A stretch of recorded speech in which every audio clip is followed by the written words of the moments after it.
Been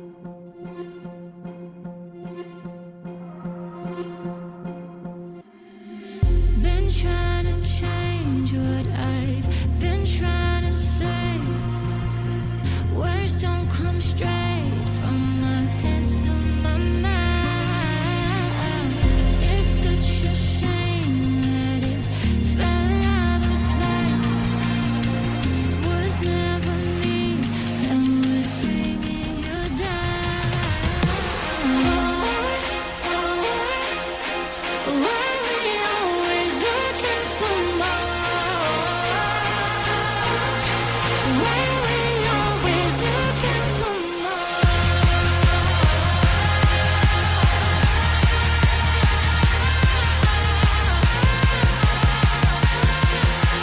Why we always looking for more?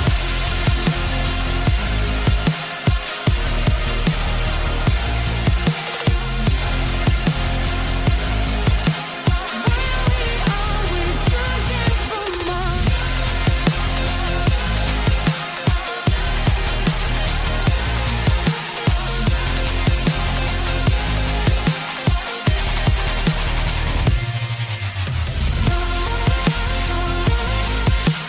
Why we always looking for more?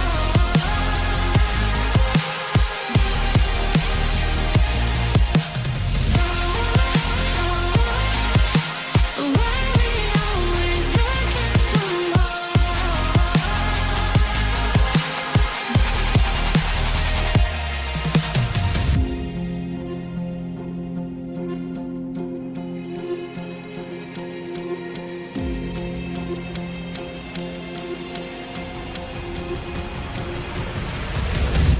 I wish that I could change what you wanted. I wish that I could change what you wanted. I wish that I could change what you wanted. I wish that I could change what you wanted. I wish that I could change what you wanted. I wish that I could change what you wanted. I wish that I could change what you wanted. I wish that I could change what you Why we always looking for more? Why we always looking for more?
When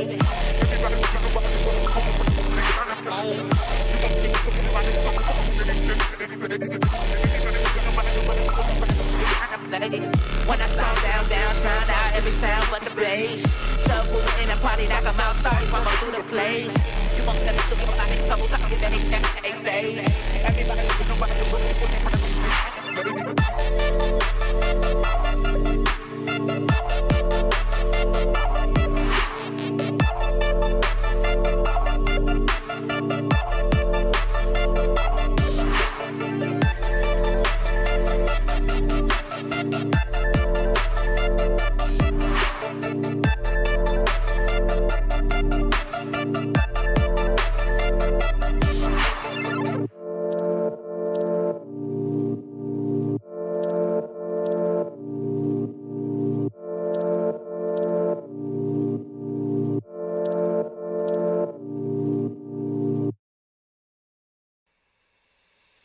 She stole a smile and my heart responded. She's everything I never knew I wanted. And money won't buy her happiness. Yeah, she's my kind of glamorous. Natural beauty, what it's all about. Tell something to me, can't figure it out. I never thought that I would find someone that I can't resist. This might be as close to heaven as I will ever get. I see perfection and a heart of gold. Always got my attention, beautiful soul.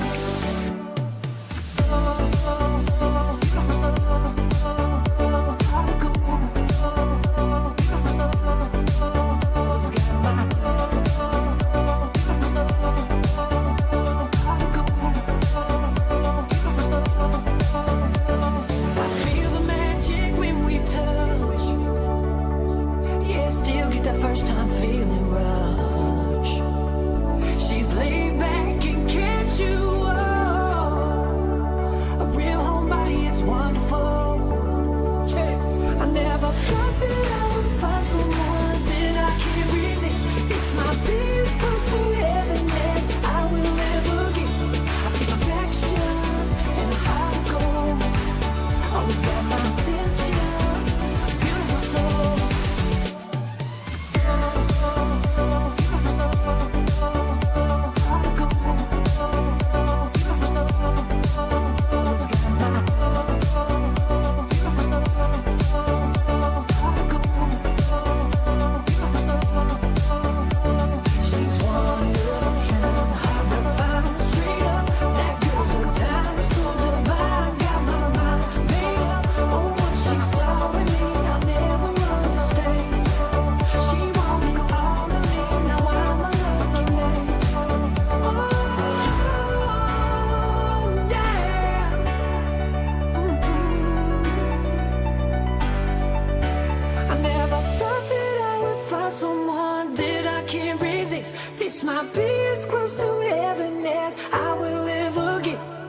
Perfection and a heart of gold.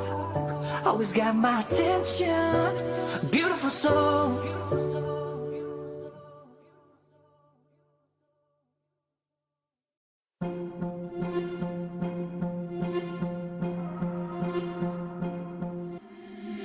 Been trying to change what I've been trying to say. Words don't come straight from my head to my mouth. It's such a shame that it fell out of place.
change what you wanted.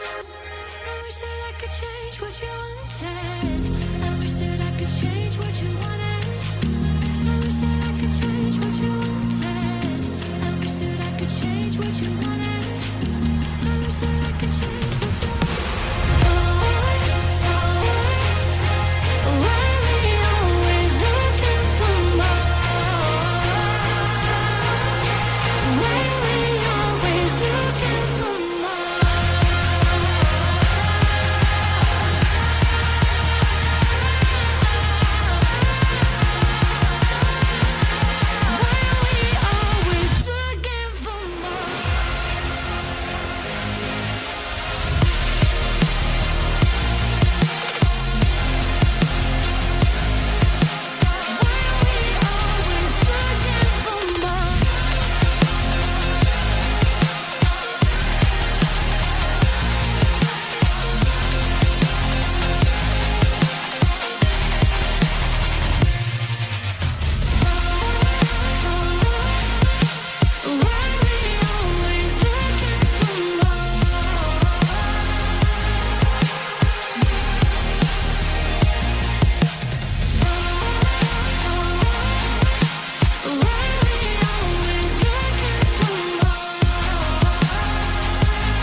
Actually, sorry. One Roll enemy tap was remaining. brilliant. Kill on for the ace. 4 kills in the round. Kin denies it. Give a round of applause for your grand champions for the Vortex Chapter 1 of Discovering the Talent. It's next guy.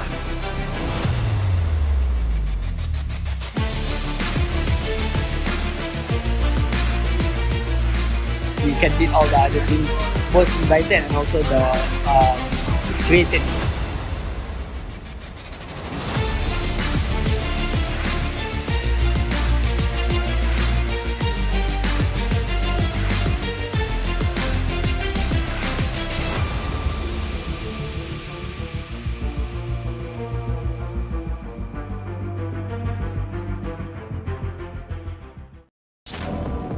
Industri sukan elektronik atau e-sukan semakin hari semakin pesat membangun. Bagi memastikan perlindungan menyeluruh untuk semua penggiat industri e-sukan, sebuah garis panduan pembangunan e-sukan telah dibangunkan oleh Kementerian Belia dan Sukan. National Esports Development Guideline atau NESDEG akan menjadi panduan bagi industri e-sukan untuk memastikan pembangunan ekosistem yang rancak, mampan, inklusif dan selamat. Teras 1. Panduan bagi pemain dan pasukan supaya dapat bersaing dengan yakin dan hak mereka terjaga. Teras 2. Memastikan standard penganjuran kejohanan e-sukan yang terbaik di setiap peringkat. Teras 3. Perlindungan dan panduan untuk memastikan keselamatan dan kebajikan pemain kanak-kanak terjaga. Teras 4. Semangat daya saing yang lebih sihat dan semangat kesukanan tinggi melalui kod tata kelakuan dan etika. Teras 5. Panduan kerjaya yang pelbagai bagi mereka yang ingin menceburi industri e-sukan. Teras 6. Aplikasi sains dan perubatan dalam e-sukan sebagai pemangkin pembangunan industri e-sukan yang lebih sihat. Sertai kami dalam era baru e-sukan di mana persaingan yang lebih berintegriti dan terjaga menjadi keutamaan. Ayuh kita cipta sejarah e-sukan untuk Malaysia bersama-sama.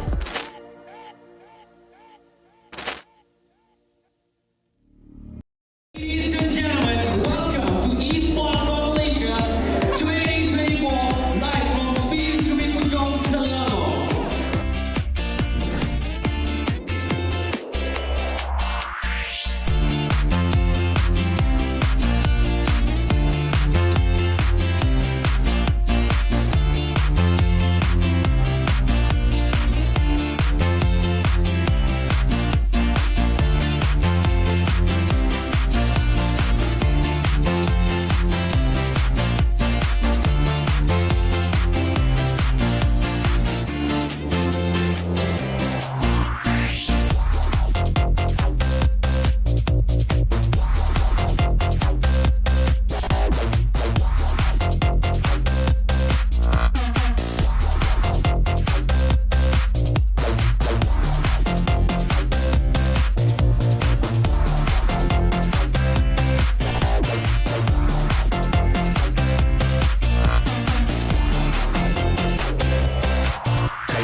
Setiap orang mempunyai impian yang berbeza-beza.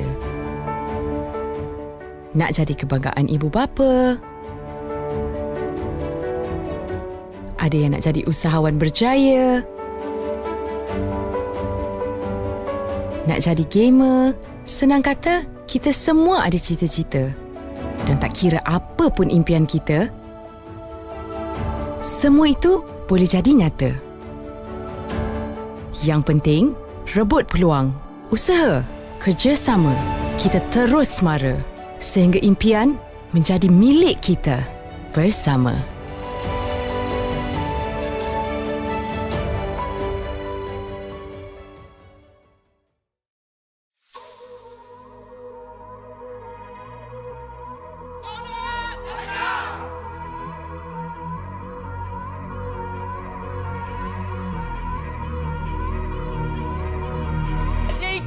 Dia follow sekarang ini sampai ke mana? Sampai ke situ dia mencari dan itulah dia.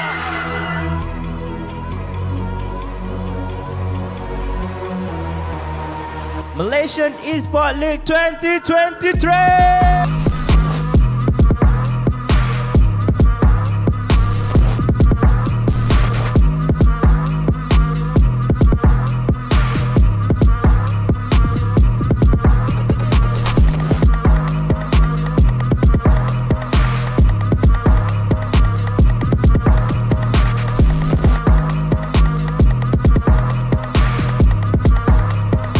Akan terus bergerak dengan lebih pantas. Toggle kerapkan target showstopper sedikit terlambat.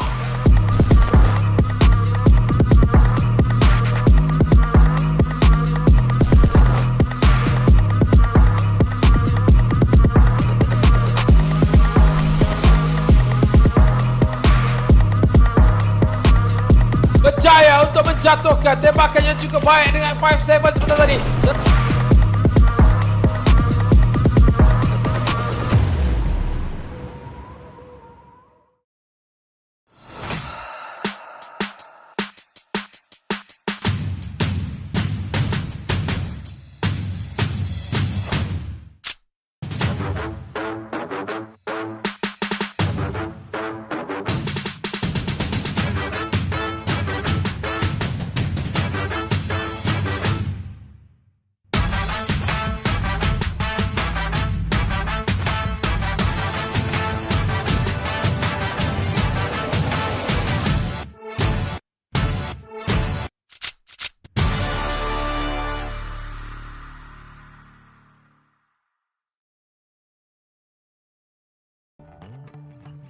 Good evening, ladies and gentlemen. It is an honor and a privilege to open today's edition of the Vortex Hidden Gem, where the unforeseen talent may actually surprise you as they take on the best and brightest Southeast Asia has to offer. My name is Ramone, and I'm with my favorite gremlin, Gremmy, and we'll be casting the last two BO3s of round one. I mean, I've known you for a long time now, Gremmy. It's gonna be the first time we'll be casting together. How are you doing? I'm great. Excited for today's games. Actually, I mean, I've been following the games so far, the matchups that we had so far, where we have these invited teams come in and play against the qualified teams in order to like kind of push them to their limits. And so far, it's been like a very we've seen a lot of talent coming in, right? And it's been very exciting matchups so far. So I'm super excited for today's one as well. Yeah, I mean, I'm truly excited to be for the two games that we have for us today later on tonight. But I'd like to give a big shout out to the whole bracket as a whole, because this tournament has been shaping up to be a banger. As you can tell, the games yesterday have shaped up to be one heck of a spectacle. Oasis Gaming versus the Overdogs, just displaying tier 1 level competition, with the Overdogs claiming a 2-1 over the young Oasis Gaming roster, while Ignite versus Team Circus have showed that they're no business as well when it comes to showing up on the big stage right now as they head on in towards the next round of the qualifiers, where now we'll be up into the last quadrant. It is ARF TEAM versus Nobody in Paris, and SYS Rain versus Furious 5 later on tonight. Yeah, and I guess before we head into the match, the head-to-head itself, I think we want to give a quick shout out to our sponsors, Colorful Malaysia. You've seen the advertisements before, right? I mean, GPU's fantastic pickup. at this moment. If you have like an OGPU, I think it's time for an upgrade here. And also shout out our strategic partners, Esports Integrated, ESI, as well as KBS, Kementerian, Belia, Sukan. And we are also supported by Rakan Muda and Rakan Digital Malaysia. Yeah, and don't forget, ladies and gentlemen, you can watch us on all 3 of our broadcast channels. We're live on Twitch, YouTube, and Facebook as we speak. And follow us over here on our socials at Berryfam Co as well. So it is time for us to show what the best in SCA has to offer. We have ARF TEAM versus Nobody in Paris here on today. This is our head-to-head, and these are the players going to be coming up in that first BO3 as of today. Now, we have done a bit of our research as of late, Gremmy, and I think we know what to expect out from ARF TEAM. They definitely are proving to be one of the top dogs in the SCA region. I'd say around the Indonesian side of all things as well. They were third, respectively, on both Split 1 and Split 2, plus a bit of visibility as well coming up in VCT SCA, where they were this close to racking up into the next stage, but couldn't quite make it in the end. Still, a very strong team to watch out for. Yeah, and definitely so. I mean, they're definitely one of the top contenders in the teams for the Indonesia region, right? And I believe they also were playing in the recent VCL split, as you mentioned. And for the side of Nobody in Paris, I mean, even though they're a qualified team, these names are like not unheard of themselves. I mean, I believe some of the players, like 5M, was on another roster before, I think, and Ender was on Kizuna. 5M, I've seen his name somewhere. I think it was maybe like quite a while ago, maybe on Deviant or something like that. But yeah, that's a touch of history if I've ever seen one, man. I know one name right here, and that's Ender. This guy has led rosters time and time again. I'm looking to see him strike out, especially since all throughout the qualifying stages as well. Plus, on his VCT run, he has led rosters, becoming one of those fragging IGLs, becoming a standout in those performances when it comes to the moments where he needs to be able to step up, right? So in this regard, I feel like this is going to be the same case as well. He's leading a roster that is, I'd say, brimming with talent, brimming with potential. And that literally is the shtick of the Vortex hidden gem as well. I mean, in a lot of cases, this team could upset ARF TEAM right here, right now. You could actually say that ARF TEAM is also proving their worth, as they didn't really solidify themselves as one of the top 3 teams over at VCT Indonesia. So dare I say, this could be an opportunity for them to shine up, but they also got to deal with the gauntlet. And right now, sometimes the unknown opponents can be the most difficult when it comes to these scenarios, because you don't even know them. How will you prep up against that sort of scenario? Yeah, definitely so. And I think, I mean, if they've done their research, I think they will be able to counter like whatever kind of matchups that in terms of agent compositions that we're gonna see. But I think ARF TEAM, they have the experience of playing on maybe like the VCL stages, right? So coming into this, I feel like they're gonna have quite a bit of experience on the end in being able to adapt to teams on the fly in order to be able to advance so far into their tournaments.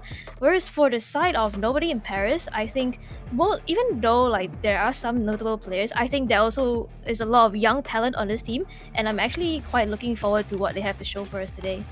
Yeah, me too, man. I mean, it's going to be very interesting.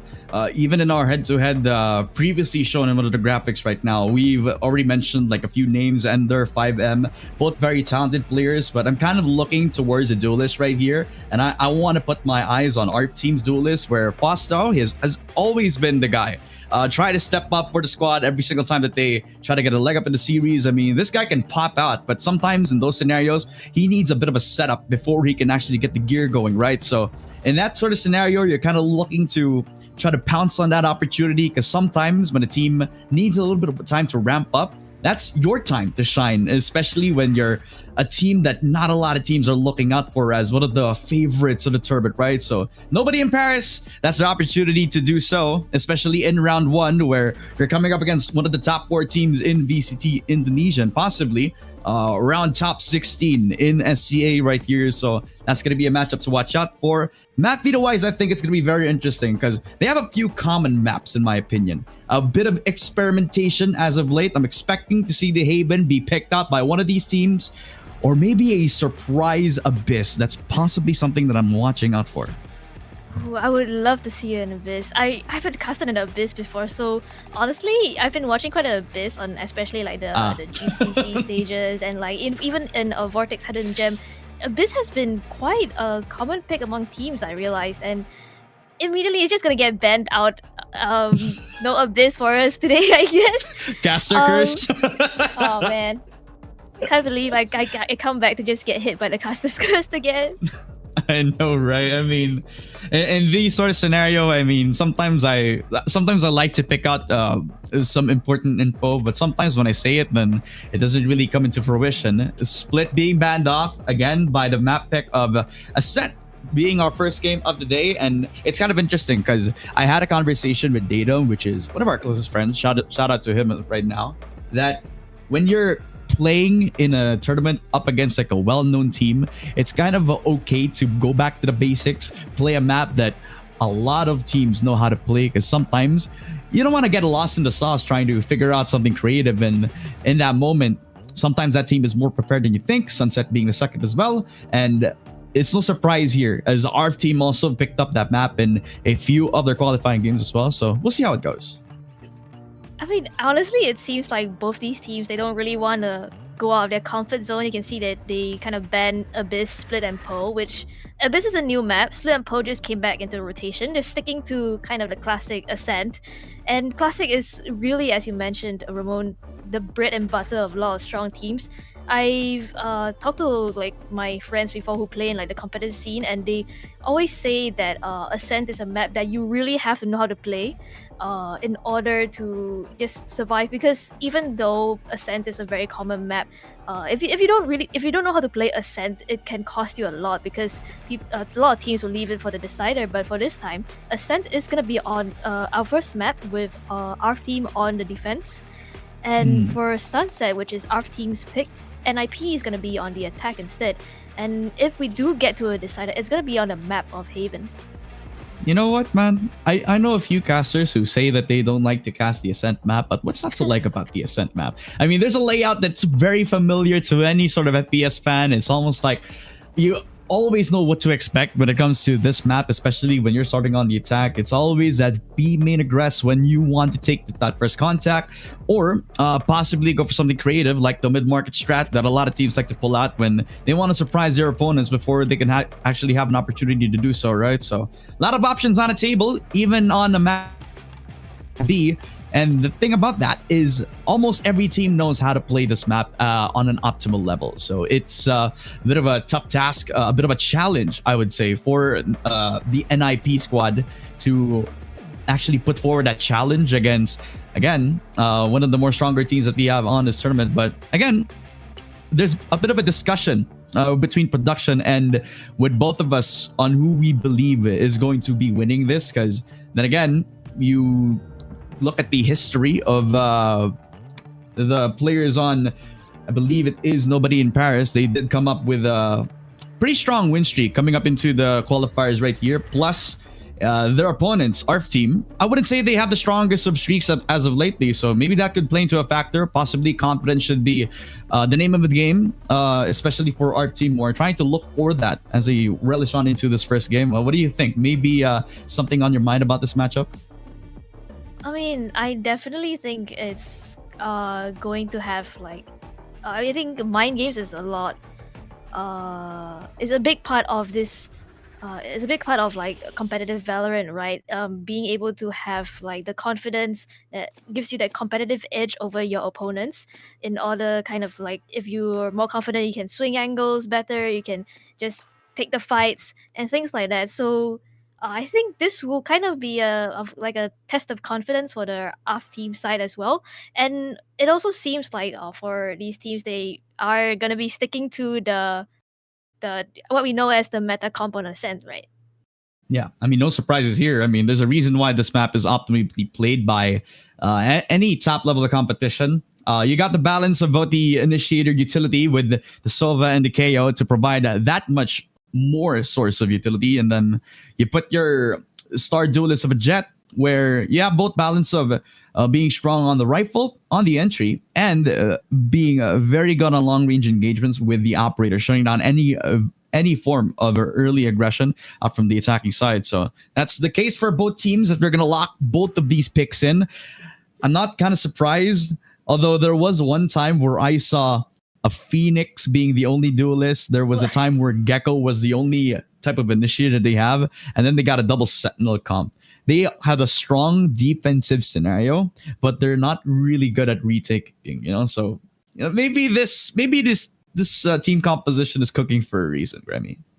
Yeah, I mean, now that I'm thinking about like the solo Phoenix comp, you don't really have like a lot of dive ability, like the comfortability that you have with the jet, where you can just smoke it and just dash in and be able to create that kind of space for your team. With a Phoenix, you're not really able to do that unless maybe you have your ultimate to run it back.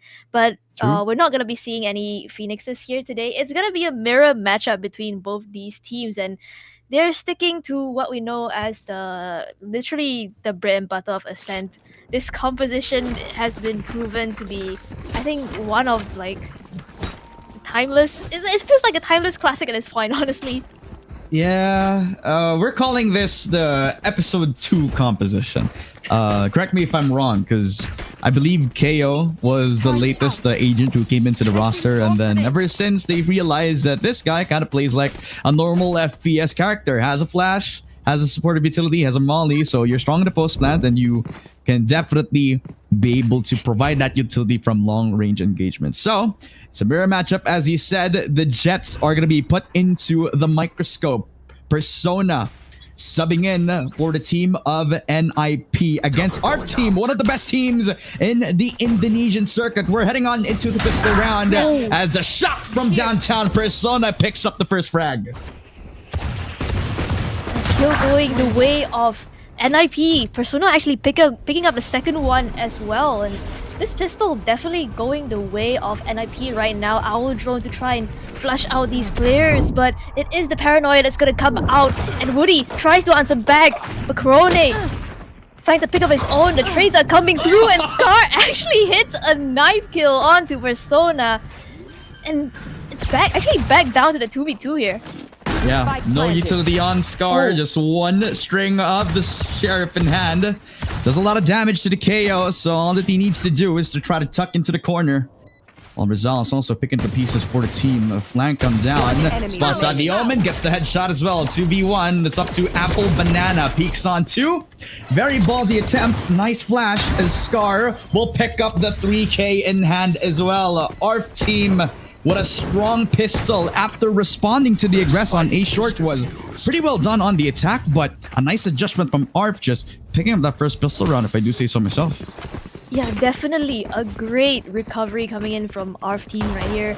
Even though they were down like 2 players, they still managed to pick up the pistol with Scar getting 3 kills of his own, and now they're able to buy up in this round itself. So I guess if you're NIP in the situation, honestly, you really want to play for trying to get rid of as many weapons as possible for off the hands of ARF TEAM, so that your next few rounds will be easier to deal with in a sense. But I believe Faustau actually has a outlaw in his hands, and this weapon can be it's just proven to be so deadly on rounds like these, right? Yeah, especially when you don't know if they have a light shield, you don't know when they have no shields at all. So in this scenario, you kind of want to pick the safe option. So instead of a Marshal, this point in time, you pick up the Outlaw, and it sings on the hands of Faustau with a shot all the way towards Persona. The same position where he actually got the first pistol kill. So it's kind of ironic, a little bit poetic in that sense. And I like that they're taking the safe approach, not even taking a little bit more aggressive attempt, except for Woody, as well as the Omen trying to pick up the defense on that aim in extremity. A little bit unnecessary, but it's also essential when it comes to the A main defense. Yeah, Woody here seems to be just hard baiting for Scar. Paranoia to come through. The kill's actually going the way of NIP, but 2 of them are down low. Nathan able to pick up 1. Just misses the recon that by a bit, but still managed to clean up the round. 3 kills going his way, and that closes up the round for ARF TEAM. Yeah, and a few ult orbs as well, picked up by the Sova of ARF TEAM, which is Nithan. I don't know if it's Nithan or Nithan, correct me if I'm wrong, but at this point, you don't even know. You don't even need to recognize like how to say his name, because all that you need to know is that he has a few ult orbs that can supply for the next coming rounds as well. Fastao would also a little bit too closer to gaining his Blade Storm in hand as well, a few rounds to go. But the buy round comes into play this time around for the side of NIP. And they're not ninjas in pajamas anymore. These guys are looking to find their way over towards that mid-side aggress, that mid-bottom position. Only closed up because of the utility from the Killjoy, as well as the presence from Fastao and his Outlaw. Was shown a bit of impact from the previous round, but he has to be contested against two. Spotted takes care of the Omen. That's the controller early in the round. As Rizal holds his ground, Apple Banana will get the 1-for-1 trade-off. But he's also low on HP, so he has to go back before this. Oh, but he's able to finish that kill onto Fastao here. Even though he's at a sliver of health, Persona finds a pick. Actually coming in, I believe, from the A side. I'm not too sure where he pathed, but Scar is just left in a 1v3 situation. Sure, Apple Banana is down low. This is definitely doable, but still you have Rone as well as Persona just waiting for you behind this door here. It's true. And the fact that they opened the door just meant that he provided some ghost pressure. Now they need to look both ways. As Persona looks to peek on, just confirms the position from Scar. So he now walks in, a bullet to the chest of Apple Banana, but he peeks on to Persona. The long-range taps provided for the squad.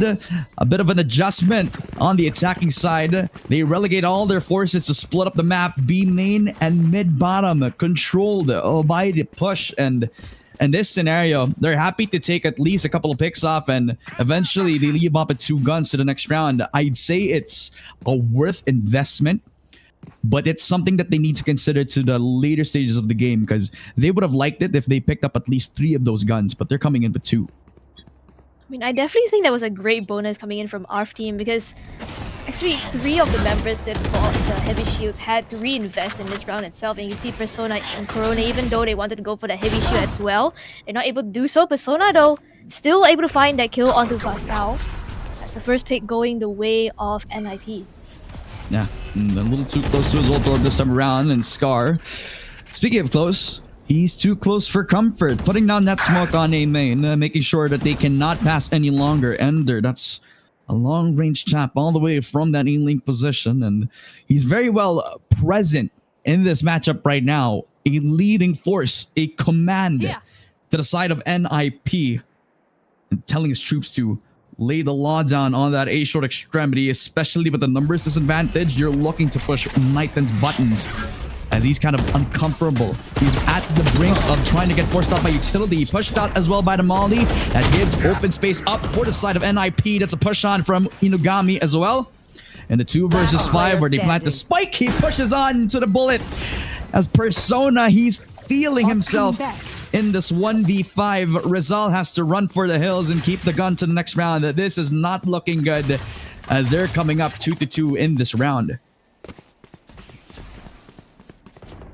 I mean, Rizal, I mean, if you're in this kind of situation, you can just see the players of NIP just going hunting for him here. They really want to get this gun off the hands of Rizal here. He's able to find the first, doesn't connect the shot onto the second. Ender cleans it up, and they're able to get to tie up the scoreline here.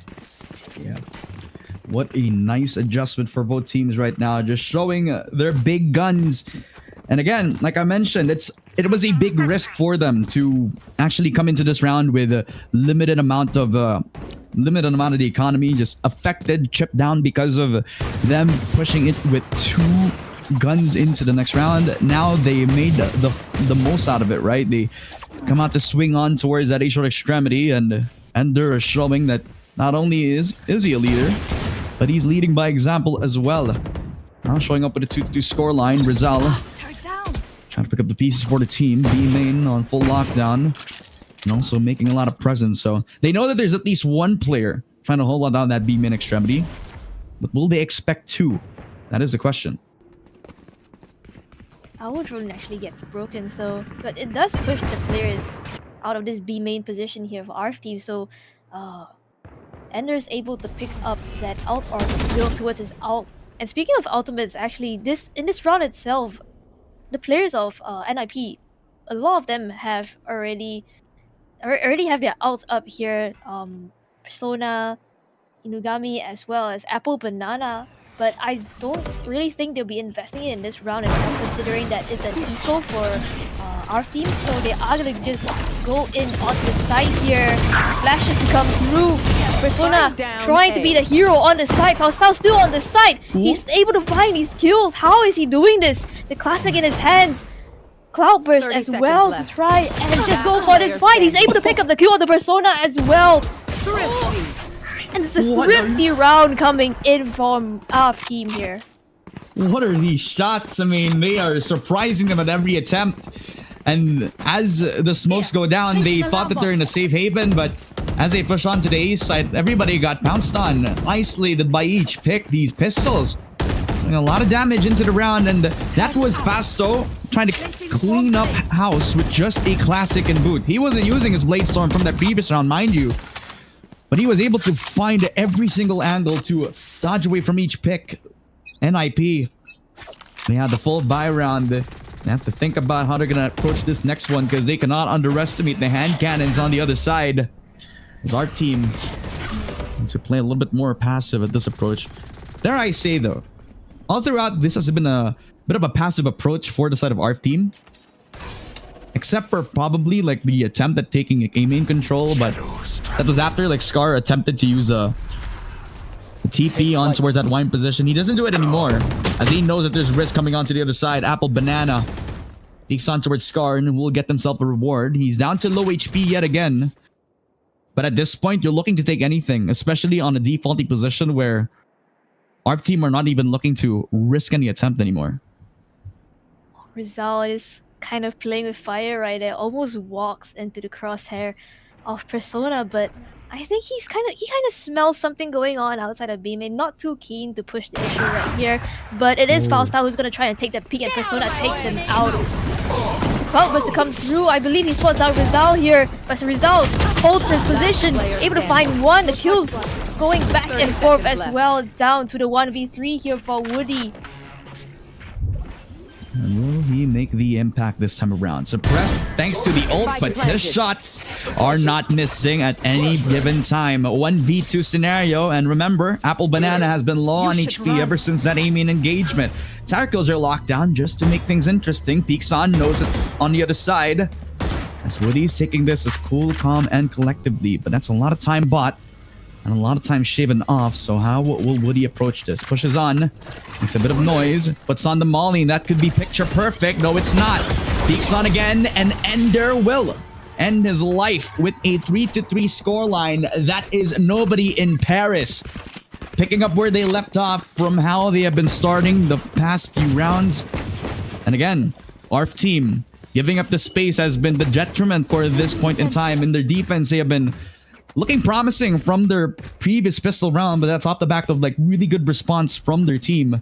But when they give the space up to the attacking round, then NIP are going to be well enough to take it without any sort of contestment whatsoever. And it does look like a couple of the players on our team actually want to force their way into this round itself. We see a Vandal on the hands of Rizal. The Blade Storm being used as well here, as well as a Guardian on Woody. They're trying to make more presence in mid here, but that's just gonna force the hand of NIP moving on towards this A side where Scar has been playing. And so far, NIP has been able to take out Scar in this kind of position. Again, they're able to do it. Inugami is the one who finds that pickup. It's down to Woody to try and make things work here for them. Site completely open, completely for free. I would have liked if they actually attempted something aggressive, especially in the scenario where they have the lower guns. Woody pops out that no command. He pushes in with a second frag as well, but he will go down. But without a fight, fast out. He tries to peek on. Rizal will trade it again. It's the 1v1, especially with Persona. He hears that Rizal's trying to respond with that null command. He peeks again with a triple. A clutch for Persona. And nobody in Paris. They have been looking for something to grind out of this deficit. Then they got the 43. That was well and done. A nice attempt on that low buy. But in this scenario, you're looking to get that last exclamation mark. And unfortunately for ARF, that wasn't what they were looking for.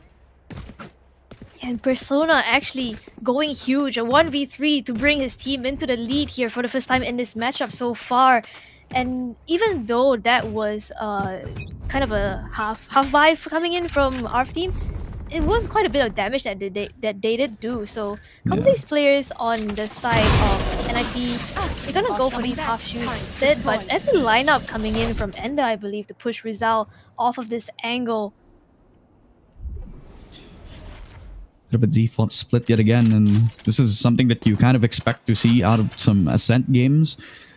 And when you're on the attack, you're kind of trying to see if you can get some open opportunities, get some open spaces. That's the short extremity at this point for when you're on the attack, but you don't have the info to do that point in time. Rizal low on HP thanks to the spam all the way from that B main position.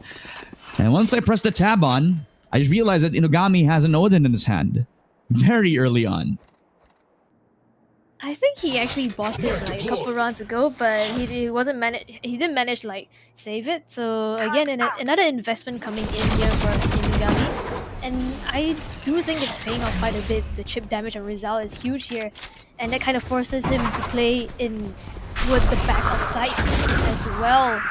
30 seconds From left. the shadows being used here to go onto the B side. Scar coming in with the cavalry. There's 3 players on this B side, but Inugami able to finally finish that kill onto Rizal. Still, Nyland is here fighting on the side. 3 kills going his way. Spike Fun is still going to be going down here. Apple Banana almost gets caught out. That's 2v2 here. He pushes in. Fastel walks into a bullet at this point as Woody is up against the 1v2 scenario. Double swing, and Apple Banana bundles up with his teammate just to overwhelm the odds. The 5-3 in this retake. Oh, it was looking also scrumptious, but again, the timing from how they were able to approach that retake scenario, it was looking a little bit too disconnected. A bit of the individualism from one of the players over at the defensive side. ARF not able to coordinate, trying to find Neofly on the back of that market door as well. And he did a really good job of trying to burn some time as well, burn the midnight oil, because that retake was looking promising when they started from that CT position. But by the end of it, Apple Banana with his positioning on that backside plus the coordination with Neofly just to make sure that that backside control was well done, oiled. I mean, this is a pretty promising start for both teams. Even though it's a 3-5 score, they're kind of showing a lot of like fundamentals on point so far. And when you're looking at the future of SEA, it's shining brightly, especially with NIP being in the lead right here and forcing ARF team on the low buy. They gotta catch up. Yeah, definitely exactly what you want to see from NIP right here, I think. And especially since ARF team is starting out on a defense, you don't really want to be in a deficit kind of situation here, because Ascent at its core is kind of like a more defender side of map, and the fact that NIP is getting away with these attacker rounds just kind of speaks volumes for them, and they're actually expecting this aggression to come through, the paranoia to force players of ARF team back. Persona leading the charge, leading by example through his kills as well, closing the door here. As these players on the ARF team are just stuck on the side. Sure, the cavalry is here, but they want to take this fight to CT instead. They're just aggressing on top of each other. CT position already on full notice, and they're not even gonna sniff a whiff over to B main. They're just gonna run all the way towards that A side itself and into the loving arms of the CT side as well. So that gives a lot of time for them to position up to the post plant as well. How will ARF team react to this, right? Is it going to be a 3-man flank all the way from that mid side? They do have the access to the upgrades with that B main being on full lockdown for them. A lot of time bought, especially with the spike planted down. And there's the option of also going for the triple flank, where You don't want to give any isolated picks, especially since positions on the attack as well. And relegate themselves over towards that heaven spot. One way on, but Apple Banana, he is the wall that they needed to conquer. But Rizal's able to get that one for one trade-off. Neofly has to be good on his own, but Scar, that's the shot all the way from downtown. 1v2. And they got themselves the spike within their vicinity. Hunter's Fury in check as well. He gets tagged once, doesn't get tagged twice. Defuse on the spike will be successful. A thrifty round thanks to stealing all of their guns in that beam in extremity. That was a huge play coming in from Scar. The shrouded step in the face of Inugami just to deny that Hunter's Fury from coming in. Right, you can see that Rizal was kind of tagged once by the Hunter's Fury itself, but because Inugami knew that Scar was coming towards his position, he had to use the Hunter's Fury on Scar instead, and that just bought enough time for Rizal to be able to just defuse the spike and even pick up the kill for Scar here. And that's a huge thrifty coming in for the side of ARF team. Now they're able to bite back up, and the weaponry on the other side not looking too good. Rizal, the first one to make a move in this round itself. And this is like a thing that I like seeing from most Killjoys is they switch the setup, because sometimes you don't expect the B main turret to be the first contact and a Killjoy popping in 2 seconds after that.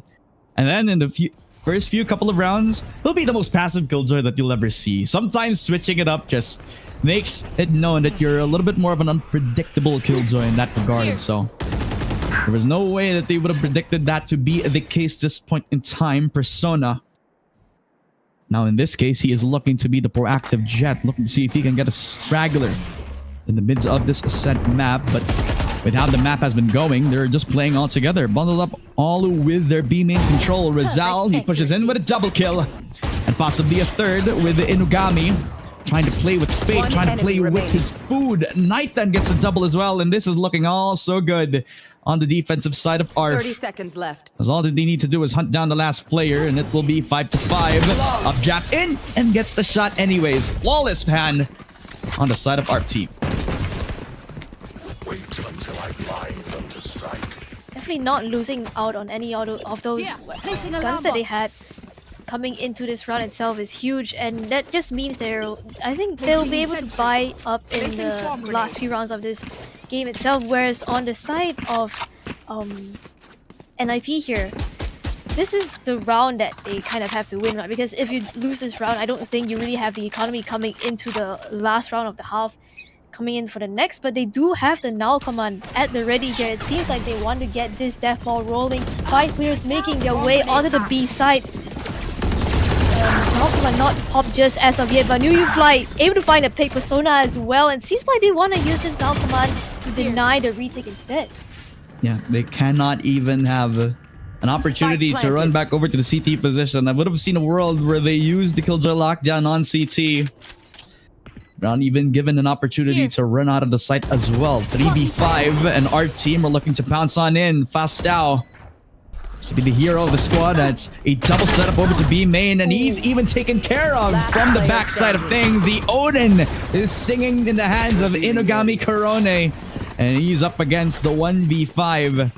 The KO is not going to do anything in this round until possibly multiple picks in this point in time, but Persona will slap him with reality with a 6-5 scoreline. A very close contest, mind you. Before we head up into the second half, I'd say this is a very balanced game so far, with both teams showing why and what their strength is in this Ascent map so far, with the retaking scenario being the strength for ARF team, but the aggression out from NIP showing to be the shining star, provided as well by the attacking side that is gifted to them by the map Veto as well. And this time around, they just want to kind of repeat the magic that they had on B, but on A instead here. Persona again, the first one off the site. Hunter's Fury being used to try and deny this push from coming in, and still Scar. Oh, that's not Scar. Oh, my apologies. Scar is gonna be taken out by Ender coming in with this flank, and it's Nalkuman coming in for the side of NIP here. Woody though picks up 3, able to even out the numbers here. Ender in this 1v2 scenario. What can you do in this situation? He finds the first, nice, and falls. 1v1, but he's able to find Falsao as well, and that closes out the round and a half for NIP. And this guy is the highest rated player from the NIP squad, leading from the days of old back in Kizuna Esports, giving all the wisdom, leading by example to the younger squad of NIP, showing why this old dog can do old tricks as well.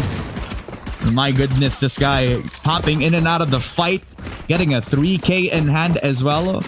While all the chaos was ensuing on A short, thankfully the spike was planted as well, so he had two things to worry about before they were able to focus on that one guy itself. But this guy carried the weight on his shoulders. 5-7 so far. The pressure mounting to the hands of ARF team, the invited team, mind you, in this bracket right now. Well, again, you're looking at the odds from the defensive side. It's looking like it's pretty promising from their start as they got the 1-for-1 trade-off. The Nagami Corone will get another as well. Ender with a beautiful shot towards mid-bottom as well. 2v4. And they also open up the B site as well with a nice couple of shots from Rizal and the Sheriff. Actually walking into this CT position, I don't think these players on the side of NIP are really expecting this. Rizal picks up the third in the round, goes for the fourth as well. Headshot after headshot, he closes out the round. The pistol being picked up by our team to answer back. And it's somewhat of a similar pistol round from the previous, except it wasn't like a bum rush all the way towards the A-short extremity. It was the opposite. B main of being the focus for Rizal, picks up the B main control, and then pops in towards that market position, gets a quick 2k. And then they had full confidence. They had the spike within their hands, mind you. And they wanted to take the fight to them on that CT position. They thought they were safe to rotate, but in the end, they were walking into the Hornet's Nest. I think that was like a 2v4 from our team as well. So it was again a great recovery, just like we saw in the first pistol round of this game, right? And now on the side of our team, you're able to buy into this round itself. Actually, 2 Vandals being picked up on this team. This could look dangerous if any of the players on the side of NIP are able to hit shots here, and Persona wants to be the first one on this fight. That's the spike down as well. And they're still moving on towards a beam and extremity, thinking about a quad flank as well. Leaving Persona on an island, who actually dealt that first blow. Surprising them with the push on. And thankfully, he used the jet so he could run back towards safety. And even play as a front line as well. While you can see on the map, full T-spawn control on the side of the defense right now. NIP are looking to pounce from behind. While on the other side of things, our team are going to plant the spike. Do have the spike down as well as full site control, but that's just a very small part of the map, right? If you're after this in this kind of situation, I believe you want to look for a fight here and not wait for these players of NIP to try and kind of push into you. And Rizal's already tagged down low, scanned out as well. They know exactly where he is. Persona coming in from above, able to find the first, get shut down by Valtao here. He's going in for more, and still our team are able to clean things up, but that was definitely expensive for them. Absolutely expensive, considering that they only keep 1 Vandal plus, I believe it is another as well for them. It doesn't really hit as hard as it would usually would be, considering if it is going to be that Spectre buy. But since they do have the one-shot weapons, and you know, it's going to be considerable, but it's not going to be something that's going to be very obvious at this point in time. But it is a well thought out strat. I mean, that quad flank is something that they never expected from that point in time. But once they got the long angles, all they said was all good. That was it. 7-7 so far. So convening on the bye round for both teams. And our team can recover from that previous round. Only get 2 of the rifles from the next, and they start off beautifully. Rizal with a shot over to Ender. That will render both of the utility useless, and they also pick up the lockdown for themselves. I could see this being a seamless rotation all the way towards that CT position. Same could be said as well from the entry on Mastao, who's already seen himself over at that stairs position. And Inugami is just kind of stuck backside. He does have an Odin in his hands though, so if the players of RT choose to push through the smoke, which they will, Nice and actually the one who finds that kill instead. Apple Banana just trying to answer back here, but still the numbers advantage in the hands of ARF Team as the players of NIP have to go for this retake. Apple Banana is gonna get scanned out by the recon dart as well, but New You Fly looking to be the difference maker here. Picks up 3 in a round and down to the 1v1. Scar not able to finish it. Apple Banana closes it out. And once again, NIP are gonna be in the lead here. Neo, you fly, you beauty, just finding 3 picks in the round, and that was before the dark cover even sinks in on that stair spot. So we had a beautiful angle to take down 3, spraying on with the Vandal that he picked up from that retake scenario as well. And my oh my, we have a game on our hands. An 8-7 scoreline for the side of NIP. And they're able to knock down the economy whatsoever, but remember, it was a low buy from their previous round, so now this is a very important buy round for the side of the ARF team right now.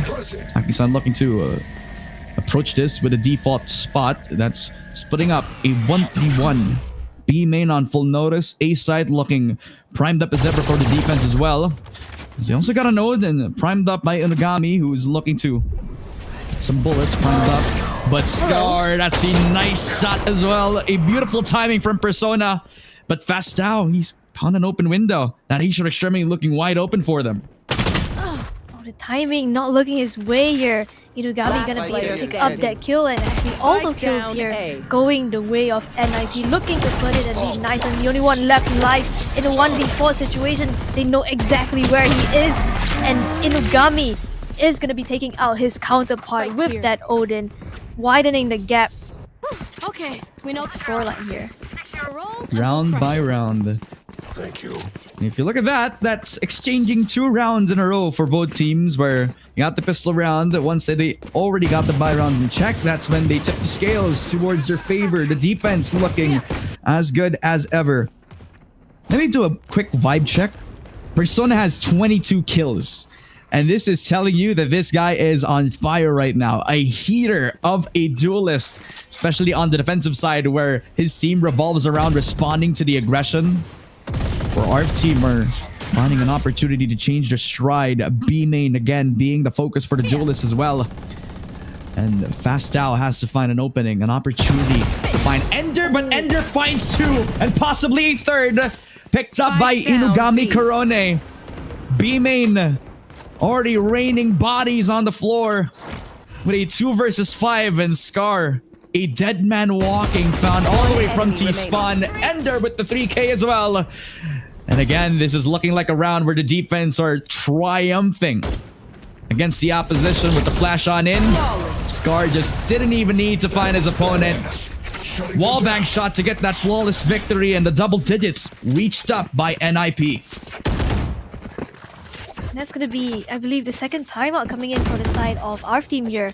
And I really like how NIP is playing their defense. You can see in comparison to ARF team, they feel like a lot more proactive, right? They're trying to establish control, not just on like one side of the map, like maybe B main. They're also actively trying to establish that control down mid by going in for the fight onto Scar, denying him of trying to help out his team in B main there. And flawless round coming in for the previous round itself to bring them to double digits. So I think the question here is just to be asked, like, Ramone, if you're ARF team right now, what kind of things can you do in this kind of situation?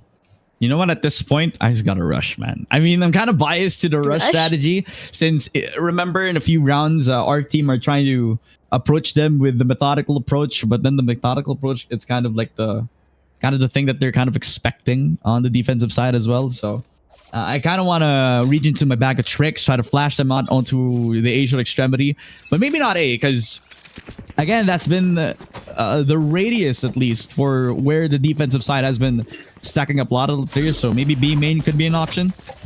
They're not running into an Odin. Well, actually, yeah, they are going to be, because Inugami has been picking up that Odin ever since. But I think this is the best time to take that A main approach as fast and as quickly as possible. The only obstacle looking out for them, Killjoy utilities here for NIP, but there's nobody to be found on the other side of the map. All 5 players walking towards the A side instead. That is no way. There's no way the retake scenario is going to come in as well. They thought that they would find him over at B-Link, but what did they find? A Hunter's Fury all the way from that mid-bottom. Persona picking up that first. And with the spray towards the smoke as well, they're expecting them to come out of the short position, but maybe not the flank. Defender Pillar lockdown also in place. Door being destroyed, given an opportunity by Fastao. Woody with one, not a second. As Fastao, he is approaching his demise with a 3 versus 4. And Woody possibly expecting the flank with the Odin. Singing to the hands of Inagami. This guy has been on a heater. 2v4. This time, the smoke dissipates and you apply and Ender will end things up with a 7-11. A convenient scoreline, especially for the defense where NIP are looking for the upset. No one kills my crew.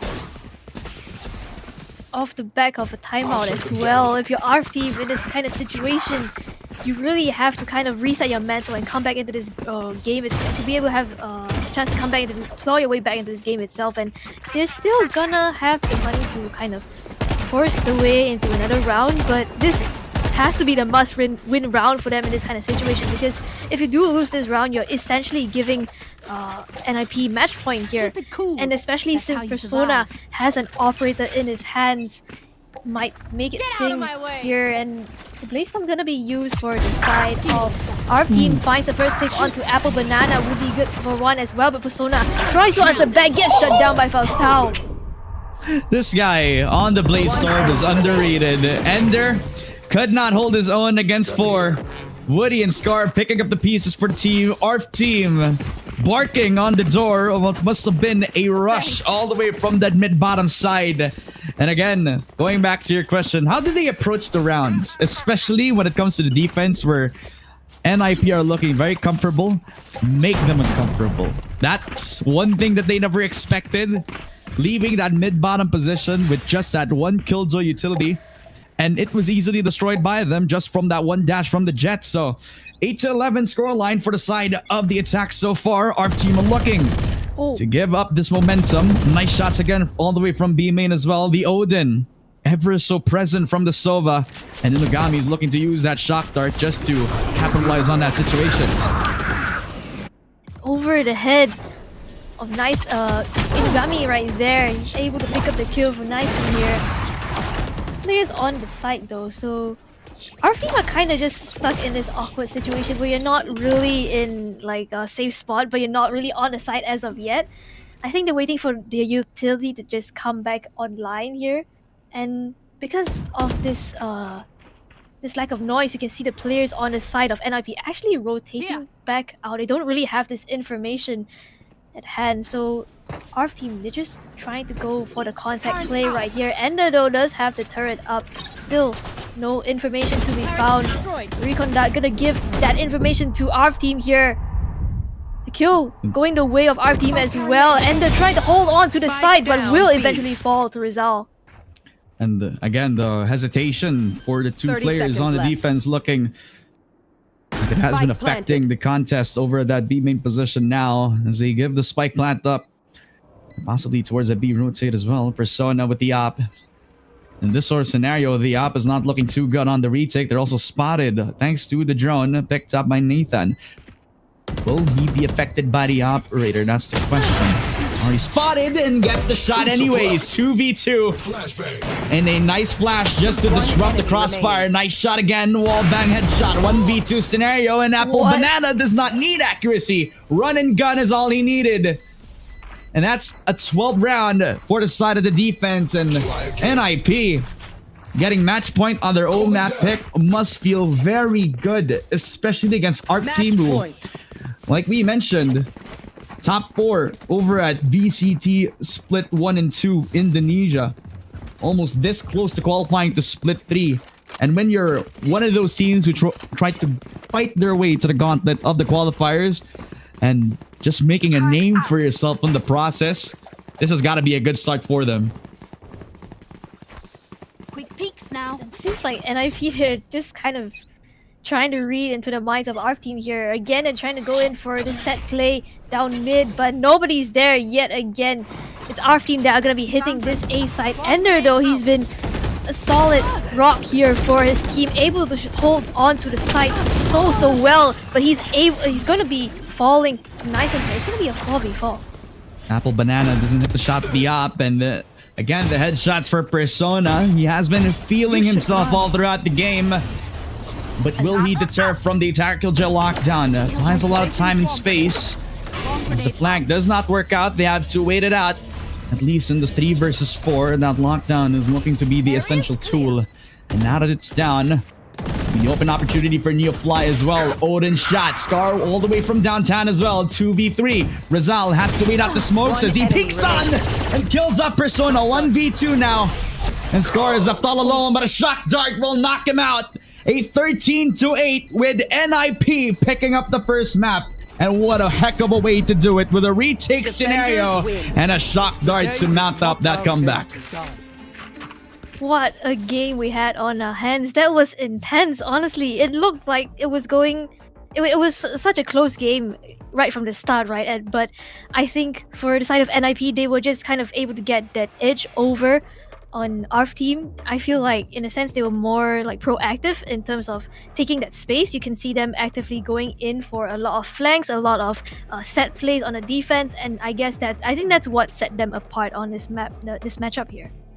Yeah, I mean, it's as easy as taking the first bloods as well, you know, right? I believe that ARF team have had a lot of tools to actually find themselves the winning leg up as well. I mean, they in a lot of opportunities when they were on, I believe it was on the defensive side, they could not have converted, especially against a very aggressive NIP who, in a lot of situations, were getting their number in a lot of those 1v1 engagements. And once we headed on into that second half, in a lot of those situations, they were just a better team when it comes to approaching these rounds. I mean, finding any sort of like holes on the defense was a pivotal moment, especially when they could not account for that A main spot in the last round, right? And in those little things, they kind of need to think about those little type of scenarios, because sometimes you would get flanked and they wouldn't be realizing it. But at the same time, if you are watching the flank, then you're also sacrificing one deep part of your map control. And that really was like the big case, especially in this round, where they needed to sacrifice that tactical lockdown somewhere, and they couldn't even put it on A main. They had to put it somewhere safer inside of the site.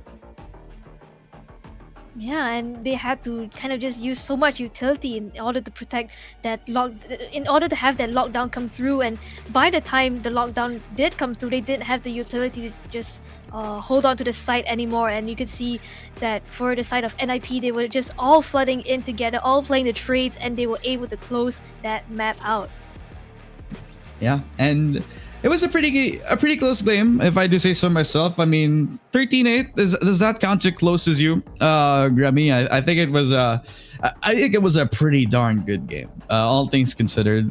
Considering a few of the facts that a few of them were a little bit warmed up before the game actually started in the game as well. I believe they were also prepping up until this point just to, you know, it's kind of that situation where they kind of scaled the competition before the game itself as well. So maybe they expected this. Maybe this was the game plan, especially in the Ascent map. We did say that if you wanted to surprise an opponent, then you got to go back to the basics. And at this point, the fundamentals from NIP were just a little bit stronger compared to ARF team and how they were attempting to adapt in any sort of situation thrown at them. I definitely agree with you right there. The fundamentals for NIP looking really great, actually. And we're going to be having the second map coming out very soon. It's going to be on the map of Sunset. So I'm looking to see kind of like NIP kind of recreate the magic that they did on Ascent. But before that, we're going to be heading into a short break. So don't go anywhere.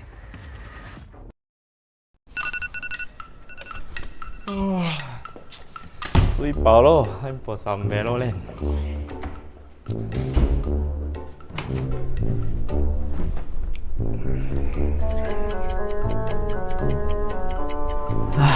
Wow, now it's so slow. Wow, finally. Huh? What the? Oh, your leg blue screen. Hey, baby boy.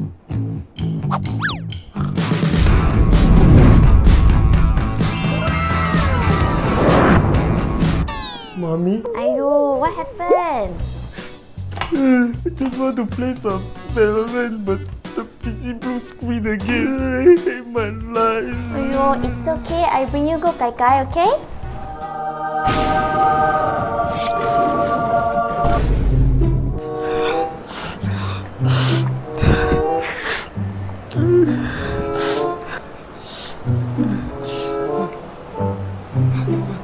Wow, you're so pretty.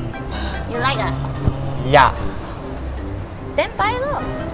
but I no money. How much you currently have? I don't even have money to buy a wallet.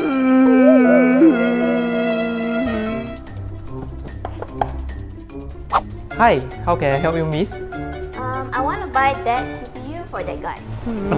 Oh, that one. What a good choice, miss. Actually, that PC is powered by Colorful Gaming Z790, D5 Gaming Pro, and also Colorful GeForce RTX 4080 Super Vulcan.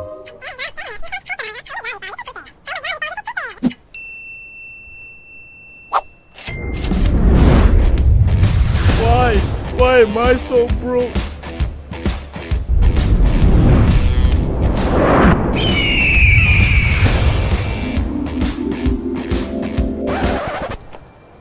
Do you buy for me? Yes, don't cry, okay?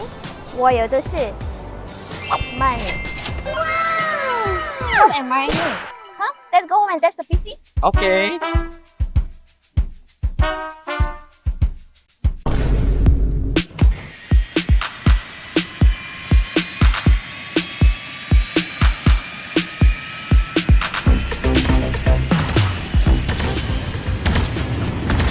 How's your new PC, baby boy? So smooth, so nice, and so pretty. Speaking of that, Huan Chen. Looking to upgrade your CPU with the most appealing hardware and colorful aesthetic appearance? Colorful is your best bet. What hardware they have? They have GPU, motherboard, SSD, RAMs, and they even have mini PC and laptops. Oh yeah, just now we test the PC. The performance is amazing and it also looks great. Speaking of that, Huan Chen. Oh shit.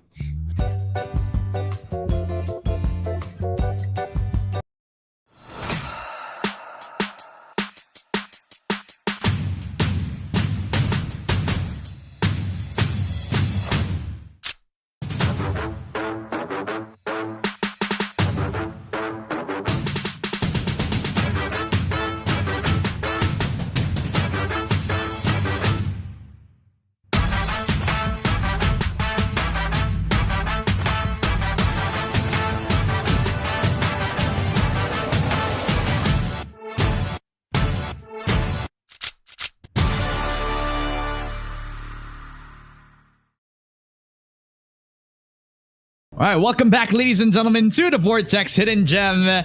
The first game is done, and the second game, well, it's all well insulated. My name is Ramone, with me is Gremmy, and now we're going to be heading on into the Sunset map, and it's looking to shape up as a banger, because the Ascent map, picked up by NIP, their map choice is looking pretty stellar in terms of the performance. I mean, Persona has been putting a highlight reel all throughout the entry frags as well. But in my opinion, since it's a talk about map picks as a whole, I think ARF TEAM has a pretty good shot at actually making this 1-1. I mean, I would definitely love to see them do so, right? And I feel like Ascent, it was kind of like an upset in a sense where a qualified team was kind of able to beat out an invited team coming into this matchup, but it was NIP's map pick. So coming into Sunset, as you mentioned, Ramone, it is going to be ARF TEAM's map pick now, and I think they're going to be coming in with like strats of their own as well. I believe they've also played this map in the recent VCT SEA in Split 3, and I think they're cooking with this comp that I see here.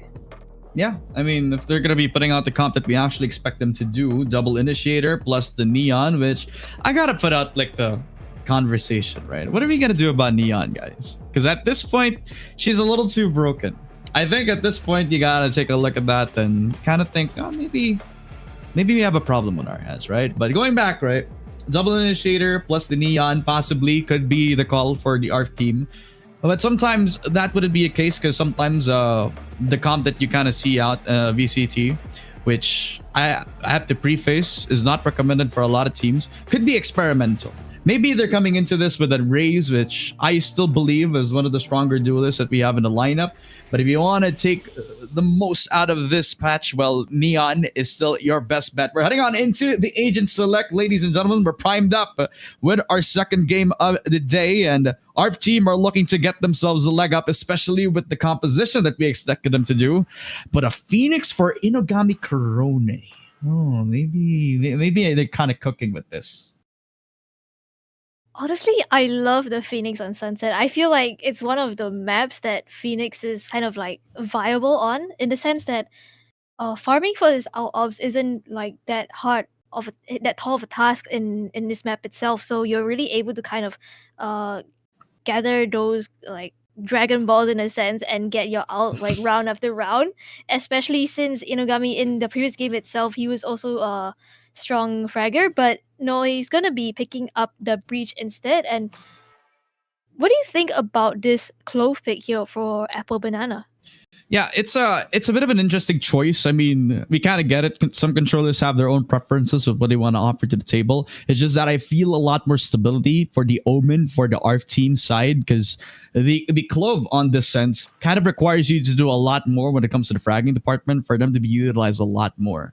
Unless you're playing for that B main post plant, which I see a lot of teams try to run on.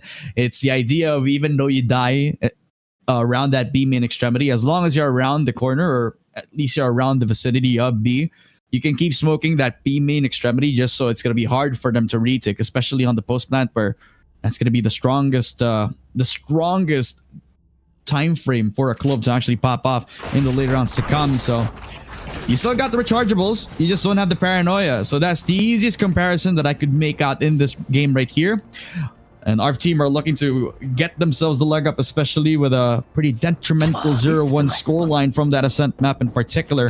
But they start on the defensive side, so will their previous teammates from playing a little bit too passively haunt them in this next round? Because they're playing up with a pretty crowd control heavy composition for them. I can see a window where the breach stun comes in, and then the haunts come out as well. At the same time, your neons are sliding in every single time, and that movement sometimes is kind of a hard thing to deal with when you're only anchor on the site. Yeah, I feel like this Fate pickup is actually quite interesting in comparison to the Sova, because the reason why you have a Sova on Sunset is to just kind of break those Cypher trips, right? For your Neon to go in for the entry. But ever since the recent update to Sunset, I feel like Cypher maybe isn't like as it's not really necessary to have a Sova in order to break that's the Cypher trips right now. So maybe that's why NIP are actually going in for this Fate pick instead. They want to be able to kind of be more aggressive, play to their strengths, play to the gunfights that they've shown us in the first map itself. And Fate really just allows you to just have that aggressive edge over a Sova pick, I think. Yeah. And in this scenario, you're kind of questioning, why is the Cypher all the way towards A? Well, Cyphers are not really required to play B every single time, right? So they can actually hold up A pretty decently. Especially with the trips that he put down. He has an ample amount of defensive power over that A short, but never mind the Cypher. The Neon is where you gotta look at things. Fast out with a quick double. And those are both right-click kills as well from the Classic. Actually, 3 players on the side of NIP was stunned up. I believe that was a set play coming in for ARF team to try and establish this mid presence, but still, the players of NIP want to go in for this challenge. You can see 3 of them just waiting to play contact here. They're gonna be making their way out of this choke point, and Neither is gonna be holding them off good for 2 here. The only one left alive, Apple Banana, finds one more in the midst of the chaos, but Spike out of his control in no man's land with 3 players looking in his direction. Things are looking difficult here for him. He's gonna get taken out by Woody. Pistol round going the way of ARF team. Not the best case for him as well. The Classic all the way from the long range. Plus, well, he doesn't have the utility to support it back up as well. The only shining grace for him is he was he could have been able to use the smoke just to isolate the picks, but in the end, our team were just a little bit better on this regard from the previous round as well. So huddling up with all three of their core players, Nathan, Woody, and Scar, to provide that much support on that mid-top position. And that was also a pretty good attempt from Fastow as well to thin out the numbers all the way from the mid-bomb spot. So 1-0 with Scar picking up that first frag right now against Persona, who had a hot game from the previous, but in this round, that's not the same case. Yeah, Scar just shuts him down quickly here, but still, will he be expecting this other player in mid here, New You Fly, just holding his position, kind of inserted into this position in mid? The Owl Drone, I believe, doesn't spot him as well, and he's just waiting on the B main presence here from his teammates to come in to try and cause some chaos, I believe. Yeah. Chaos is in the menu. They're in the very slow default. Again, Rizal was a pivotal player from the previous game. Now on the Cypher, Neofly surprises him with the right click, but Rizal has held his ground. Give the spike plant up, but the headshot from Apple Banana. This guy has been hitting these shots.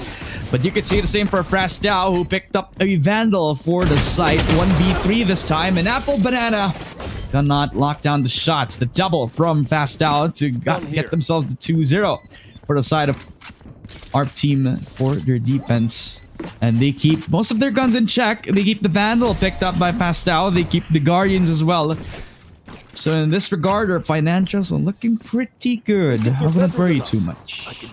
Yeah, I mean, especially since Fastow has his overdrive in the third round, he has the option of just dropping his gun to one of his teammates here and going in for like the little zippy zappy run around kind of scenario, you know?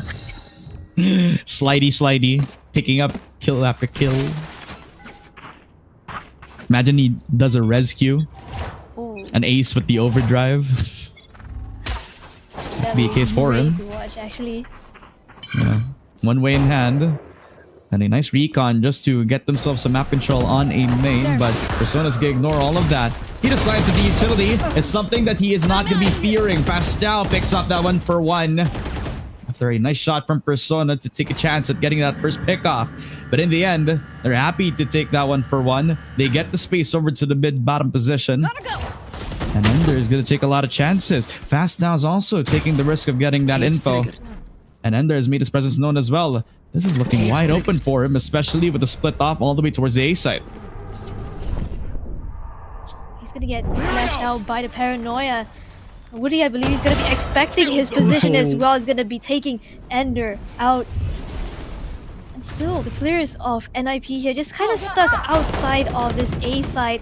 Flashpoint trying to make a move, but Fastow good for one. Scar finds a pick as well. It's all down to Inugami. Can't make anything work. Rizal takes him out, and that's the bonus round going the way of our team here.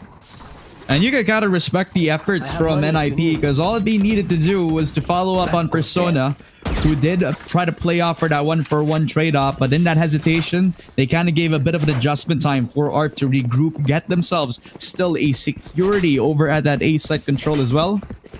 And even though Ender made a bit of space made on that mid-top position as well, the fact that Scar and Rizal were too close with him to try to get themselves going.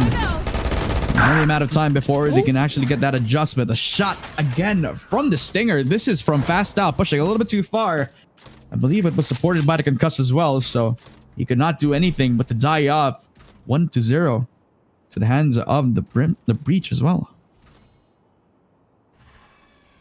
I mean, Stinger in those close range fights just proving to be absolutely lethal, and I believe that should be a Vandal dropped outside of A as well. So if in this slight off chance that NIP are able to head back and clear out this A position, they could very well just kind of even out this gun disadvantage just a little bit. And they do have the numbers advantage here as well, as they're not dead yet, so that could just also be like something that they can play off of here. They deny the overdrive, but they still have two of their initiators. heavy on utility to play on that retake scenario, but maybe Nathan will not even wait any longer. Scar will take off Ender, and he was the lurker for the side of them, but Woody will take out that another. And Neofly will get a really nice headshot. A 3 versus 3. Scar will not expect that. That's Woody with a triple kill as well. A 4K for Woody. And remember, this guy has the ult, but Rizal will pick up the pieces as well. ARF Team with a 4-0 scoreline coming into Sunset with a statement that Ascent map was a fluke. And this could possibly be their reign at this point in time. Sunset looking as comfortable for them. And hopefully this could continue, because I never expected ARF Team to be lost in that Ascent map, but now they're looking like a different team. Yeah, and Woody himself is just fragging out right now. He's 6-0. And an ultimate almost to boot for him as well. Still keeps the overdrive to the next coming round, so I'm looking to see if Fast Down is going to use that, but I don't think he needs to. Everybody's rich. Persona is gonna get shot out by the camera here. And one way to come in to deny this push from coming in any further. Rizal holding onto his side. That cover actually gonna push these players on the side of NIP back as they go exploring on the opposite side of the map here, and it's gonna get spotted out by Faustau. You know, one of the things that I loved about the B main changes is the fact that you're not going to see the stale compositions, because we kind of expected the Cypher to be played on every map, but it's almost a necessity for them to pick off a Sova. And now Ender, the Cypher that I've been talking about, has been taken out of the picture. 5v4. Castan has to be careful. He's getting picked up by Neon and Persona. 30 seconds left. Chases him down towards elbow. That's a shining light until Nathan shuts it down. Dash on in. Woody does not convert to the second, as Inugami will be the one to get the spray transfer in check. 2v2. The link position beyond notice for the defensive side. Well, again, while they reset to get the positions ongoing, they still have to think about that ultimate. Rizal will pick up the apple banana. Inugami's left alone. He does have the ulti, but doesn't use it. Picks up a triple, but Rizal will neutralize the threat with a double kill and a 5-0 for ARF Team. That actually came down to the wire. I thought in that kind of scenario, they just almost lined up for Inugami right there, but luckily Rizal was just able to kind of recover from that, and that's gonna be the first timeout coming in for the side of NIP, I believe. They do have a couple of ultimates here ready for play. They have the Rolling Thunder. Actually, I thought it would have been used in the last round for the post plan, but coming into this round itself, they will have it available for an exec here. But I think for the side of ARF Team, they're just also one way off that Rolling Thunder as well. That's true. Again, one of the things that I wanted to touch on that was rudely cut off by Ender over to the mid side death, but the Cypher being the obvious pick from the B main changes was, well, again, pretty obvious, but it also leaves a lot of room for any other agent to actually pick up the mantle. You can see a Vice being picked up here now. You can see a Killjoy being picked up in a few scenarios sometimes, since B as a site kind of feels a little bit more claustrophobic if you kind of compare it to the previous edition. And it's not even just the Sentinels. Now some initiators actually opened up for the taking. Now Sova's not a must pick anymore if Cypher is not in the lineup right now. Now you can also pick up the Breach as the sole destroyer of the B main trip, and sometimes it's not even because of the B main trip that you pick up the Breach. You just want to get that a lot more support for your Neon, who has been running all the way towards the map. Fastao will use that overdrive now. Reload bolt on as well. A lot of smokes to provide some cover before he rushes on in, and it's actually doing wonders for how they're reacting to this overdrive. Fastao can't push too far. He doesn't know what's coming.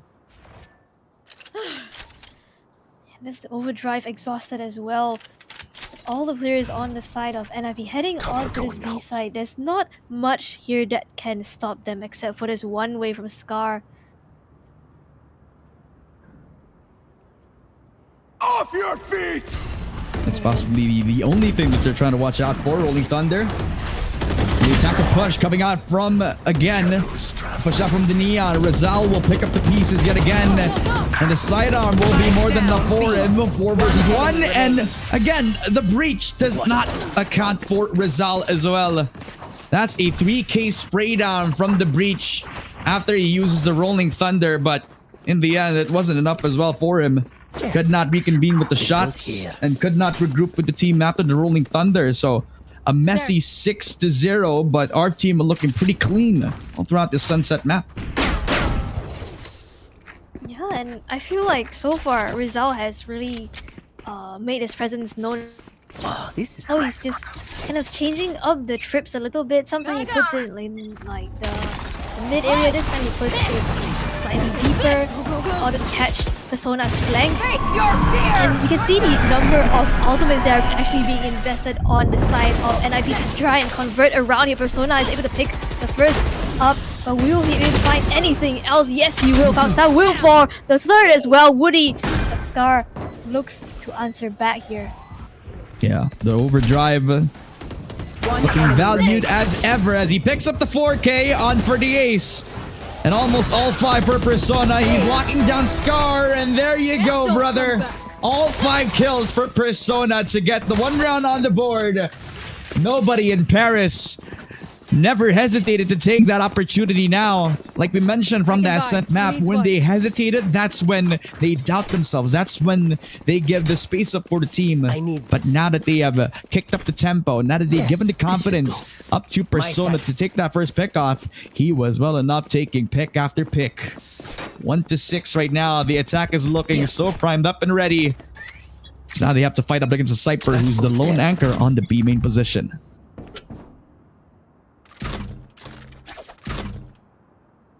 Camera just waiting for any kind of contact down B main here, and it's actually gonna be kind of situation where just all 5 players run onto the site. I think NIP have kind of realized that they have the strength in numbers here, right? They just want to try and get onto the site, get the spike down, and play for this post plant here. It is going to be a 5v5 retake coming in for the defense. They do have the Rolling Thunder as well as the Hunter's Free. That can come into play this round itself. Persona wants to get up close, and Personal finds the first, finds the second as well. The third, the fourth, the boot, and on for the ace yet again. Ace after ace. This guy is not stopping at all. Back-to-back aces for Persona, and you'll love to see it. This guy needed to heat up, and heat up he has. 12 kills on how he has conquered the 2 rounds that he got the aces, man. And it was the overdrive from the previous round. Now his shooting skills on full display, taking tap after tap, taking map control over to the Boba side. And he wasn't thinking about the concusses anymore. He wasn't thinking that he was going to get traded off. No, he had killer instinct in that round. And now he has followed up with an aggressive push over at that market position. This Cypher has to think about his positioning now. Now that Persona's on the server and he's cooking up a storm on towards that B main position. Fury in check as well for Nathan as he tries to get up a pick. But it's a good thing that every single member from NIP are not in the vicinity as the spike plants down, forcing ARF to complete a retake. Oh, not again. I always thought Persona was just gonna go for auto skills, but Inugami and Ender this time making their presence known. And all the kills going the way of NIP. Flawless round to come through, and I believe that also breaks the economy of ARF team here. Yeah. And look at the amount of guns that they're bringing to the table. Short pistols. And the Sheriff in hand as well for majority of them. Just relying on the one ulti that could change the tides in their favor. And that's the overdrive. Again, from the duelist. But Persona has been putting a lot of noise. From the previous rounds that we have been seeing him perform, he has been entering without any sort of hesitation anymore. This guy's brakes have been thrown out the window. I think he just realized, like, hey, I can just shoot my gun. Right? I mean, this guy is hella good so far. I think the tactical timeout has to be at the most pivotal moment, right? Because they realize that this momentum is shifting up to the weight of the side of NIP now.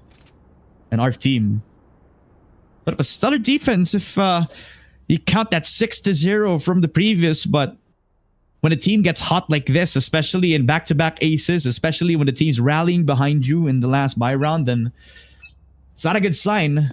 And they're looking to use that tactical timeout to stop their momentum before it even starts.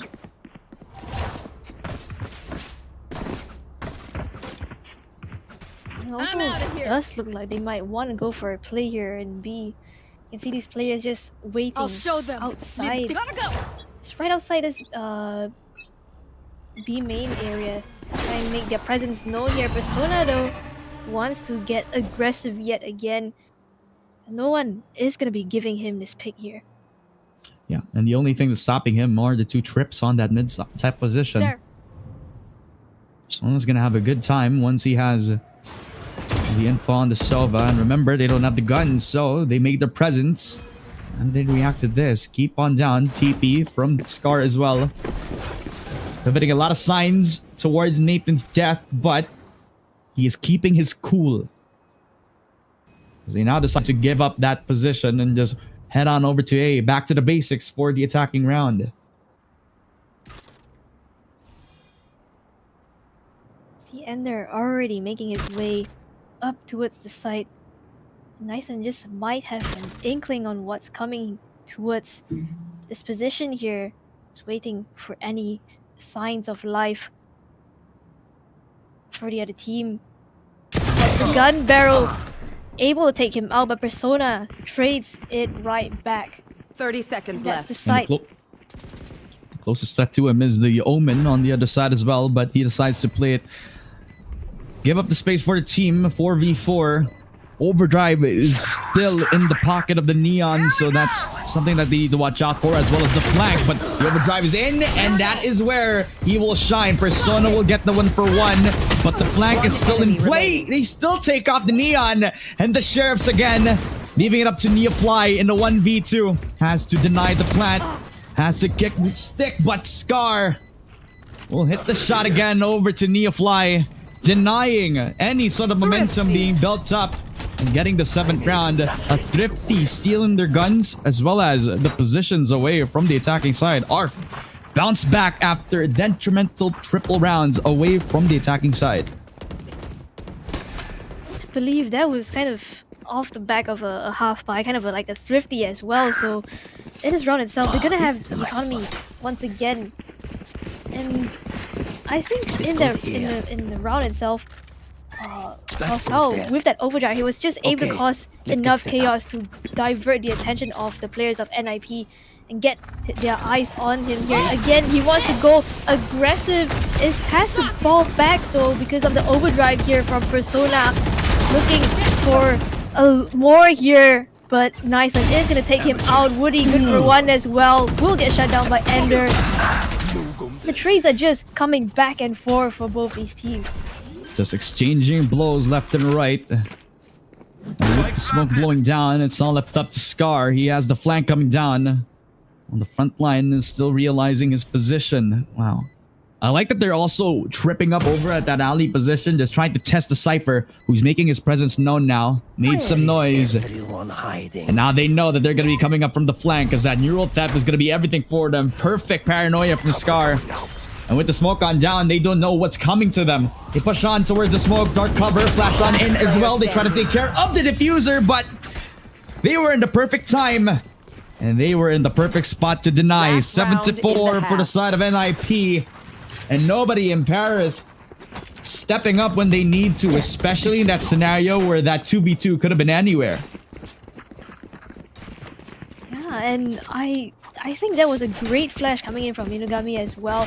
You could see that Scar just wasn't expecting the flash to come through. He was completely blind, completely caught off guard, and that was able to buy the bit of space, the bit of time for NIP to just come in and deny that defuse and pick off both those players. So coming into this round itself, ARF team not gonna have the best of buys, Stinger as well as a Bucky for a couple of the players.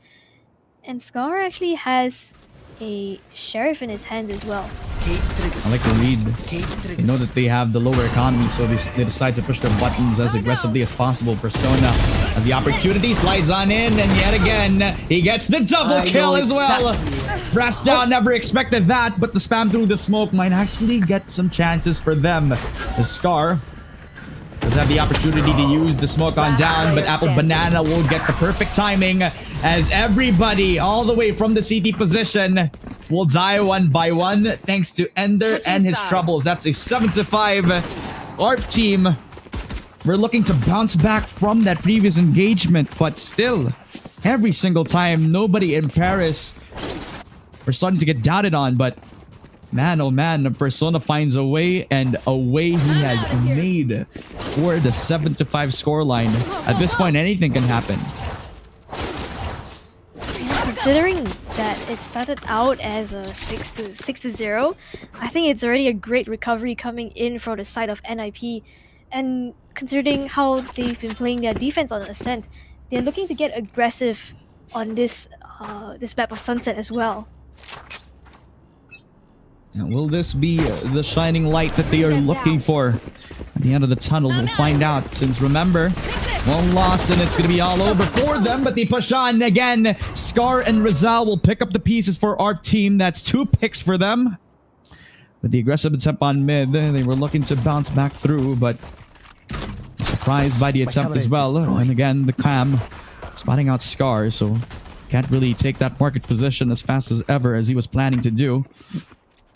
4v3, and with the reset coming in, B main, since it's not going to be defended by any sort of trips except for if they decide to take the space on market, this is a free plant for them. Revealing area. Side just completely open for the taking.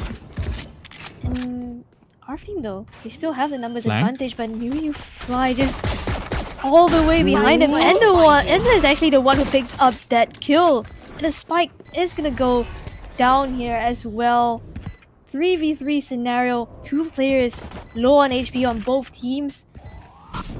By just being a nuisance and be main here and then give Ender the opportunity to strike from the back. Woody will fall, and great pistol round coming in for the side of NIT.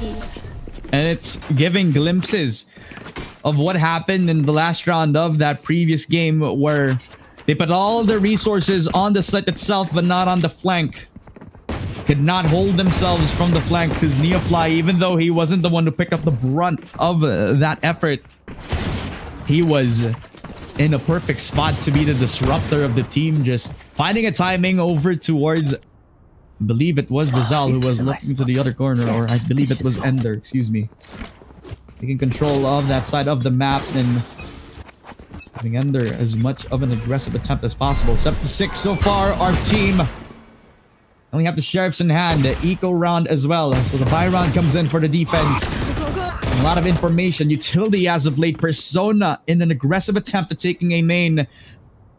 But in these sort of scenarios, you're kind of okay with giving up that space. Just knowing that they have the better guns. You're kind of looking for a mistake from them. But I like that they're playing the passive game. Especially with the better guns, you do not want to give it to them. I'm not too sure about that one way. Yeah, let's pick it up from the VOD review. Yeah, fault line here just being exchanged for both teams, and Pausal able to get himself in an advanced position. No! He easily get trapped up though. Fly good for 2 with a stinger. Still Persona holding his angle. Fly here. Scar is able to pick up the Sheriff. Wants to go for the one tap, but on mid position, Ender good for 1. Scar answers back. 2v3 situation here for them. The util combo. 30 the seconds C's left. as well as the aftershock, just to deny them from any sort of space. And even if they dodge away from that util, they're in line of fire. Well done. I think I remember Conky talking about how the team likes to coordinate these types of plays, just util on top of each other to make it difficult for them to take the space. This time Woody coordinating with the armor just to take some space over A, but Persona is in loving arms. Headshot again from Woody, but he doesn't have time, and he doesn't have the friends to support him. A double from Persona. A 7-7 scoreline. And again, NIP getting 4 rounds in a row to start off their campaign. And well, the second half, remember they we're trying to contest them from those 1v1s, and Persona with 21 kills. This guy from Ascent had 22 when we realized it on the second half. This guy never really stopped heating up as we head on into the sunset second half. Definitely not, and you can see a couple of these players actually investing on the side of NIP as well. Ender, I believe, has picked up a fan of his own. Actually going to go for this aggressive B main push to try and push the players of ARF TEAM into the hands of Ender, but Ender is the one who falls instead. Faustau makes his way onto the side. Plant is gonna go down. And again, their numbers advantage in the hands of ARF TEAM, especially since they have this the weapon advantage as well. Yeah, and even denying the neural theft possibility for them, so no info whatsoever. Relying upon the utility from Inugami right now. As the smoke comes down, the flash on in. Woody doing his best to try to deny them from any sort of space from Ali. They're all funneling into the ARF team as Persona is trying to make the answer come. One shot through, a second again as Apple Banana comes in from the flank. 1v2 now. As he decides to try to make some blow happen, but Faustau just knocks it down with the 8th round win. A double from the Neon as well. ARF team striking back after a very strong second half start for the side of NIP. But this time they're barking back, and you know what ARF team does when they actually have the momentum. It's very hard to take it away from them. Hopefully they're not going to be able to give it up again. Can we just take a look at Scar's KDA right now? 11, 11, 11. Make a wish, man, because I think that's something that both teams have been looking for ever since we started.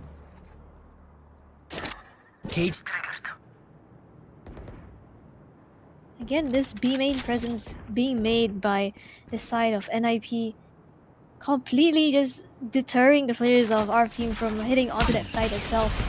But this time though, Ender not really willing to get caught out again. He's playing back, wants to go in for this retake actually. He's gonna get caught out by the tripwire. And it seems like it's gonna be a full retake for NIP here. They might want to go in for a fast retake, but the spike plant is gonna go down without much contest.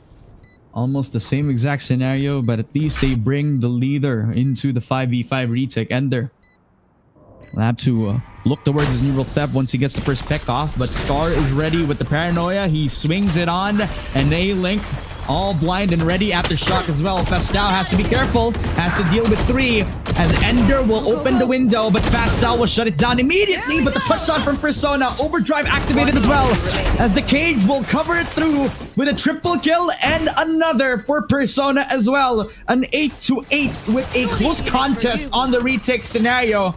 A shining light from Ender will provide for the 8-8 scoreline as NIP have been looking to bounce back, and once Triple got that 3K, that was their window opportunity.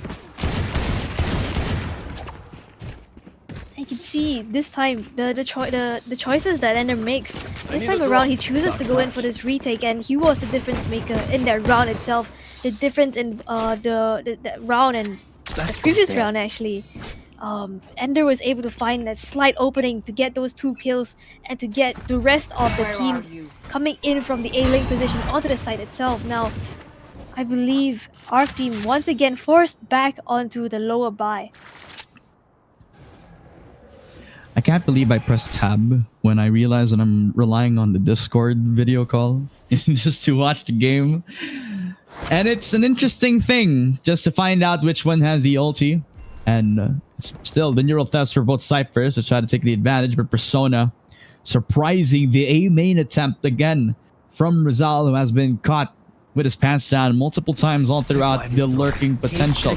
Push on in again towards B just to contest Ender and his utility. But Faustau, the story behind him has to be that Bucky, but Ender will knock it down immediately. 3v5. It is going to be an open plan for them, but ARF, they're dealing with lower guns. Can they fight up against 5 people, especially with the pace? 3 kills, in fact, in a blink of an eye, especially with Ender leading the charge with a 9th round win for NIP.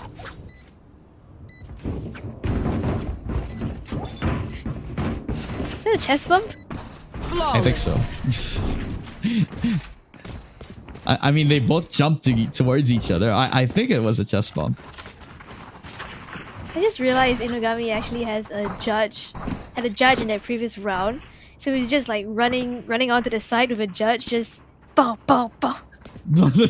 Like, and he was in the front line too, so it was kind of interesting on how he was supposed to use that into that retake, but he ended up not being the first guy in. I feel like that's the strength of the what the Fate is able to provide you. Like the problem is so much faster than like the drone, right? So you're just able to make your way on the side fast. And speaking of fast, Faustau's already on the side itself with the overdrive in his hands. The rest of the players on NIP not so keen on this contest here, but Faustau just trying to go in for any kind of damage he can find. Unfortunately for him, his overdrive will run out. The trades though coming back and forth. Persona finds 2. A presence in mid from Rizal here. Last player Door standing. just to give him the opportunity, but Persona will knock it down. Scar 1v3 and he kills off Persona. That's the top fragger. Could not convert to the second as well. And in this retake, they stand tall. A double-digit scoreline again for NIP. And at this point, they were counting on all their stars to take control of that market spot. And you saw that Faustau was even willing to pull out the judge when his overdrive was running out, but in the end, the timing was just not perfect. The timing was not there as well. And in that retake scenario, I like the split up again for the NIP squad because they had both the Boba position and the market position on full notice. They took down Faustau, who was the sole carrier of that market position. And when it came to the 1v3, Scar was this close to even get themselves that second frag, but it just was not to be.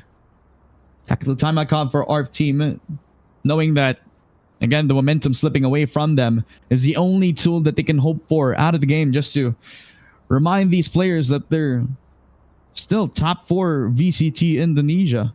Literally one of the invited teams just to prove a point. But speaking of proving points, this team that we have for ourselves, NIP, is just showing up when they need to. And it's off the back of not only Persona, but the calling from the whole team, the mid-ground calling from everybody just to keep themselves on the same page has been beautiful. Right there. And speaking of Persona, this guy has 29 kills already. Jeez.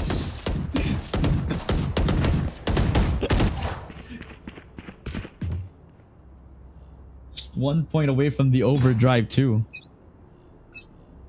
This guy is cash for days. And you could say the same as well from the push out over B main. And the Neon is doing the brunt of the work to see if he can get himself a pick off. A straggler found. That's knifed them down. But Woody, he still keeps them in loving arms. But Banana is in full control of the situation. 3v3.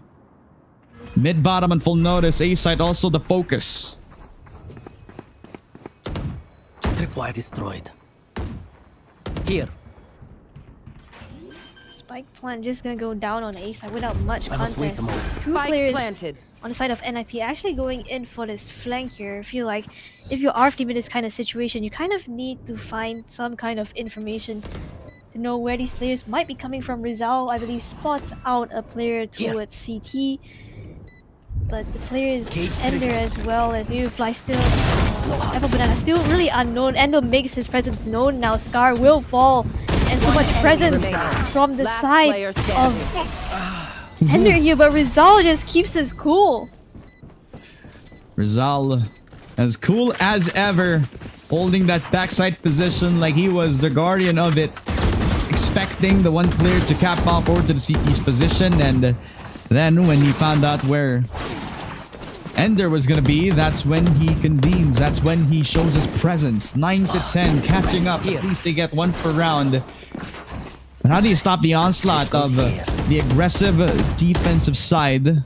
Always led by the B main extremity, but now they're gonna be expecting it on the other side of the map. That's double initiator composition, holding up that A side control. They leave their leader Ender to fend off for himself on that B main extremity, just trying to make sure that he's not going to be on the receiving end of that rolling thunder. camera taken out. Smart out Faustao trying to go in for Spike this planted. market pressure as well here. Faustao has information on his players coming in from mid. Stun is good for Faustao, but Inugabi trades it out. Going forward here for these players. Rolling times are on the defensive side being used. New fly good for one. Trying to find an opening back onto the side. It's just trades after trades. The Hunter's Fury being utilized as well to try and cause the chaos on the side. Woody good for two here. And is this gonna be enough? Neofly will get himself ready. That's a 2v2. The post plant in check. Knifefen will have a good time holding that B main position despite all the smokes, despite the Clove being the catalyst for how this B main post plant has come to fruition. He stands tall with gunplay in his hands, showing why he should be feared on holding that B main position, just knowing that once they got the space, once they planted the spike down, they didn't even need to worry about anything else. Just once Nathan has the long range gunfights in check, they cannot do anything after that. I mean, it's almost like Apple Banana was providing the smokes for them. The cover just to give himself some time, just to give himself the positioning. And into the 10 to 10. They're primed up to catch up against the NIP squad. Vastao to strike back again with the triple position on A. A nice fault line just to delay the push. Decay just to try to make Vastao hesitate as well. The scan all the way from backside. And he could not do anything after that. ARF though pick up the pieces. That's 3 in the round for them. And a 2v4. Moving on to Persona as well as Ender. Try to fish off the last 4, but they're all holed up on backside to defend off the spike plat as well. Persona will pick up Woody Ender to try to get himself the opportunity, but he's been covered, especially with the new cube on the side. Scar, nice shot again. It's all left up to the star player Persona. With 45 HP, what can he do? Crossfire also established. Headshot delivered to Rizal. 1v2 on backside as well. And a dart just to delay the inevitable. Persona has a dash in. He could spot out another, but Nathan will lock down the 3K. 11 to 10. And ARF team caught up. Not only caught up, but has gotten the lead for this matchup right now. Considering that was kind of like a half buy coming in from NIP, I feel like it also kind of looked a bit dicey in that 1v2 situation. Personas have been heating up this whole map, but Nathan no able to make things work. Now ARF team back in the lead, and Faustao actually again one off that overdrive here. That could come into handy this time around. I believe he might want to go for the contest towards this A side, but Woody making his presence they want to make his presence towards this B position here. Maybe play into the Cypher cam now, just to get themselves the info, but no, they're playing into Persona on the other side of that backside right now. And Nagami just trying to make sure that they can delay the push out. They're worried about all these possibilities on A when they realize that it's as close as peaking on that B main position. Persona will be in prime position. And a perfect fault line will accompany them. And the tension is huge, just trying to wait for the perfect timing. And the time is now, pushing on in. The slide comes through, but Fastao was not fast enough. At least the breach is able to get that 1-for-1 trade-off. A second, a third, a 4K from Inugami. And this guy's picking up the ace. Persona sit down. It's Inugami this time to pick it up for the 11-11. That was huge coming in from Inugami right there. Just holding his position in the corner. Denying the players of ARF team from entering the site. And I believe that that should also stop the momentum from ARF team from coming in as well. Now you can see the economy damage destroyed. Again, a Bulldog. A couple of Bulldogs in the mix. A couple of Sheriffs as well. They do have the overdrive. That could be the difference maker this time around. It seems like it's going to be heavy mid hit coming in with that overdrive.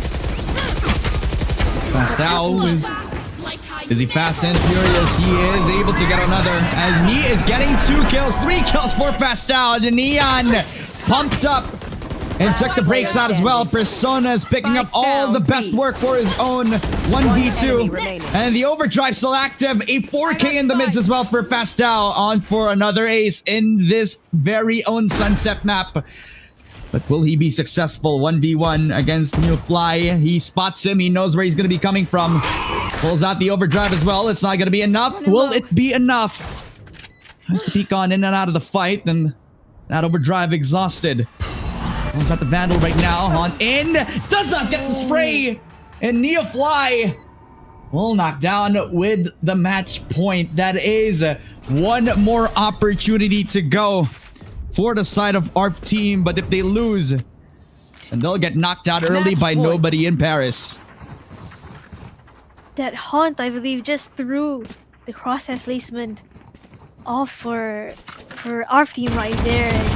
And he wasn't able to convert that kill now. An operator in play for Persona along with the overdrive. Things are gonna be looking interesting this run, especially since Inugami actually won away from the Rolling Thunder himself. So it seems like for the side of ARF Team, they just want to go as a team right here, want to play the trades, but two players waiting behind this wall here. Apple Banana finds both of them. The paranoid to come through, but no trades coming in from ARF Team. It's not even complicated anymore. It's as simple for him to step into the fight. Just finding the first pick off, and not only that, the second to stand his ground. Humble position now being on notice for the ARF Team to see if they can get themselves the leg up yet again, but crippled, especially with their initiator as well as fast down, knocked to the ground as well. Relying on Rizal to take the pick off for themselves, but will they expect the Alligator to come on to them? Neofly has an open opportunity to take this match by storm, but all that they're hoping for is to get an open plant, and even that is a privilege they cannot afford. A triple for Apple Banana as well. Rolling Thunder activated for both of the breaches as well. And will this be enough for ARF Team? Woody taking his chance, taking his nerve, but he gets concussed by the Rolling Thunder as well. Inugami will respond with another. As he gives a spike towards the Omen, he rotates all the way towards B. And will this 1v2 be enough for Scar? That is the question. Has to fight off against Inugami, who has an idea, an inkling. Sprays onto the smoke. Knocks him down to 86, but they're gonna be playing together. Tag it up over to the market side. Flash on in just to make the presence known. He feels it! But it's not gonna be enough. Inugami Korone will get the final exclamation mark and get themselves 2-0 against ARF Team. Nobody in Paris will move on to the second round. Job's done. Here. What a game that was. That felt way more intense than Ascent, honestly. Oh my goodness, man. I mean, it's been a while since I've had a very close Sunset game, and dare I say, that was an upset if I've ever seen one, because ARF Team has set the expectations. They were one of the invited teams, and if they weren't the most popular, they're one of the most popular teams in the SA region, especially around the circuit around the VCT split one into Indonesia, right? But they were this close. I mean, I gotta give props to them. They made it very close, especially with the amount of times that they have been trying to get those 1v1 pickoffs. But by the time that they tried to get the leg up in the moments that mattered the most, I mean, it was Ender and the rest of the squad that actually made a difference in a lot of rounds. Yeah, and Persona, 7 first bloods. Like, even though NIP started, they didn't really start off strong with that 6-0 from ARF Team. They were able to just recover enough in the first half itself with a 5-7 scoreline, and they were able to just bring the comeback all the way in this map of Sunset. 13-11 scoreline for them. Yeah, I mean, that comeback was one for the ages. That first half was absolute cinema, but that second half was the cherry on top. That was a beautiful 2-0 victory And even though it was a 2-0, it didn't feel like it at all. It was as close as ever, especially in that Sunset game. And I believe that's a game where both of these teams could walk out proud tall. But in the end, we do see, I believe it was the NIP team coming into that second round. And I think it's a well-deserved effort for them. Do you agree, Gremmy? I mean, definitely so. I feel like on Sunset especially, that 6-0, I feel like would really have tested the mentals of these players on NIP, and to be able to come out of it and bring that comeback all the way, I feel like they really deserved their spot here to be able to move on into the second round itself. Yeah, and it's been one hell of a stellar event, ladies and gentlemen. But before we throw it into a short break, we'd like to thank our sponsors, Colorful Malaysia, as well as our strategic partner, Esports Integrated and KBS. And this has all been supported by Rakan Muda and Rakan Digital Malaysia. We're live on Twitch, YouTube, and Facebook. Just follow us right here on Berryfam Co, as we are the production that has been running the scenes from behind. As we are going to be tuning on into a short break. My name is Ramone. With me is Gremmy. We'll be back with the second series of the day.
Yeah.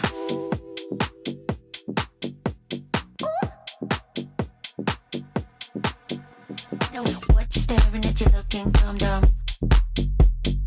No, I don't ever hold my tongue. I will never be what you expect. Maybe you need to get your eyes checked. I don't care if you think I'm stuck up. I don't care 'cause you can't call my bluff. I don't care if you think I'm a clown. I don't care cause you can't pin me down. You can't pin me down. I'm everything you can't define. I'm always gonna cross your line. You can't pin me down, pin me down. You can't pin me down, pin me down, pin me down. You can't pin me down, pin me down, pin me down. You can't pin me down, pin me down, pin me down. You can't pin me down, pin me down. You can't pin me down, pin me down, pin me down. You can't pin me down, pin me down, pin me down. You can't pin me down, pin me down, pin me down. You can't pin me. What you staring at? You looking dumb dumb. No, I don't ever hold my tongue tongue. I would never be what you expect. Maybe you need to get your eyes checked. I don't care if you think I'm stuck up. I don't care cause you can't call my bluff. I don't care if you think I'm a clown. I don't care cause you can't pin me down. You can't pin me down. I'm everything you can't define. I'm always gonna cross a line, and I can't help it. You can't pin me down, pin me down. You can't pin me down, pin me down, pin me down. You can't pin me down, pin me down, pin me down. You can't pin me down, pin me down, pin me down. You can't pin me down, pin me down. You can't pin me down, pin me down, pin me down. You can't pin me down, pin me down, pin me down. You can't pin me down, pin me down, pin me down. You can't pin me. You can't pin me down. You can't pin me down. Can't pin me down.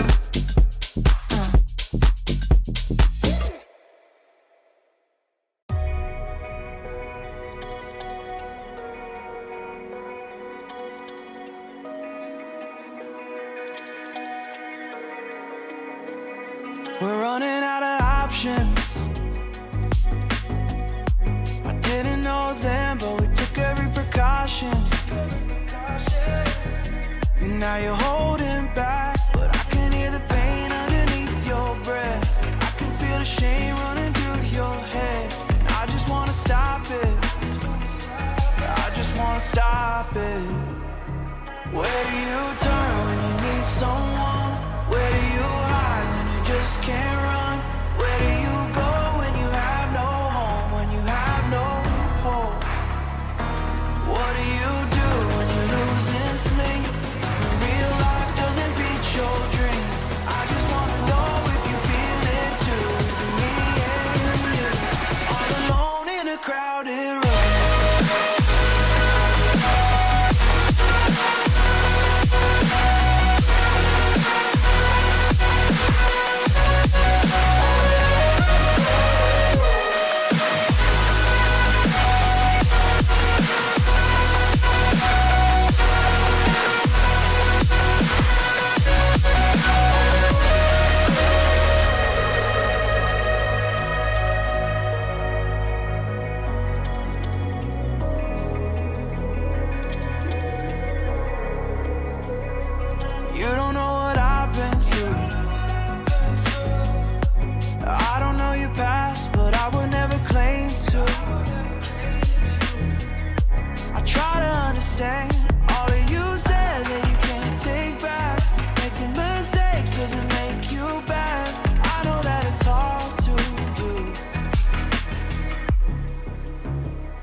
Nama saya Fira ataupun lebih dikenali sebagai Fira Fendi dan saya merupakan pengacara, talent dan juga streamer di dalam bidang e-sport.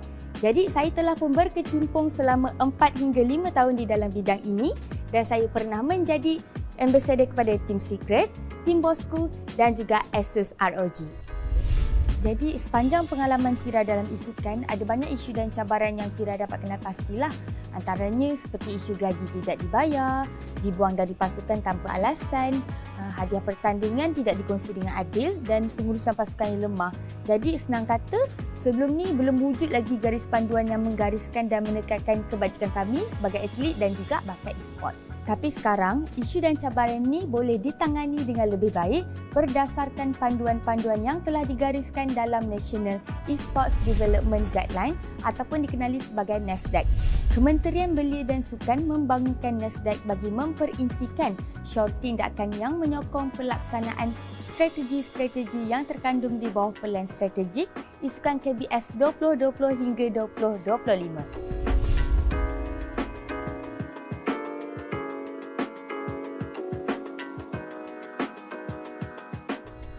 Menyelesaikan keputusan melalui kontrak untuk menjaga kesejahteraan dan kepentingan semua pihak adalah sangat disyorkan untuk menyelesaikan keputusan melalui perjanjian kontrak yang ditandatangani bersama. Ini memastikan kejelasan dan accountability di antara pemain, kelab pasukan, pengatur acara dan entiti atau individu lain yang terlibat. Persediaan kontrak yang adil dan jelas. Kontrak harus adil kepada semua pihak dengan jelas menggariskan hak dan tanggungjawab mereka. Ia harus ditulis dengan cara yang mudah difahami oleh semua pihak yang terlibat untuk memupuk ketulusan dan saling memahami. Syur untuk menggunakan template kontrak NESDAQ 2022. Template kontrak yang disediakan dalam NESDAQ 2022 ini boleh menjadi rujukan yang berharga bagi pihak yang terlibat.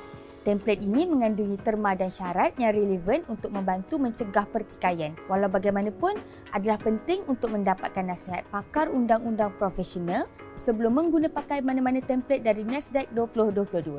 Mencapai pematuhan dan tadbir urus yang baik.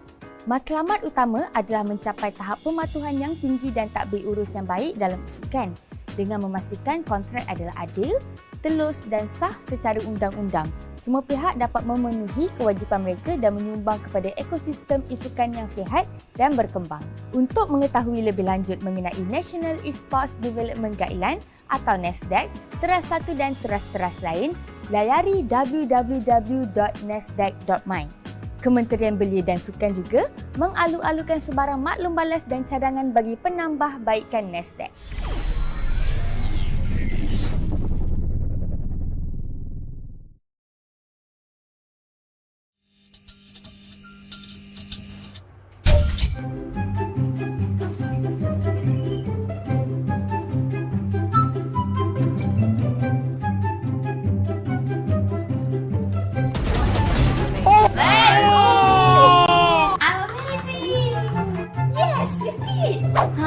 Lose again.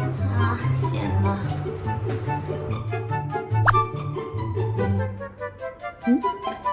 Viewing party? I need to tell the rest.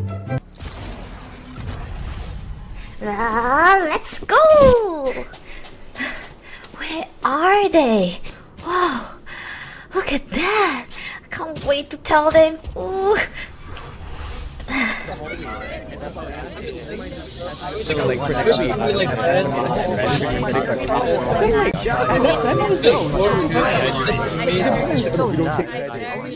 Guys, do you guys want to go to the watch party? Watch party? Watch party? Watch party? There are gonna be at least 200 people there for the love of Valorant and esports, and it's free entry, free flow of popcorns and ice cream. I promise it's gonna be amazing. Yeah, definitely. I am so down for it. Let's go. Let's go. Bring us here, man.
Plant a spike. You forget. I always play high stakes.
Welcome back, everybody, to another edition of the Vortex Hidden Gem. My name is Ramone. With me is Gremmy. We had a fun time over at the Ascent and Haven map, or on the Sunset map on the first game itself, as we head on into SYS Rain Esports versus Furious 5. Gremmy, it has been so fun casting with you. How are you feeling today with the first game already done and dusted?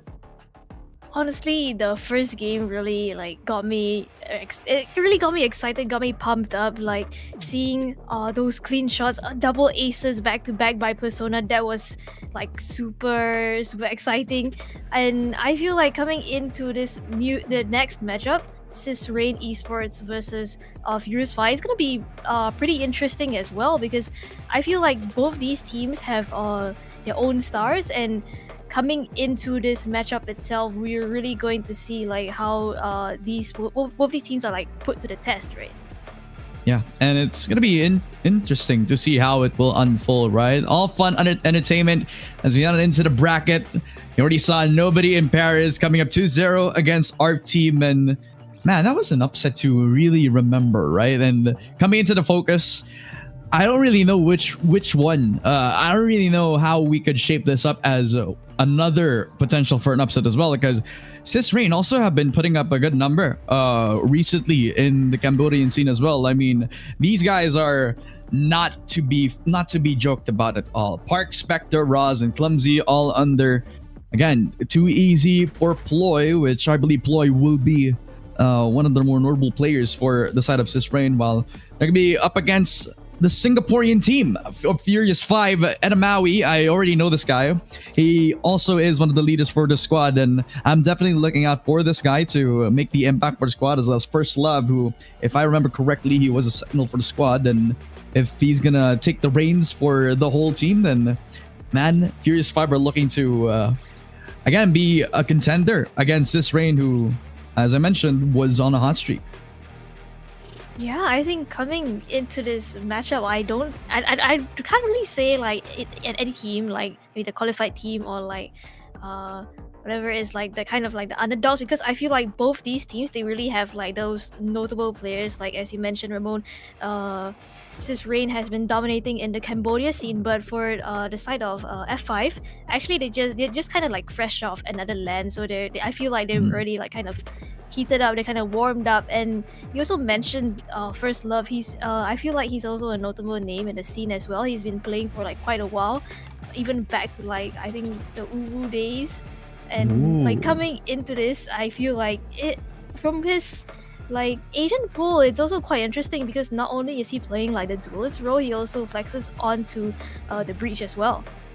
Oh, so this guy is as flexible as can be, right? Put him on anything. It's almost like a mini Forsaken if I've ever seen one. But again, this is an opportunity for the side of Furious 5 to take the reins in the mantle. But SYS Rain, they do have a bit of a comparable state so far. As we get on into the map Veto at this point in time, it's going to be interesting what the bans are going to look out as we head on into it. If I remember correctly, it was Ascent and Sunset from the previous game. Will this be the same Veto second time around, because if I remember correctly, I believe Lotus and Icebox are not going to be in the map pool now. Split and Pearl are back in. I want to see somebody pick up the Pearl map because it's a really fun map.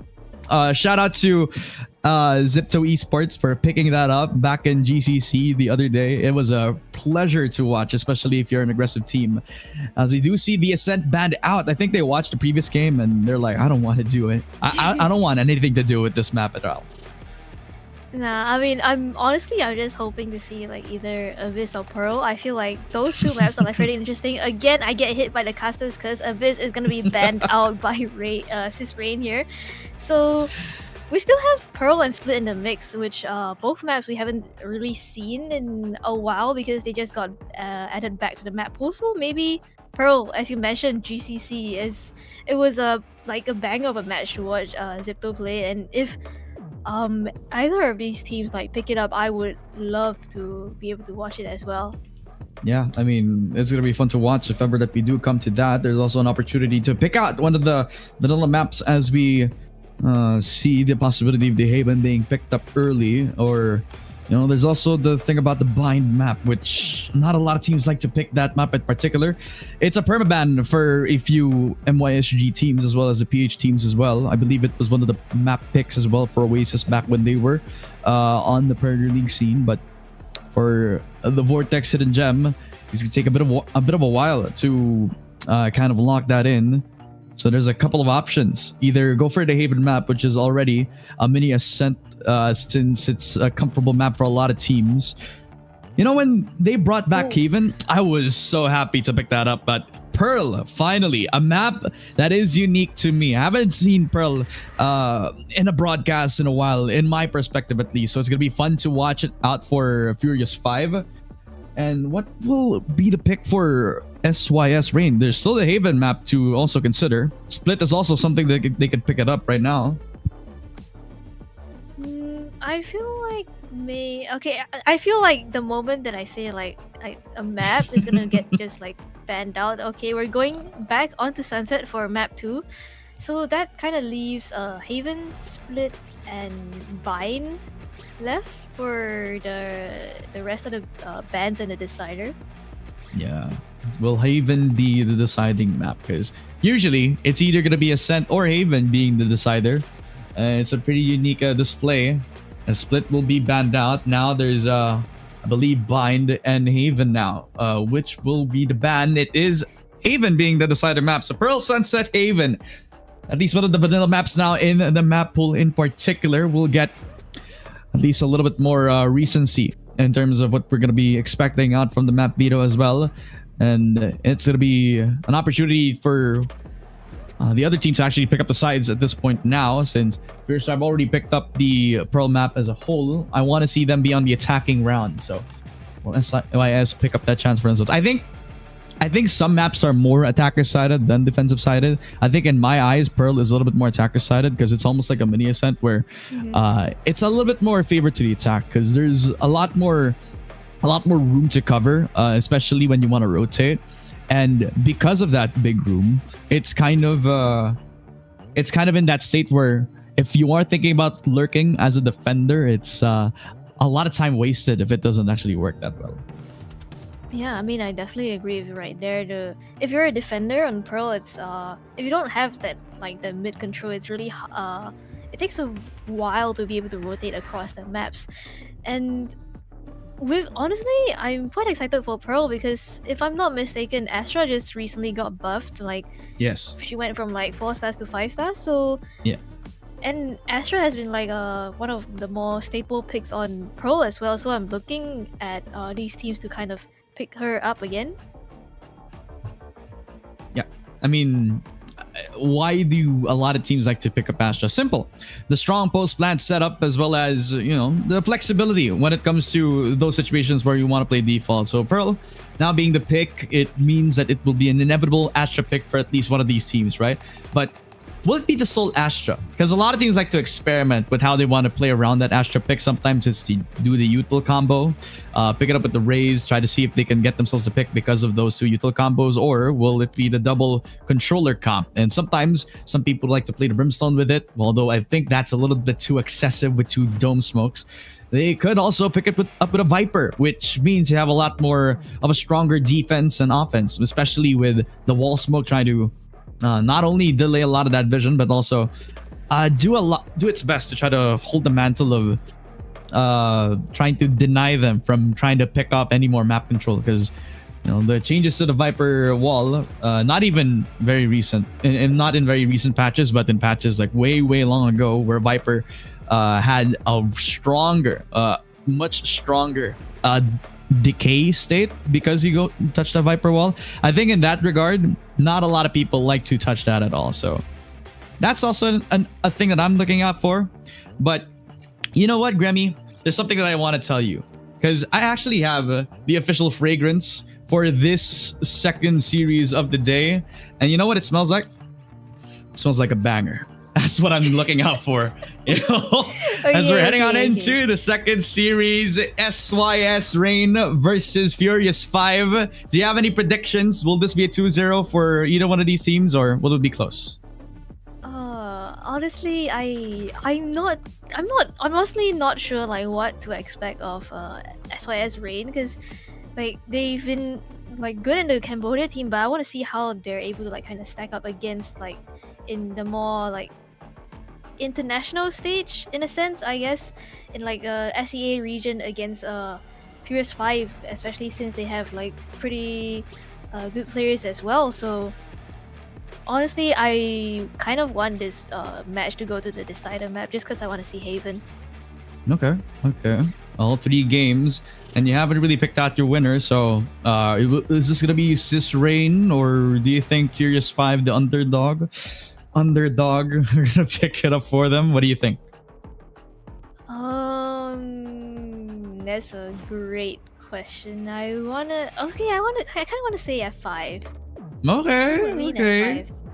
Just because they warmed up, just because they look a little confident heading into this. Okay, I kind of see the logic. You know what? If you say F5, I'm going to be going for the safe option. It's going to be a 2-0 for SYS Rain. The Cambodian team is looking to get my support, and they have gotten it. So will this be the end for one of these teams? Because remember, ladies and gentlemen, this is a single elimination bracket.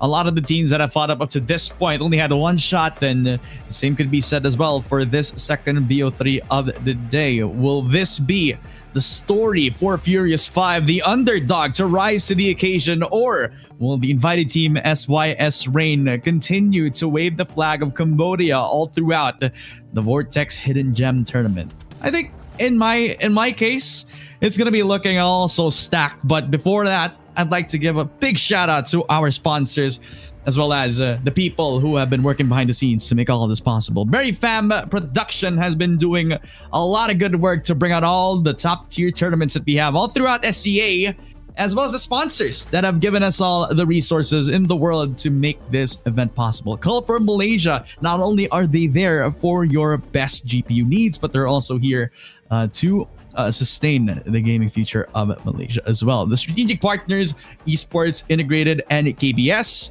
and this all has been supported by Rakan Muda and Rakan Digital Malaysia. All this live at Twitch, YouTube, and Facebook, ladies and gentlemen. The second BO3 is coming your way in just a bit, and Gremmy, not gonna lie, I'm feeling pretty excited about it.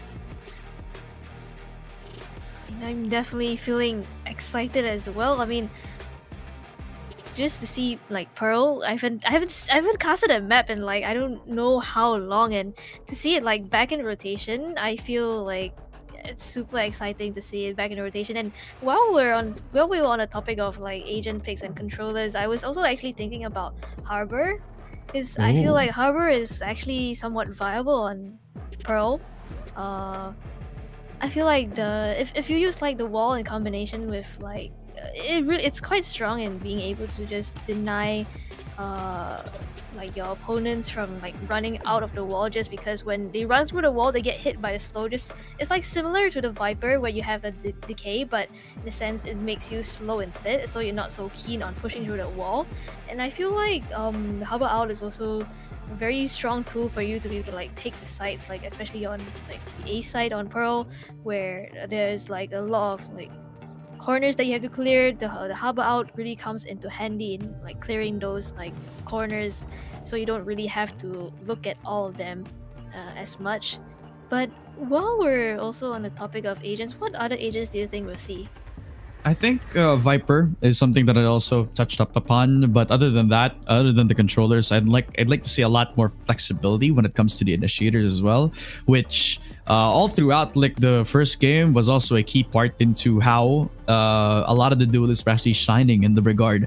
Every time that they had the entry frags, it was always because of the Fade. It was always because of the Breach. On this map in particular, I want to see a lot more Fade, less of the Sova, because Sova in this map, a little bit more of a unnecessary addition in my eyes, right? But Pearl as a map, I kind of feel like the Prowlers are going to make a lot more sense, especially if you're supporting that with a very fast Neon, which Neon has been a pretty popular pick on this map in particular. Less priority on the operator, more on the entry potential when it comes to the overdrive once you got the ultimate up and ready. Plus, a lot more space given to you, a lot more potential for you to actually move around the map, make it a little bit more hard for the retake to come in, because there's a Neon running at you in every single corner. So stronger on the eco scenarios, as well as the entry potential is still there. So that's the duelist down. What about the Sentinels, right? Because in my eyes, I think Vice hasn't been picked up all throughout the tournament yet, or at least not in my eyes in a few other recent tournaments. I want to see a lot more of that, because I'm kind of interested to see how Vice shapes up into the meta, although not a lot of teams are trying to at least risk themselves in a position to show a bit of that Vice tech, where I feel like there's potential there, you know? Yeah, I mean, I definitely agree with you right there. Like, I feel like Vice is in a position where she's kind of like it's mixed between Sentinel and an Initiator, where she has like that Sentinel utility that's able to slow down pushes, but at the same time she also has that flash that she's able to use to play for herself as well as support her team as well. But I feel like she's also in a position where she's not like a super dedicated Sentinel, and I feel like a lot of the times teams are more comfortable picking like a double controller, double initiator, rather than maybe a double sentinel, just to try and get this Vice into a more viable position. Because I feel like if you use like the wall for your flank, it's kind of like, I feel like it's not the best use of it, you know. But if you don't use the wall for your flank, if your Vice is the only sentinel, you have to kind of have one player looking at your flank at all times. So it's also kind of a more like a scenario where I feel like it's a bit like the deadlock situation. I know, right? And speaking of deadlock, I'm still very salty that we're not able to see Bind, because we were studying on what possible team compositions like a few of these players, a few of these teams are trying to cook up on these maps. And I'm sad that we weren't able to see Bind, because if you look at the possible team composition for Furious 5, a double Sentinel comp with a Deadlock in the mix plus a Cypher to follow that up with, I mean, this team comp is kind of cooking. Because I'm seeing that a lot of teams are kind of doubting it at first, but how many times can a grab net actually stop a push from happening, right? How many times will a lineup give you some map space if nobody is holding up that B garden control, if nobody is trying to seek themselves in towards that shower side because they're thinking about that grab net every single time? Like, it's like a tool of conditioning from one button alone, and some teams don't like to risk that. That's why they ban these maps out. Sometimes they don't even want to risk trying to play that map in particular, so it's kind of respectable.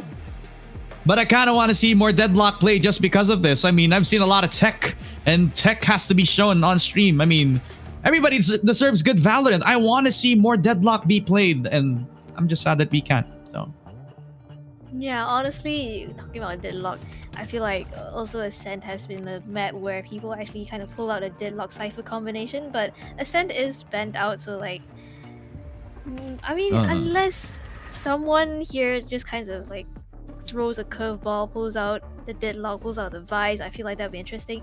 You know what else would be interesting to watch? I feel like a Yoru on Pearl will be quite fun to watch. That would be. Hey, I'm a Yoru enjoyer, okay? I know. I've been watching your streams, Gremlinguini. I know what your game is. The TP towards halls, and then you surprise them with a dimensional drift if you get the first 2 kills. I mean, I've seen you get an ace before, not on the Yoru, but on the chamber. So it's a pretty interesting thing to point out, though, guys. It's an interesting thing to point out. She's actually a chamber main. Do you actually believe that? I mean, I was a chamber main before, but imagine playing chamber in 2024. Well, heading on into the Pearl map, ladies and gentlemen. Agent Select on the full notice. Man, oh man, I'm so happy that we're not in 2023 anymore. It's just the abundance of chamber picks. I honestly I don't miss that method. It was just chamber and no duelist, and it made things like very, very slow, and I was like, it made defaults even more defaulty, if you get what I mean. Yeah, actually. Speaking of defaulty, let's throw it out the window. Possible double neon into this BO3 right now to start off the Pearl map. And again, it's been a topic for us where a lot of teams like to pivot to the playstyle of funneling it into the neon, giving all the resources to the neon. Is that a thing that you kind of like to see from these teams? Honestly, I feel like in order to make the neon even stronger than she already is, you kind of have to funnel those resources into her, because it's not like she has like the kind of a get out of jail free jet dash or like arena dismiss. Yeah. And while she does have a stun, the stun sometimes it's a cosmetic stun. So like honestly, if you have like a flashing agent, it would definitely help for you to be able to get your neon into like places that are much deeper behind enemy lines to create that space for your team to get onto the side or go for the retakes. And it seems like it's gonna be a double neon here for both these teams, as well as both of them picking up the Astra. Arena pick for the defensive side. Now that's interesting. Now Furious 5, they're putting the pedal to the metal on this team composition. Their only flash will be the flash from the Reyna, and it's Feast or Famine for the side of the defensive so far. Furious 5 looking to pounce on them with the opportunity of using that right here. Double Neon, double Astra. So it's either you're going to be expecting the competition to be a little bit too slow, or will it be the exact opposite? Will they put the pedal to the metal as we head on into this first pistol round? The defensive side of Furious 5 looking to strike a little bit further. The passive approach on that side of the map, while you got Sis Rain going to try to take the reins of the attacking rounds, play the place and the tempo towards their name, and it's starting with an art push by both sides of the team. There. Honestly, I'm not too sure if the side of F5 will actually be expecting this, but it seems like they're not super keen on like going in for that aggressive fight here. Recon Dart, it's gonna get broken. Fault line to come through, and the Prowler as well to just deny this push here from coming in. I like this. I like that they're trying to play off of that crossfire now. Okay, drama slums. He isn't in the slum. He actually gets out of danger. 2-for-1 special, especially with the defense. Proactive on the approach. Spectre looking to open the window of opportunity to get the backside control. He gets one. That is off of a low HP player. A second frag, a third for Spectre as Neon. He runs into the site, 2v1, leaving it all to Clumsy, who definitely was in the worst possible scenario to give the 1-0 so far for the defense. Furious 5 start off strong with a pistol round win.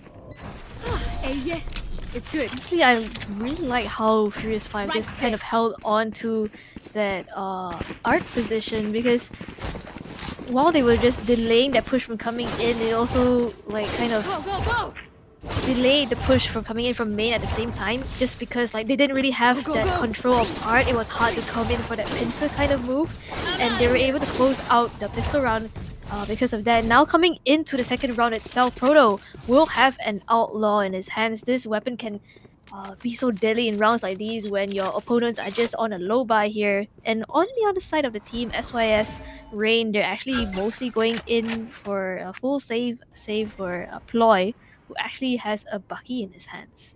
A Bucky on the Neon can make wonders for the team, but that is if he gets the space anyway. Recon dart out, so 2 already coming up into the next round. Spectre and Ploy. Look at those guns. Look at the Bucky. Singing on the hands of Ploy, leaving it all to the Astra. He was locked up over at A main. Forced to play on a position where he has to wait for his team. All 5 players on the side of Sis Rain striking first in the second round of play. Bucky in hand, waits for the perfect time and striking on Euphoria as well. As Astra makes his presence now, denies the spike plant, but Spectre will get the trade 1v4. And they push on to the Astra, giving the triple to Spectre. And that's 3 free ult orbs for Spectre as well. A 1-1. And they even started off with a Bucky, and like we mentioned, that Bucky could be everything for Neon, and it definitely played something. Yeah, I think it also like comes into play like what we mentioned, channeling those resources into getting your Neon the space she needs, right? Those close range combats where the Bucky really excels. Off the back of the fault line, Ploy was just able to come in close against the, I believe it was Star as well as First Love, and he was able to convert those kills, which led to them converting the second round, the buy round itself. So coming into this round now, F5 are on the gun disadvantage here. 4 sheriffs in their hands, as well as 1 classic in the hands of Edamawi here. Again, it's this art control being established by the side of Sis Rain. And they're striking it 3 times in a row. As Ploy, again, ever so sneaky with the Bucky in hand. Surprising K-Drama slumps a Spectre with 2 shots from the Outlaw, just showing why he means business in these long-range engagements. B-Link already in full control, space being given up by Ploy, and this is the thing about giving up that second round, because now they have the full confidence. Now they could just play for the guns that they still kept from the previous round. Neon and Astra lost to the cause, giving the spike plant up to the B site, and already an impossible pulse plant, especially with pistols that they still have. Neon dash on in, still has the sheriff in hand, no armor to speak of. A Bucky already dropped to the ground as they pick up the pieces for themselves. Slide on in, but into the loving arms of the Vandal. And Astra inevitably will die to the hands of the Clumsy as well. 2-1. The rifles already doing so much damage towards the next round. 2-1. Yeah, but even though it's like a 2-1 score, you can see the economy really building up for the side of SIS Rain here. Just because like they won the second round that was supposed to be the buy round of F5, they were able to just save a bit on the rifles. They were able to retrieve like a couple of Vandals, I believe. And now you look at their economy, it's like literally booming right now. Whereas on the side of F5, you have all these players coming in with the half shields here. So really want to go in for this A main presence here, as well as mid. This round is Spectre's dream. An outlaw in hand, 4 light shields across the board. Except for Astra, who literally is on the safe side. Anybody from this outlaw is gonna get affected immediately, and Bring them down. something that we're gonna have to consider into this round right now. Star already depleted all of her prowlers. And how will we be able to work out this retake without that much utility as well? So pinging the B-Link position, just thinking that that's an option for them. And the Neon, he's ready for it. Ploy doesn't have the Bucky anymore, but it doesn't even look like it matters at all. Euphoria controls the spray, controls it with a nice recon as well from Star, who gets the second frag as well. 40 seconds for them to make the decision. B-Link on full notice from the defense. Star holding his ground, holding his nerve. Clumsy in a bit of trouble, especially with Star. Full confidence on display and a flawless round to stave off the defense. A 2-2 scoreline, especially with Warriors 5 doing the best that they can to bounce back after a very hard first round.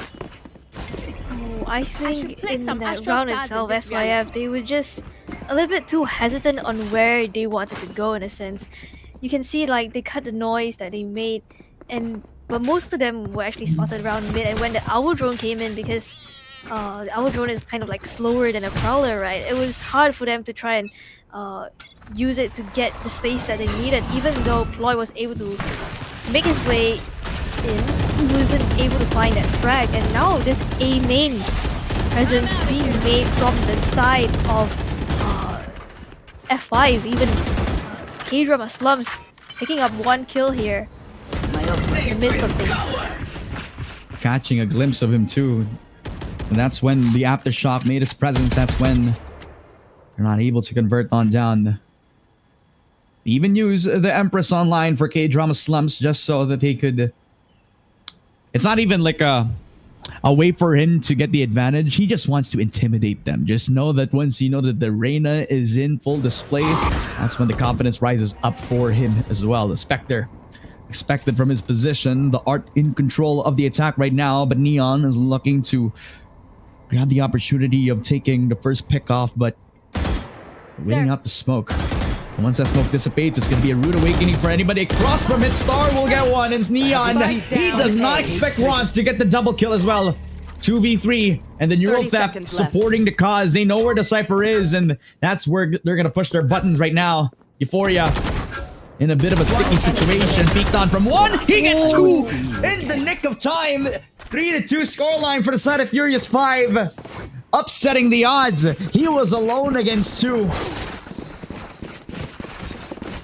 Euphoria, he was pinged out. He was in a 1v2 situation now mid. His teammates way too far to come in and help him, but still he was able to keep his composure, find both those kills, and convert the round. Now F5 are going to be in the lead, and the money for the side of SYS Rain, this could be the round that might break their bank if they aren't able to convert. So overdrive being used by Ploy to get into the site.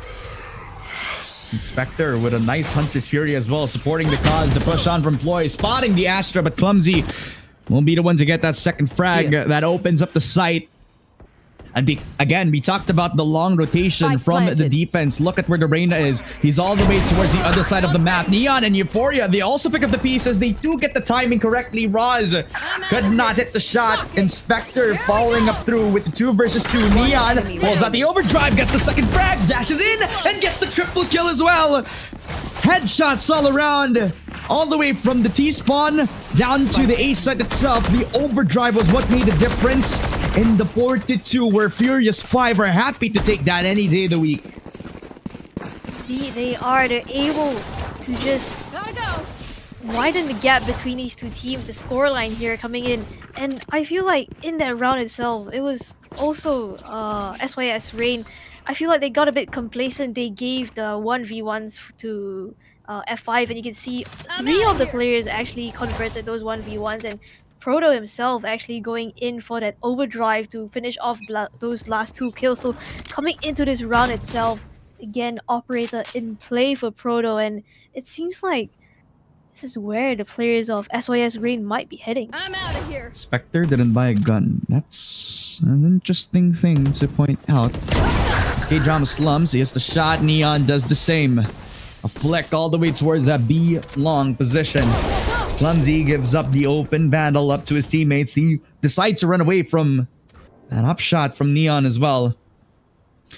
It's almost looking like that B long position is just an open plant now for them. But Roz does get his own pick. Does get the upgrade as well, as the response comes in as well for the enemy Cypher. Camera taken out. Warrior gonna have to do his damnness to try to hold himself from taking that B-link position, while the Neon's also trying to do his best. Work with the shot, what a flick! Onto Roz as well, neutralizes the threat. The shorty from downtown, a triple from both of the players. And a 1v1 from Astra. He's gonna have to respond all the way from the other side of the map, but that also gives time for the breach to get the objective and plant the spike down. 30 seconds left. See, Clumsy actually just taking his time to clear out all these angles, unsure of where Edamawi might be, actually walking into spawn as well with like 18 seconds left on the clock. I think he has to go for the plant here, and Edamawi should be able to kind of have an 10 inkling seconds left. of what Clumsy here is trying to do now. Yeah. And I think he's gonna hear it right now. And they're gonna meet eventually 1v1 with a great one. Astro. Oh, the timing was perfect! And Clumsy, the name stays true to his name. Oh, that would have been the best spot for him as well. Imagine the possibilities if he was looking to the other direction. If he knew that the Astro was crossing on that side of the map, then he would have actually killed him just as easily. But luck on the side of the Astro right now. Same could be said for Furious 5 as they reach the 5th round that they've been looking for. That was such a close encounter, Gremmy. I mean, that really could have been that Breaches round. It really could have. I feel like if Clumsy just held the angle for maybe like a split second longer, he would have spotted out Edamawi right there, gotten the kill. But unfortunately for him, he just turns away at the wrong time, and Edamawi is able to get the drop on him. And what do you think of Spectre actually picking up this operator? I'm out of here. I mean, Spectre has been saving a lot of money, so might as well spend it on something that he was trying to attain a goal for, and that operator could possibly mean everything for them. They have been losing the B long control, so it could possibly be something that trying to bank on right now with the first blood. But again, nobody's giving him the time of day, which also leaves Ploy to get the solo duty of taking the space for the team. But since they already posted up that B long control, now that's like almost like an open window for them to take B long as quickly as possible. But they're playing into the Cypher tripwires, and Ploy is gonna have to be careful about where to push on, because that Cypher tripwire is gonna mean everything for them. And it's out.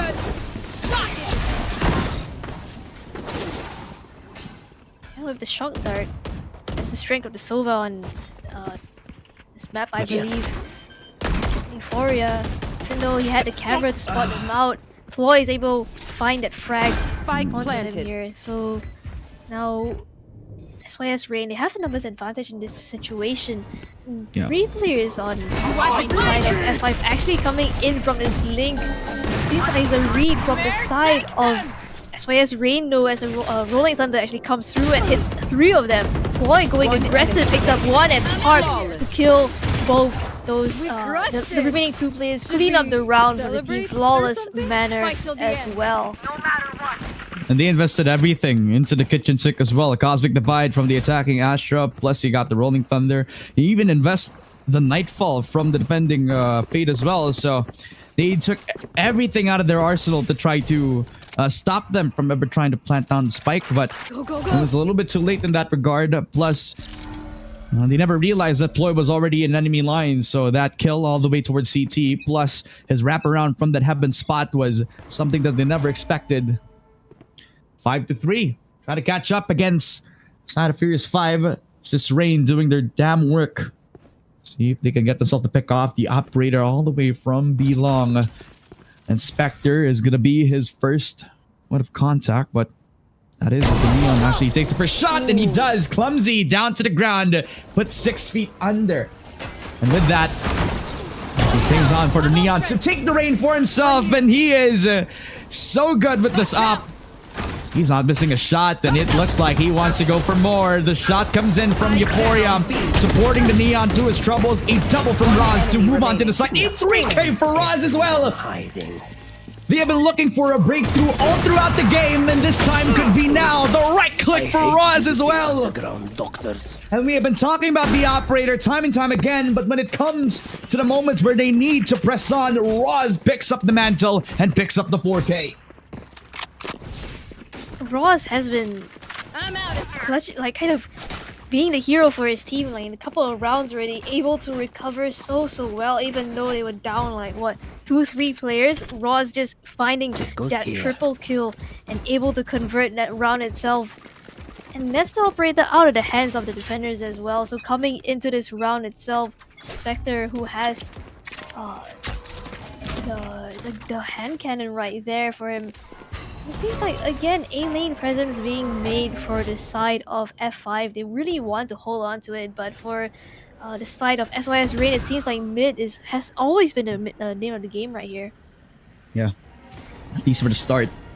Employ his preference to take that mid control has been ever so prevalent ever since the start of this Pearl map, but see the same for Roz as he picks up the first frag. That's the Astra, the only controller down, and a lot of pressure being dealt onto Star, who eventually burns out of the sky. Ploy pushes in, the jump doesn't support the cause. The Empress online, but K-Drama slumps in a bit of trouble. Spectre hitting the shot from the operator as well, and it's not looking too good for Euphoria as he's feeling it in the 1 versus 4 scenario. Plant coming down as well for Sis Rain. As he's holed up on that backside position, he cannot do anything unless they make a mistake of overstepping onto his domain. But remember, he doesn't have the money to do so.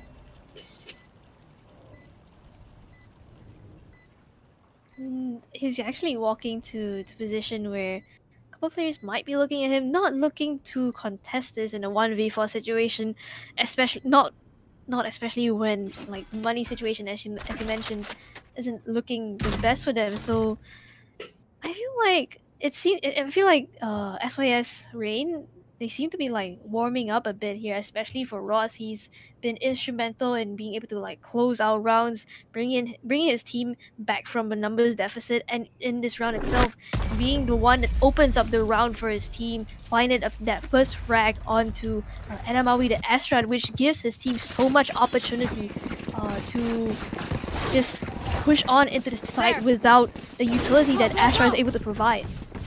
Yeah. Man, you're feeling the impact from both sides of the map. I mean, Proto working ever so hard to try to make the mistake, try to make the difference for the team so far. And First Love, as we kind of realize that that's actually K-Drama Slumps, has, I mean, been doing a pretty decent job of trying to hold on to the side, even though he is the Reyna. It's not the best anchor, but it does the job well. Proto picking up that overdrive, and he will use it. Trying to get the space on down. They're all expecting him in that same spot. 2 kills, in fact, for Sis Rain. Roz picking up the second as well. It's looking like that overdrive never amounted to anything. Now they're trying to find where First Love is going to be here.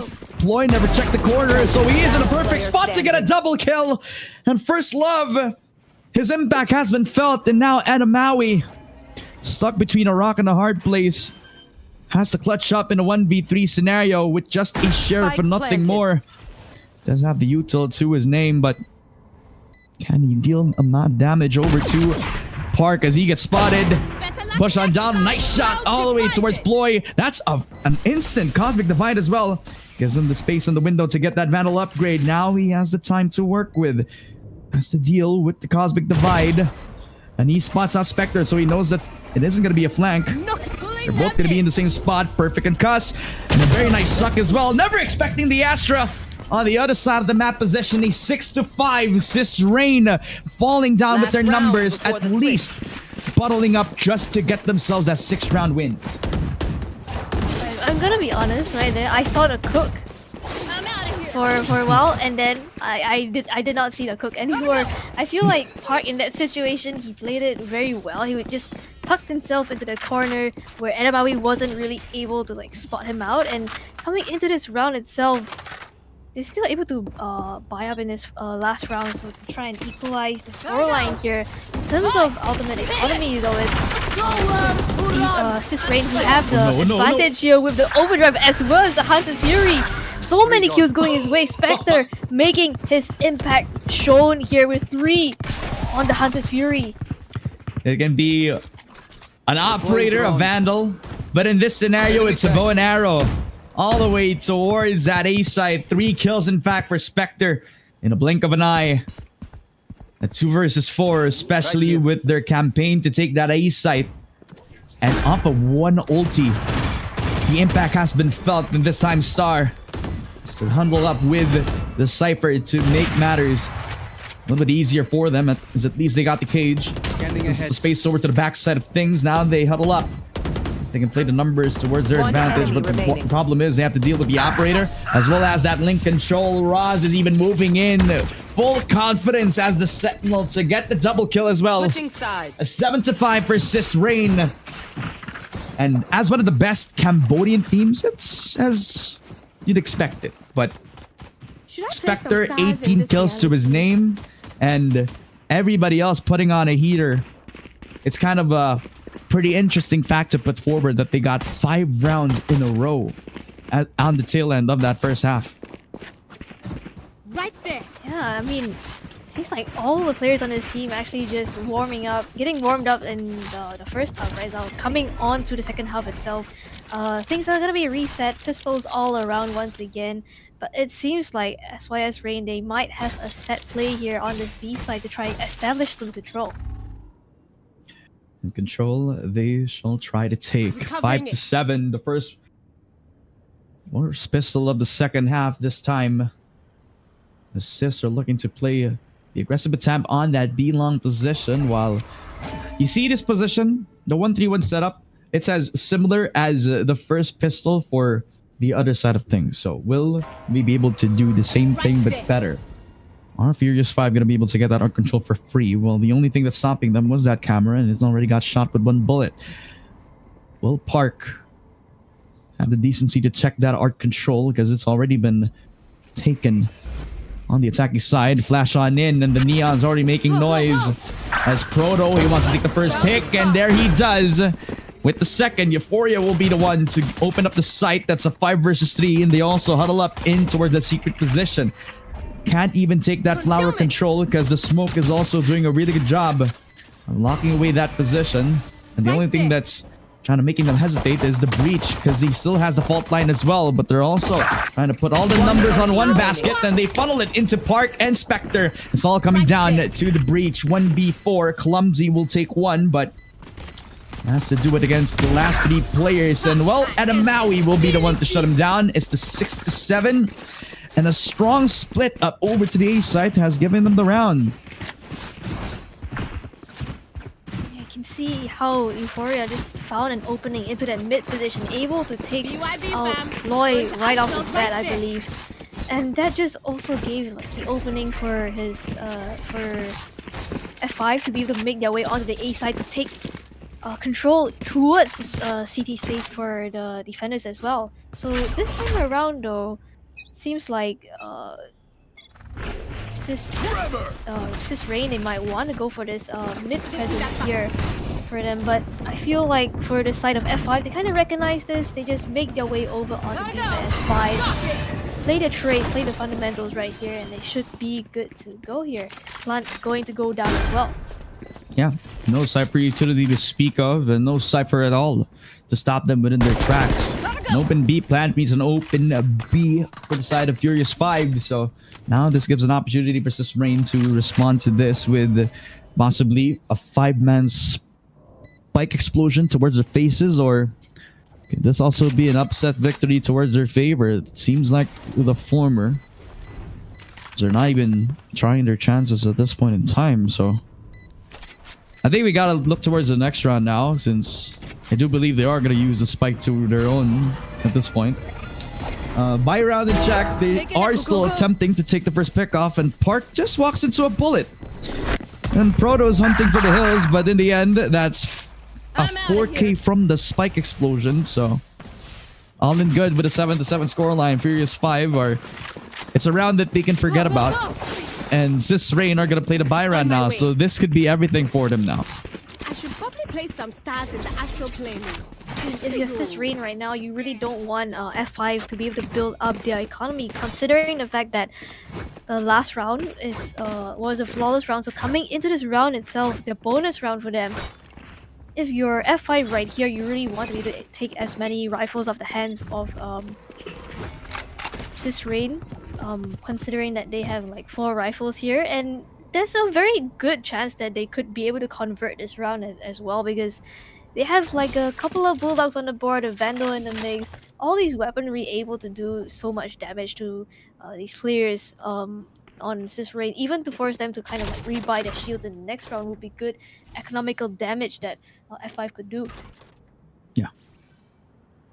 That is something that they're gonna watch out for, because sometimes your goal doesn't actually get achieved unless they're the ones who We're gonna initiate that fight as well. Art again being the focus for them.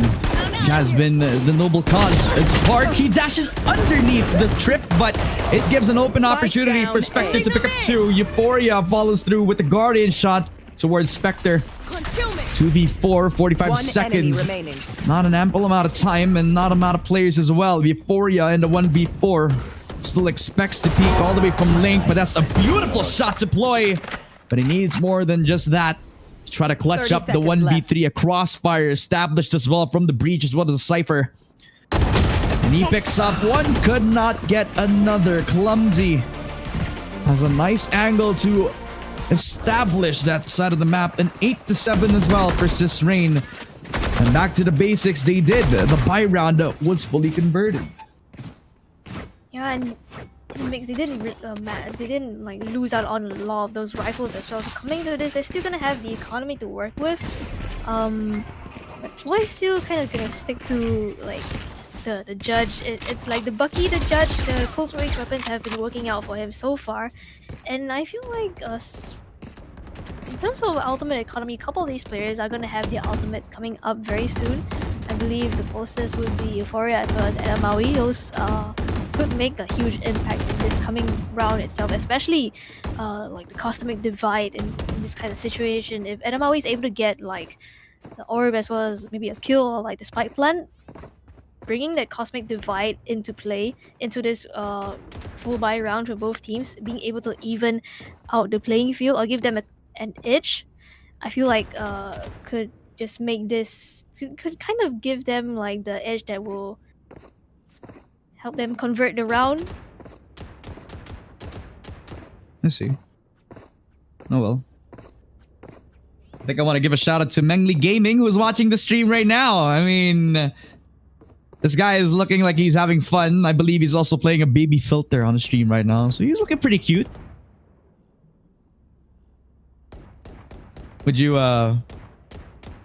give a candy to somebody who's wearing a baby filter? Because you know sometimes they actually look pretty cute when they do the baby filter. Would you stream with a baby filter, Gremmy? I would stream with a potato filter. That works. Would you give candy to somebody with a potato filter?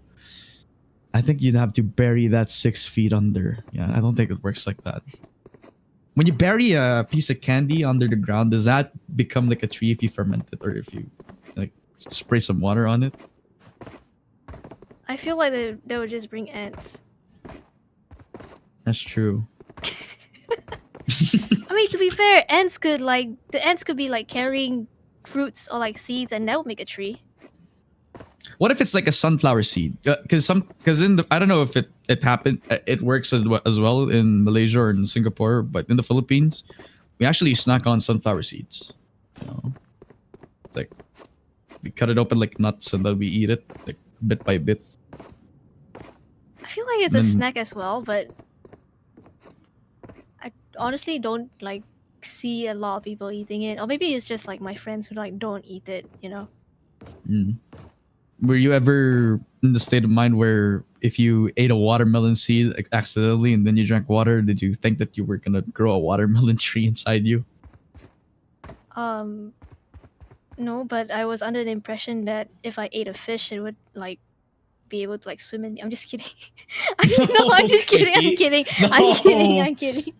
No, okay. There's a Filipino movie where somebody got bitten by a radioactive cockroach and he turned into a cockroach. What? Yeah. Wait, what? Yeah, it's pretty funny. I'll link the movie to you later. But man, where are we in the series? 7-8. First game of the second BO3 of the day, and I'm seeing a few Furious 5's supporters. Shout out to the Twitch chat.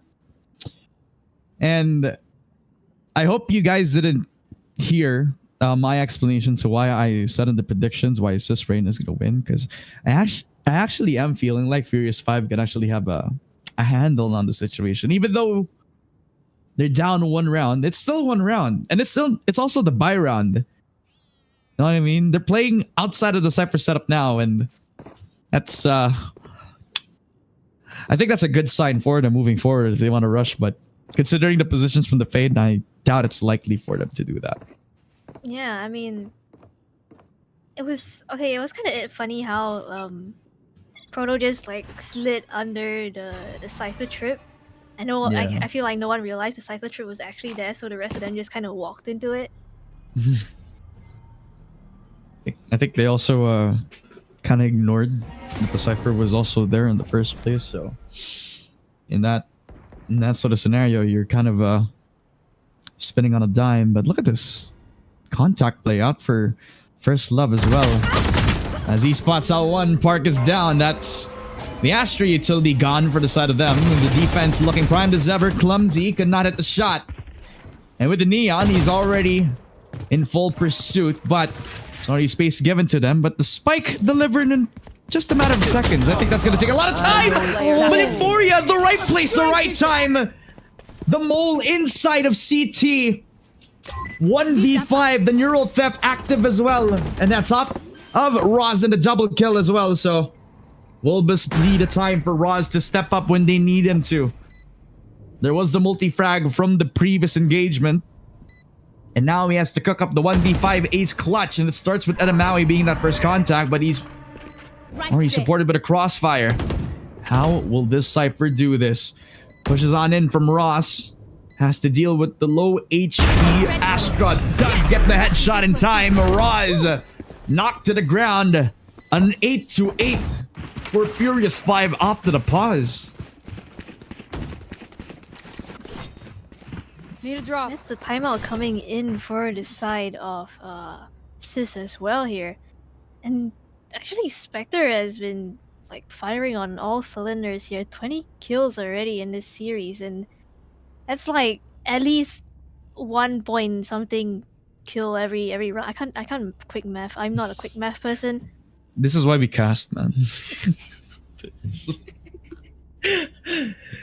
I mean, shout out to the engineers out there. Shout out to the math majors in the chat. But we respect your job.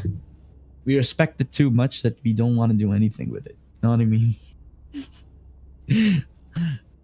I mean, a computer science major could actually calculate, right? Right there. Right there. With a calculator, yes. With a computer, probably. Yeah, I mean, they'd probably just like write a program to do it for them or something. That's true.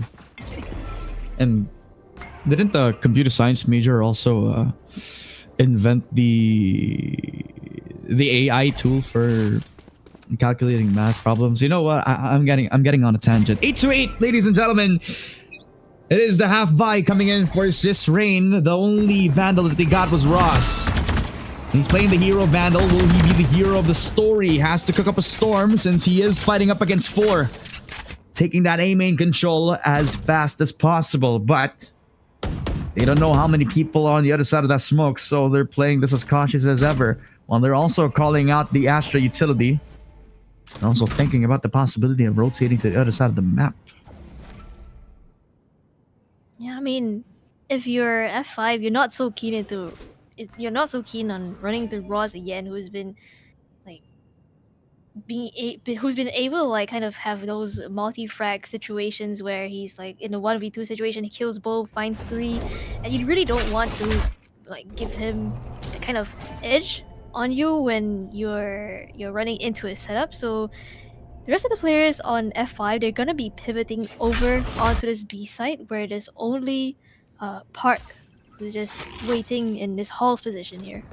Yeah, and he's gonna be in a lot of trouble, under a lot of pressure as well. So that's all 4 players trying to push his buttons, but you also got to take a look at the flank. Euphoria Neon taking care of business. Ploy is Bucky already getting himself an upgrade.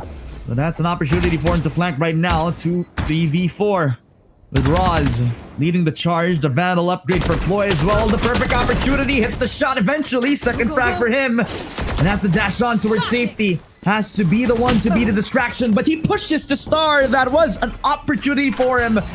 But Spectre picks up the upgrade as well. He peeks on. He doesn't land the shot.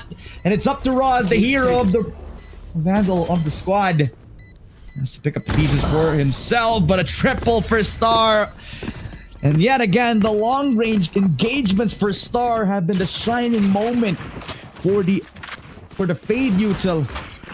Whereas the Fade player as well. This is Furious 5 on their 9th round.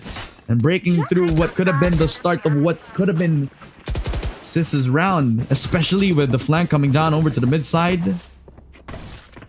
Yeah, I mean, for Ploy, he was able to cause like a lot of chaos coming in with the flank as well, delaying so much time. But unfortunately for the rest of the players of Sis, they weren't really able to hit their shots when they were making their way onto the site itself. Now coming into this round as an operator in play in the hands of Ploy, holding the angle, the Prowler to try and push it off, but he's still holding it, just watching and waiting for anyone just walk into his crosshair. Almost like they know that they're all prepped up for him. Neon made so much noise all the way towards the A side extremity, while Star picking up where he left off, killing off the Neon. As Ploy could not hit the shot from the up as well. So we're back to the 4 versus 5. And will this be the time for Furious 5 to shine? Because now they got B main on full notice. They also got the Cosmic Divide. They're playing into the Cypher utility. I don't think he's going to be enough to try to Ploy on that down, but we'll see what happens. Push on in again from Ploy. As the Astra, he tries to lock down the spike, and he does so with style. Roz, long range taps from the Stinger. And the 4 versus 4 as well. Conflict Divide about to deplete, but the Empress pushing in towards the cage. A second from First Love. And you remember, this guy was a demon. 1v4 per Park. He puts the second frag on notice. 6 bullets in the chamber. This guy could be everything for the team, but he could not land the headshot. Euphoria ducks under it. A 10-8 for Furious 5 as they get themselves 2 rounds in a row to try to stave off the offense from the defensive side of Sis Rain.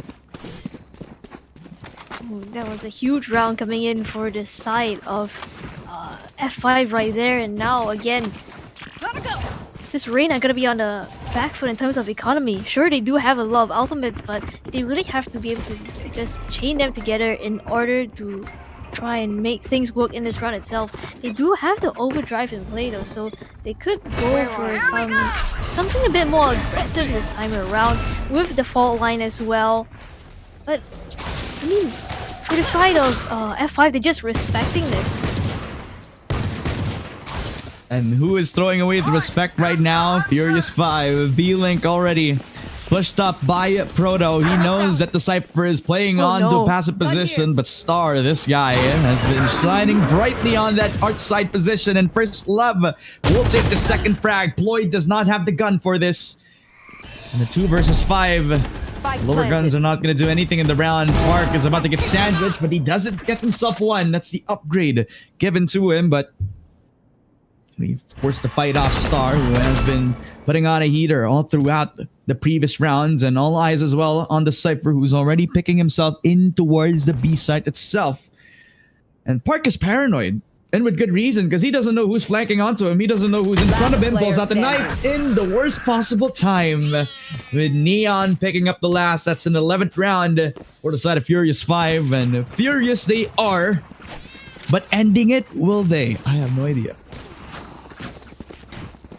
The Hunter's Fury invested on the save round as well for the side of Sis Rain. So coming into this, I'm not too sure about their ultimate economy here. They do have the Cosmic Divide, which could be very useful in terms of a retake, as well as just being too off of that Rolling Thunder. So if they can get that online, it could be instrumental in them being able to kind of get an edge in this buy round itself. But again, fast push coming in for the side of F5.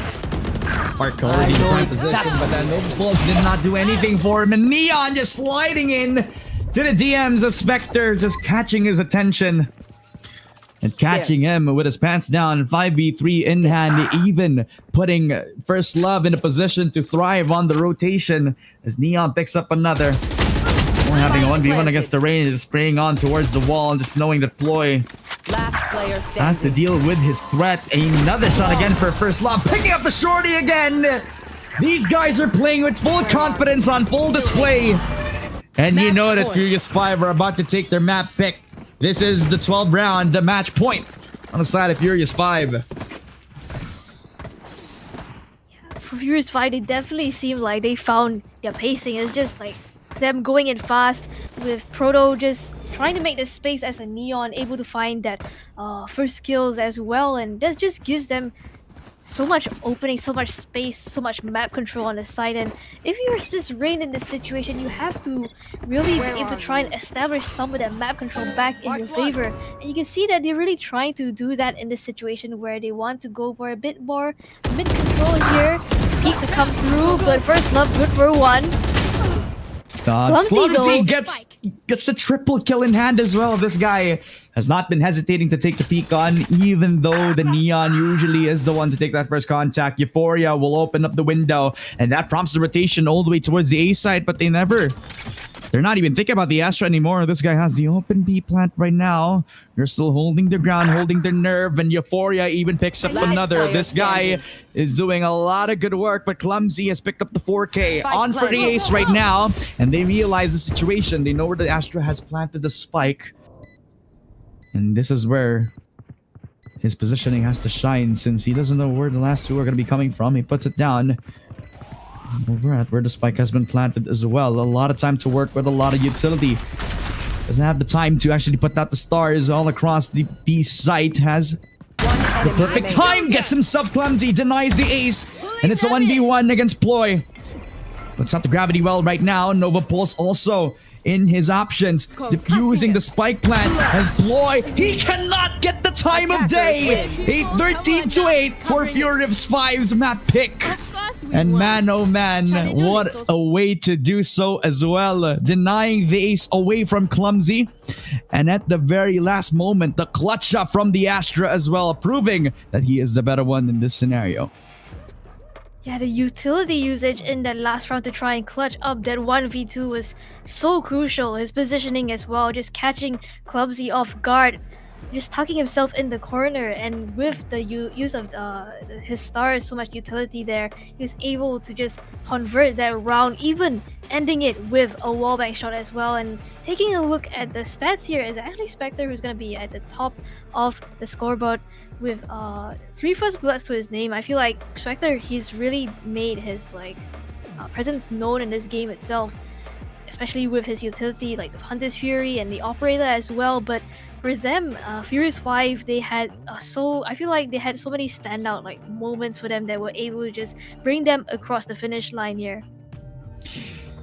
Unfortunate for Spectre, because he definitely did the brunt of the work all throughout the game, but in the end, the fast-paced tempo from the double duelist comp definitely showed a lot of impact in this round in particular. And when Euphoria has downloaded where everybody is going to be setting up, and he just finds a way to actually even out the man advantage, and sometimes that's more than enough for the team to pick it up. So a great job for the side of Furious 5 actually picking up that first game on the board for them. And if I remember correctly, they were warmed up from the first land that they did before we actually got this BO3 anyway. So signs of how warmed up they are has been shown here on the stream right now, as it looks like everybody has been happy from the Twitch chat alone to find out that Furious 5 actually won their first game. So shout out to the Twitch chat, shout out to the viewers out there watching today's broadcast on the Vortex Hidden Gem. Gremmy, I just want to ask you one simple thing before you head on into the break. Do you think we'll see game number 2 or 3? Well, of course we're going to see game number 2.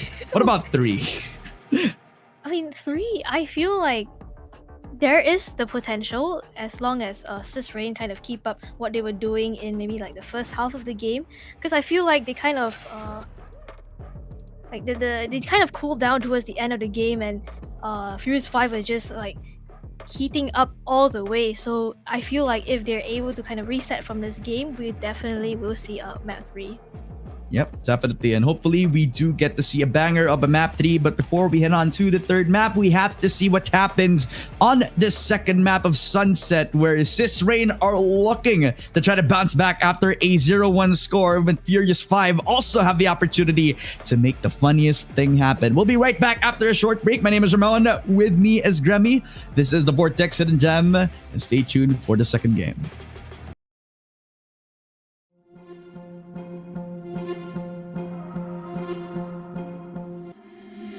Been trying to change what I've been trying to say. Words don't come straight from my head to my mouth.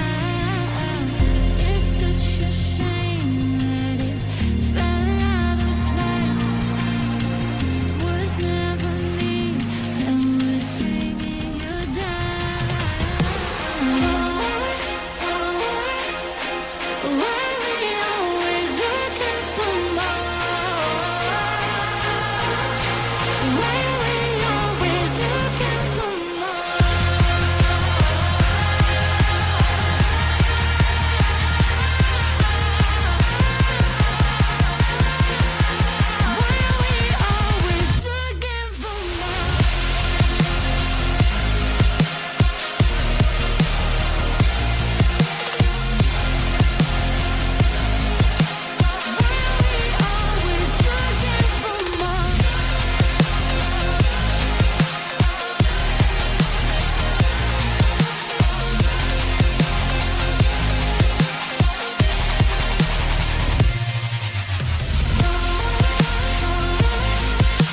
Why we always looking for more?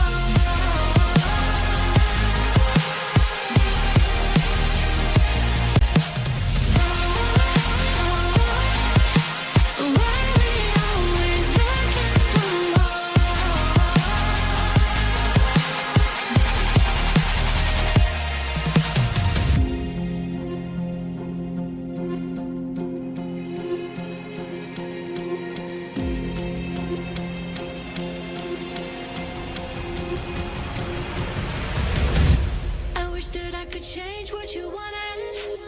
I wish that I could change what you wanted. I wish that I could change what you wanted. I wish that I could change what you wanted. I wish that I could change what you wanted. I wish that I could change what you wanted. I wish that I could change what you wanted. I wish that I could change what you wanted. Why we always looking for more? Why we always looking for more?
from the depths of hell, this guy rises to the occasion. That's huge coming from Roz right there. Hero play coming in, a 4K clutch coming in the pistol round. You can see that Roz, his gunplay really never left, in a sense, like from Pearl until now. You can see he's been like a solid fragger for his team, able to just convert numbers into his team's favor here, and he was able to convert this pistol round. Now they're able to buy up into this round itself. So coming into this round, the objective, if you're F5 right here, your objective is really to just be able to like get these weapons off the hands of these cis players. And you can see this B main aggression coming in for the side of F5 to try and have more map control. That's especially what you want to do when you're running a double duelist composition, I feel. Warriors are gonna have a bit of trouble onto it and employ the Bucky on the Neon. It's like peanut and butter. Perfect as a combination, never expected the guy in triple in 4K for Ploy! My goodness, the Bucky on the Neon. Will this be the 4th ace in the Sunset map? Yes, it is. Another ace in the Sunset map. And my, oh my, it's on the Neon. And at this point, you got a question, will Ploy stop his distraught all throughout this map? I don't believe so, because we've seen time and time again what happens when you give a Bucky to the Neon, and he's feeling his movement. Indeed he is. I mean, Ploy so far in both Pearl as well as Sunset, the Bucky has just been proven to be like such a lethal weapon, especially on Ploy, especially when his movement is kind of the very like speedy situation where your aim of the opponent isn't really able to like catch up towards him. So right now they want to establish this mid control. That's being done. They're pulling defenders away from the A side here towards this mid position. But again, this is gonna be the bonus round for the side of Sis Rain. So again, economic damage is what you're looking for here mainly. I have a pitch for a movie, and it's James Bond, but instead of him having a pistol, he has a long Remington shotgun.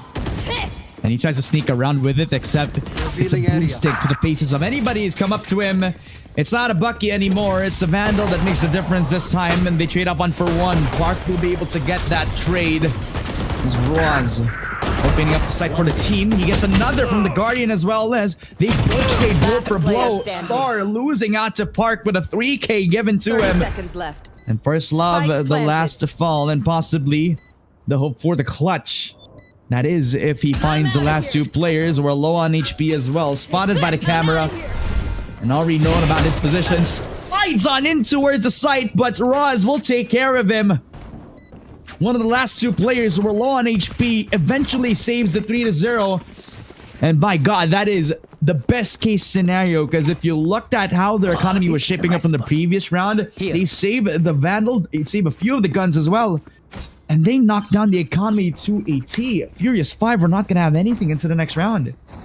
Definitely the best case scenario for them right there. I feel like do you think there was an alternate universe where First Love just got the first kill, sprayed everybody down, and just won that round? But unfortunately for him, it's not going to be this universe here. So this time around, it seems like mid is the name of the game for the players of F5 right here. But Roz is just patiently waiting for the push, able to find the first, the second as well. This guy is not fearing anybody at all. Moves into his own cage, taps into Euphoria, but well, he picks up the upgrade, and it was inevitable that he dies to the hands of Park as well. That attempt at taking the control over tiles just to support the overdrive picked up by the defensive Neon was just all for nothing. Because of the diligence by Roz, he kind of expected that they were all going to push onto his corner, but in that regard, they were all shaping up to an eventual multi-frag from the Cypher itself, plus the setup from the attack. They knew it was coming. I feel like in that kind of scenario, that's what you're kind of lacking with when you don't have a breach. You don't have a breach that's able to just stun down that long line right there for your duelist to try and get in close to try and convert that kill. And it is going to be the buy round once again for both these teams. But the economy for the side of Sis right now looking to be booming. And if you're F5 in this kind of scenario, you really want to be able to start picking out the pace and converting these buy rounds. And you can see this high-low position is kind of waiting for contact play coming in here. But I don't really think anyone's going to be walking into this line of sight right now. You can also see that the Neon is also pressing the buttons over to the CT position. Also spotting out the Sova. He slides in, and Star expects to peek on from Roz. It's not the Star as well. He gets a second frag. Star is stepping up big in the shining light, but Spectre is able to knock him out of the Star. As K-Drama slums, he picking up the triple kill as well. Spectre showing up big this time around. 1v2 now for Raze. Has to run up over to the bubble position, but you can also play a 30 fake. seconds left. See if he can disrupt the momentum. Gets one, and that's the showstopper. Perfectly timed. Could not handle Park, and ultimately down to the wire. But the shot from Raze was more than enough. That is Proto that picks up the first round. That's a huge round coming in for this side of F5 right there. The first round on the board, perhaps the first of many, it all starts from here. Proto able to clutch up in that situation was huge. And yeah, with that showstopper being utilized, you can see the rest of the ultimates actually come. These teams as well, you can see the Hunter's Fury as well as the Neural Theft on the side of the defenders. And for the attackers, just a couple of out away from their own ultimates as well. The kills actually going the way of Sis right now. Yeah, and literally he could not track where Ploy was gonna be ending with his dash. I mean, in this scenario, he could actually dodge away from the relay bolt. You can see the proactivity, the confidence already rising from Ploy, as he's ever so deadly when he's given the space to do so as well. So this could have been, well, this could be the opportunity to save up the round, and it looks like it is the reality that we're set into. So that's the Hunter's Fury already back in the back pocket of the Sova as well. You could also see the NDY, the not dead yet from the Clove, as they like to mention it, as not dead yet doesn't really roll off the tongue pretty well. Euphoria spots out one. Could not expect that Spectre was rolling in and out of the cover. Just to disrupt his concert placement. That's two guns saved into the next round. 5-1 on the side of Sis Rain.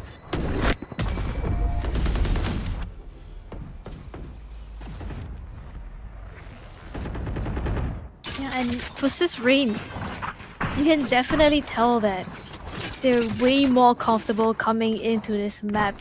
Their own map pick, right? It looks like they have like these set plays that they have got going on for them. They know exactly what to do. They've like had this dry run like strat for like so many times already. You can see that they're just so comfortable, and that's gonna be forcing the timeout on the side for F5. So right now, faced with a 4-round deficit, they do have like a couple of ultimates to be able to like try and make a play right here. I believe you can see the pings coming through. It seems like they might want to go for another mid-edge situation again. Could be.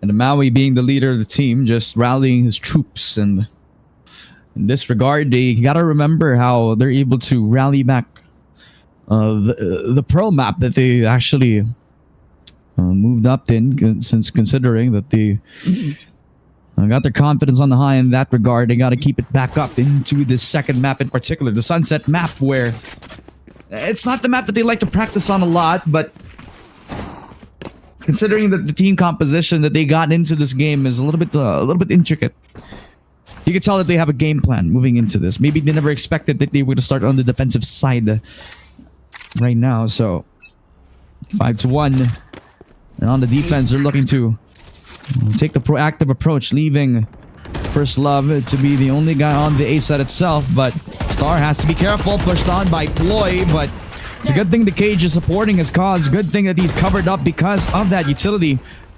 But it's as easy as destroying 2 of the Cypher Tripwires as they got free entry. And Ploy, he's not trapped anymore. Everybody's supporting him at all trusts in this B main position, while they also got the flank. And remember, this Raze has actually ducked away from the cover, so this tripwire didn't mean anything. Squat, Raze getting the first frag as well. Hunter's Fury in check on the other side. Ploy getting another frag as well.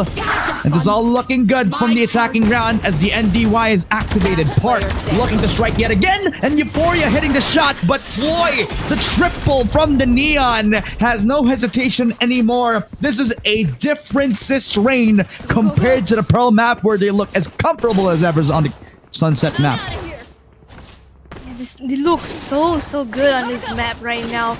You know exactly what to do. Ploy is able to just like hold on to the space much better than on Pearl. Actually, you can see that the difference that it makes for him to just be able to like stay alive on the side, get his team onto the side, and go in for more, trying to push the issue towards the market position. And now he wants to go in aggressive again onto Euphoria right here. Euphoria is gonna fall. Yeah, this guy is not going to be happy with how Neon is in the state of the game, and I gotta tell you, he's not alone. This Ploy already on the backside of things. Also with the paranoia, and Roz hitting the shot again. And this guy's chasing for kills, but Proto is able to punish from him. 2v3, pushes on, Guardian in, 2 bullets in the Dream, a nightmare to deal with, but Park getting the double. A 7-1, a pacey round, but Sis Rain are able to catch up to it. Literally, Ploy has been doing a really good job of constricting every single part of that B side. They could not even handle the pressure that this Neon could solo push on, and it's a good thing that Sis Rain and also not far back up.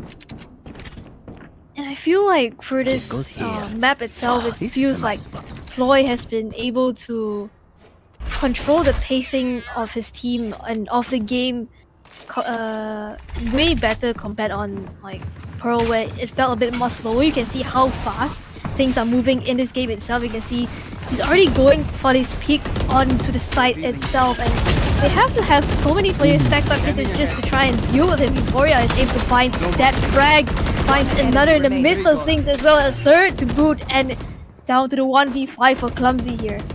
And Clumsy gonna pick it up. He's usually known to clutch up these 1vx scenarios, but in this point, all that he has to rely on is the utility end of the stakes. But he jumps into the shot from First Love himself. A flawless round.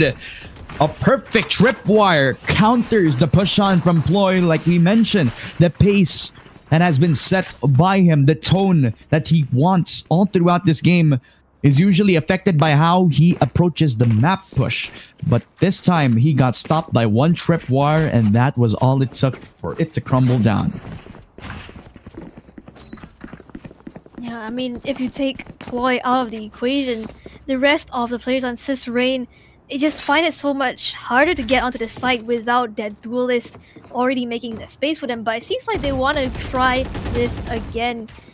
So all the players on Sis Rain actually stacking up on this B side here want to go in for this push. They do have the Rolling Thunder as well as the Hunter's Fury here for an execute, but I think they might not have spotted out Euphoria.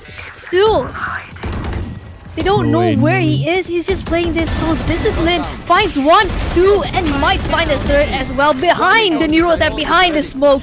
He wants to go for more, but Star cleans on the kill. Flawless round again for F5.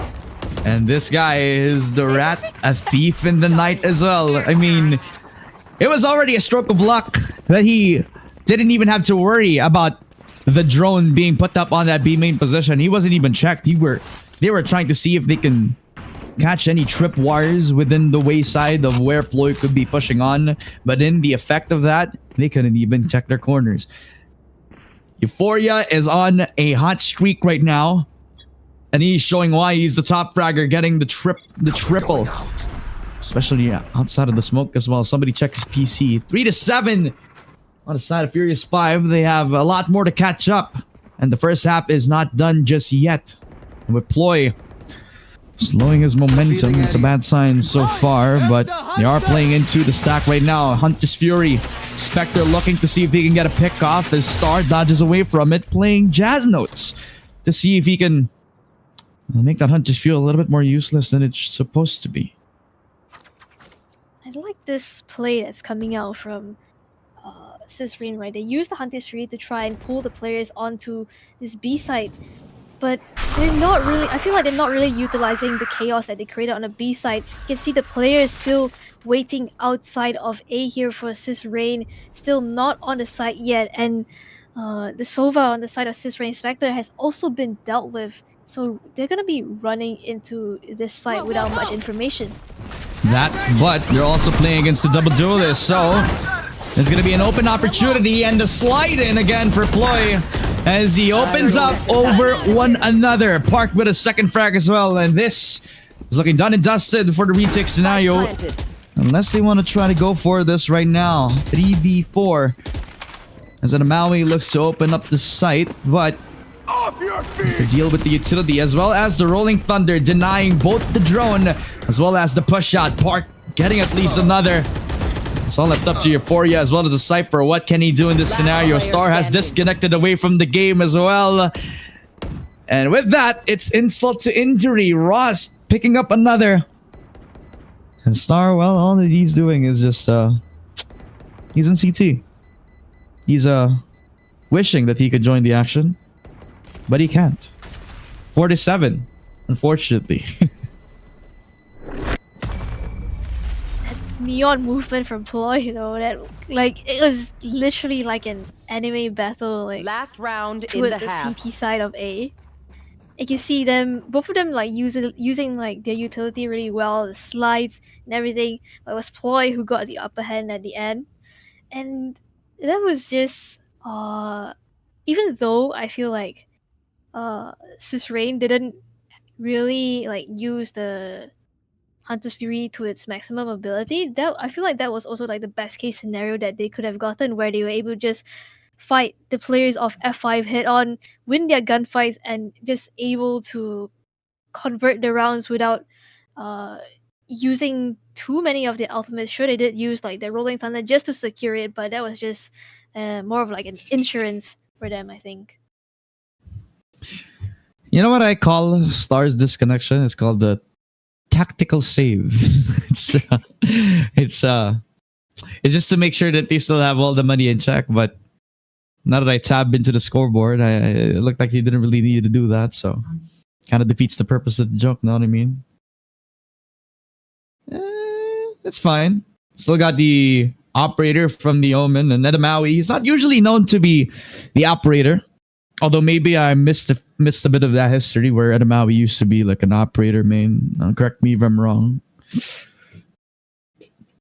3-8.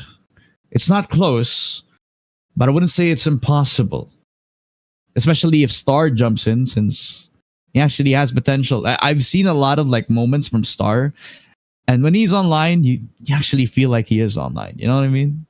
Yeah, I feel like for Star, he's the main reason like why F5 had found like the routes that they found. He was able to like just deny Ploy from coming on to the site in a couple of rounds, and also because of that trip, that the first trip that denied Ploy on the entry, I feel like it also kind of slowed down his pacing a little bit. You can see a little bit of the shift in Rain's like approach. They feel a bit more methodical right now instead of just having Ploy run it down, run into the site. So I feel like if F5 they're able to kind of capitalize on this slower pacing, they might have a chance to kind of bring this like 4-8 half. But for the side of Rain, I do think like so far what they've been doing has been working out really well, with Ploy just setting the pace of the game. And right now, because he has the overdrive, and they also have like the NDY, I feel like this round itself could be like the round where they just like, you know, just run it down with like 5 people on the site. You know, the biggest challenge for any team to play with a Neon main is how far of an interval you have to play with the Neon, right? Because it's pretty easy for a Neon to play that far away from the rest of the squad Like, remember in those scenarios in solo queue where if your Neon jumps in and then that's when the mollies fly out, that's when you know that he's not going to be in a good spot, right? But in this scenario, in most of the rounds that the entry comes in from Ploy, it's always in perfect spacing. Like, there's not much of a distance being set up by Ploy and the rest of the team. Like, they're always going to be close by whenever the entry's onto the side. Why is that? Because he doesn't make the same mistake that a lot of Neons do, where from the get-go, that's when they use the run or the sprint. When, in fact, when he wants to take the space for the team, he walks with the team first, and then he sprints onto the side. Imagine that. Small little things like these are just, makes a difference in these scenarios where you're going to make the difference between useless Neon dying or a Neon that actually provides place, and not only that, is close enough to actually get traded. And that usually has been the case for Ploy with the team of Sis Rain. Well job. And now we're heading on into the game. A possible 3-9 coming into the play for Sis Rain, as just looking to chase onto that 1-1 dream, especially in the Sunset map where it's becoming the dust for this first half so far, where Ploy is still trying to hunt for that big crown, but he hits the shot. Euphoria surprises them with the operator. You might smell just another player waiting in this mid position right here. Right here. A couple of bullets, knows where Clumsy might be hiding, but again, that just kind of like taking out Ploy just kind of slows down the pace of the whole team of Sis Rain, because they don't really have like the movement agent, the duelist, to try and just get this space onto the side again. And I don't think that spotted out Spectre as well, so they might be unaware of his positioning here. That is, if Euphoria isn't whiff the shot, then the operator, well, it's in a 100% win rate so far for him, but the breach actually providing some cover. Now he's hunting him. Scope in, and that's when Spectre goes for the peek. That's a beautiful way to counter the operator. And now they have the open space. A-Link already dealt with for the two players on the attack, and Cypher and the Sova are going to have a really good time on trying to lock down this side of the map. Spectre's trying to clear every corner. Star is not aware of his position. The smoke was in perfect timing. They don't even know he's in backside. As First Love, he's in the site as well. That's the first blood killing. He's second again from the overdrive. He slides into the third. And they don't have time to plant the spike. First Love with a 4K right now. A quadra kill from the Neon. Puts it to 4-8. And it's as instrumental with the 4K because that's the fourth round that they were looking for. Yeah, that was huge coming in for First Love. He was able to kind of recognize that even though there were players like walking onto the site, and it was like they were in like a very uncomfortable situation. Star at First Love on the site, right? So he actually takes the initiative to try and kind of go for some information. He realizes, hey, the spike isn't really planted yet. Maybe it's still being rotated over onto the site itself. And sure enough, I believe it was Park who was still making his way onto the site. He did get tripped up as well, which slowed his ability to be able to like go and plant a spike, because they had like 20 seconds left on the clock, and yeah, they were able to convert the round right off the back of that. So again, pistol round, pistols across the board. F5 making their presence known in B here. F5 playing this as calmly as ever. They were in this small scenario where they were about to rush onto the B site right now, taking this as cool and as calm as collectively as it can be. Shock Dart already destroyed the only tripwire that I believe Roz was playing to his potential, but now they don't have a tripwire to worry about anymore. But the default is making the defense looking pretty paranoid at this point. Furious 5 had no idea. But now they kind of have an inkling that B side is the best case scenario for them. They make a lot of noise. Plus, they also got the flank, so they got an insurance policy. And they also got the push coming down. Proto locking down the B side right now. The right-click flick and another onto Spectre as well. But it's a bloodbath on backside. Then Park is making a meal out of it. A 1v2 for Star. And by the end of things, he was the only guy trying to rotate all across from that A-Link lurk. But now he has to clutch up, be the hero of the squad, but has to deal with the close and clumsy. Has the perfect shot. 9th round win for Sis Rain. Looking like game 3 is almost there. You're just 4 rounds away from closing out map 2 here, and again, it seems like for Sis Rain, they look so comfortable on Sunset in comparison to Pearl, and now they're able to just buy up once again. And I feel like this round we could see like a lot of fighting going on in this A main position. We have literal bloodbath, considering that Ploy has his signature weapon right now, the Bucky in his hands. And he's able to spot out a lot of players off the back of that recon dart as well. Wants to go in close. Bucky, good for 1, good for 2. Get shut down though, but Clumsy is there for the trade. How many times will the Bucky and the Neon do a lot of damage in the round? Possibly not this time, as Sis are able to dodge away from the threat. That's 2 kills for Spectre with the Marshall, and yet again the Neon and the Bucky combo.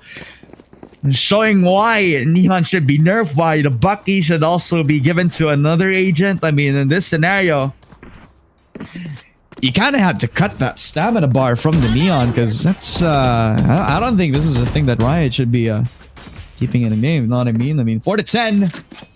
Ploy showing why the Bucky should not be in the hands of this movement agent, because it is too damn broken. Spectre, Marshall in hand, he hits the shot all the way from downtown. And First Love could not do anything but die. See the bullet all the way from that mid-top position.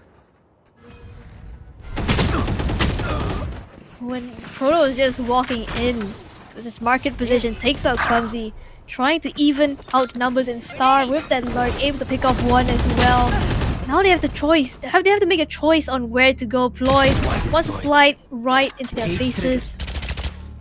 But honestly, I feel like this round is not too bad considering the perspective of Sis Rain, where you're coming in from a bonus. That's true. Just making sure that the full buys are in check right now as the attack have an opportunity to plant it down. And definitely gonna be loving arms of Roz. Gets 1, that's the double, but Star is able to pounce it back on. That's 2 rifles coming into the next round. That's light shields for both of them as well, if I'm not mistaken. So that affects the economy in the long run. That's going to be a factor into how this next round is going to go. But at least they gave it a bit too closely. At least they cut it up to make it a 5-10. A solid performance so far for Sis Rain. And even though Furious 5 have run it up with that previous round, maybe this could be the end for them, since it was pretty expensive coming into this. Both Neons have judges in this round. This is gonna be quite interesting, I feel. And First Love is gonna be able to get his overdrive available as well. So rifles across the board as well in this situation. But with 3 players on this A side, I don't think that F5 really want to head on towards that side itself. And I think they also read that the Cypher has been pivoting both of his utilities from A to B side, alternating between both possibilities, and now they're reading into this perfectly, fighting off against the Breach, who all he can do is delay as much as he can, play off with Park. Already giving the space up to the Neon, who's already jumped his way over to the backside. Judge in hand, made his presence, but the shot all the way towards the Boba position is game clumsy, all the open info. And that's an unfortunate set of circumstance. A second again as well, and that's from the util combo as well. Clumsy with a 3K. How many times will this guy pop off? Looks like another one. And it's all left up to Omen, which in my case is not enough to deal against the 5 players of Sis Rain. An 11th round on the defensive side, and it's all thanks to Clumsy and how decisive he has been in defending the Boba position with that much conviction. Clumsy just able to kind of just spray through that smoke there, recognizing that First Love was just right behind that smoke from the shots that he was like firing off. was able to just spray him down right there. I feel like that also gave his team the opening that they needed to get back onto the site, especially since they still had his utility in play right there. So coming into this round itself, things are looking very dicey for F5 right here. They have to be able to kind of claw their way back into this map. First Love does have the overdrive active here. No way, no way, no way, no way. No way, Roz! Oh, that's a perfect counter to him. Just playing a little bit too close for comfort. The smoke actually providing the cover for him. As Yeoman picks up the Bulldog itself, but Ploy, again, the maestro of the arena, making his presence known. Neural Theft activated for him. At least gives him the info, and Ploy, again, backs into the push! And the 4K for Ploy! And my goodness, this guy explodes every single time. Sis Rain off the back of the push shot yet again. And I thought this was an opportunity for First Love to take the reins, but when he peeked onto the smoke, the mistakes have been piling up. And Ploy able to take full advantage this time.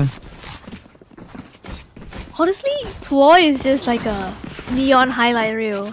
Right? You search neon in YouTube, and the first thing you see is like this highlight reel of Ploy just like sliding around, just breaking his opponent's wrists. Like, what is going on right now? And match point for the side of Sis Rain off the back of that. And for F5, the economy not looking the best as well. A couple of Guardians and the Stinger in the mix. Ploy has the overdrive of his own, but so many targets to deal with. Which one is he gonna take out here? It's just closed out by the side of Sis Rain, looking like a new team born in this map of Sunset itself. And finally, we head on into what has been destined from the very beginning. Game number 3, ladies and gentlemen, as Sis Rain forced out the 1-1. And man, we had doubts, but this time they've shown why they are comfortable on the Sunset map, and it's all thanks to one person. Well, make it 5, since Ploy definitely wasn't the only guy that actually made all the impact in the world. It was all thanks to Sis Rain and their chemistry together, because if you notice, in a lot of situations where Ploy was actually pushing on from both attack and on defense, he wasn't doing it alone. He was supported by utility thanks to Spectre and his recon, thanks to Clumsy picking up, being the rock of the squad as a whole as well, who's not afraid to take any sort of engagement, support for the team as well from afar with his flashes. But Roz, was he the deadly person to actually counter any sort of engagement that Proto and First Love have been pushing onto them? And when you combine all of that with the amount of support that Park has been able to give to the squad, you're just looking at a very dangerous Sis Rain, especially on the map of Sunset, where I feel like since game 1, they were already praying to actually get as quickly as possible. Yeah, I mean, Sunset, Sis Rain literally just looked like a whole different team, right? Compared to how they were playing on Pearl. I feel like also Ploy kind of stepped up his game a lot in from like Pearl to Sunset, and his pacing was it felt so much better on the map of Sunset itself. It felt like the team was more like it just felt like they were more of a team rather than just having a couple of like individual standout plays. It felt like they were just coming together and playing together as a team, sticking to the fundamentals of playing close, trading each other out, playing with the utility and all that.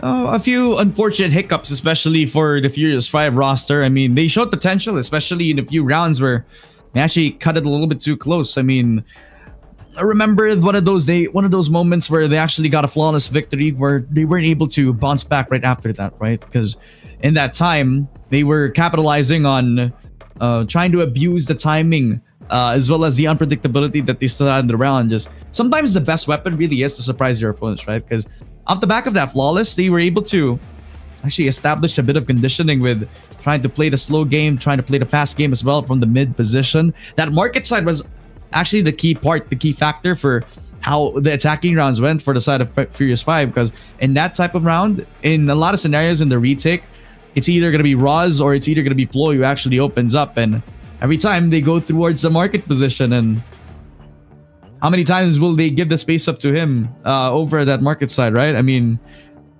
now this just gives a question. Will that be the same case over at that Haven spot? Because now it's an even playing field for both teams. We were up 0-1 in favor of the side of Furious 5. They were looking primed up and ready to take this 2-0, but they never expected this to go the distance. Do you think this is going to play into the mental game later on, Gremmy? I mean, I feel like it definitely will, in the sense that right now, if you're Furious 5, you just came off of like a loss, so you really have to be able to like reset your mental coming into game number 3, where it's literally like, in a situation, it's literally like a best of 1 right now, right, where you're just playing to the best of your ability to be able to survive in this tournament itself. That's true. And back to the basics, back to the fundamentals we go, ladies and gentlemen. The Haven map is upon us, but before that, we would like to thank our official sponsors. It is Colorful Malaysia, as well as a big shout out to the production behind the Vortex Hidden Gem. It is Berryfam Production, as well as our strategic partners, Esports Integrated and KBS, where we're all supported by Rakan, Muda, and Rakan Digital Malaysia. As we'd like to remind everybody to shout out everybody on the Twitch chat right now. We're also live on Twitch, YouTube, and Facebook. Thank you so much for watching the tournament from start to finish, but the job is not done just yet. We are 1-1 in our best of 3 series as we're approaching the last game of round 1 in the tournament bracket. My name is Ramone. With me is Gremmy. We'll be right back for Haven.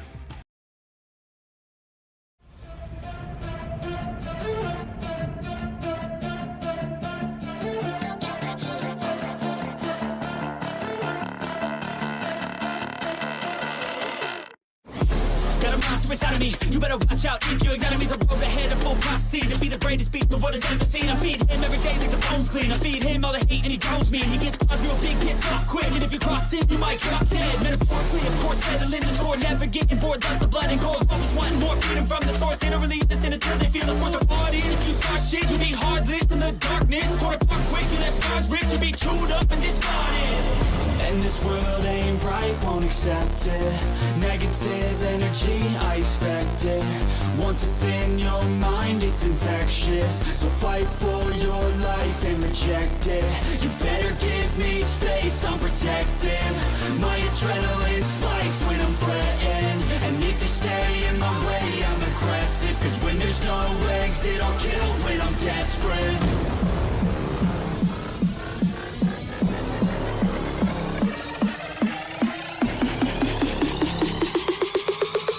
There's no exit, I'll kill when I'm desperate.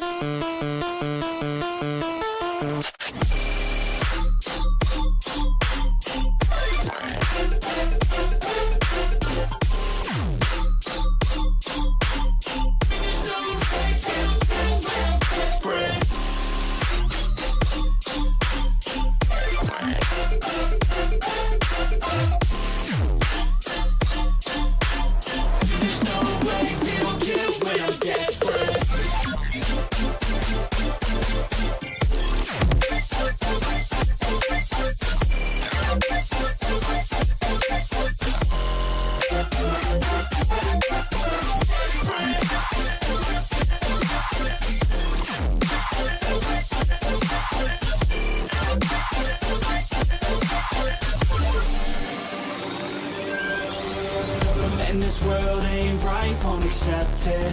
Negative energy, I expect it. Once it's in your mind, it's infectious. So fight for your life and reject it. You better give me space, I'm protective. My adrenaline spikes when I'm threatened. And if you stay in my way, I'm aggressive. Cause when there's no exit, I'll kill when I'm desperate.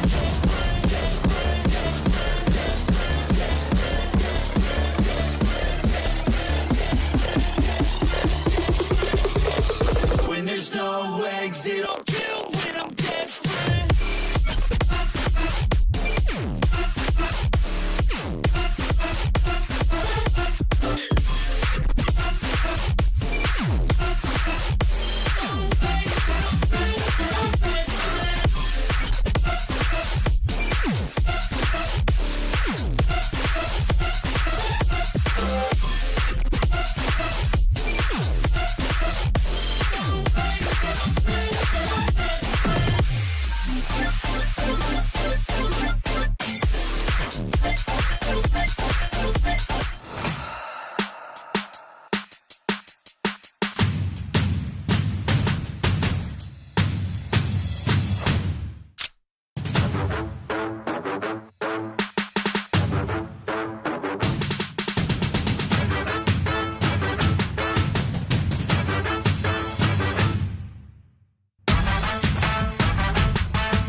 Welcome back, ladies and gentlemen, to another edition of the Vortex Hidden Gem. We're back with the last game of the round 1 bracket. My name is Ramone. With me has been Gremmy. It has been a pleasure so far to close out that second game. But man, oh man, when you thought God's reign, or when you thought that Siz's reign were going to be down and out, well, they approved that Sunset was definitely a comfort map for them. They struck it 1-1 against Furious 5, who had a strong start from the series, winning that first map as a whole. And now we're up in that third map, the Haven game, where it could be anyone's map pick right now. Because I feel like both of these teams have been pretty comfortable in this map in particular. I mean, what do you think? Do you have any thoughts on this?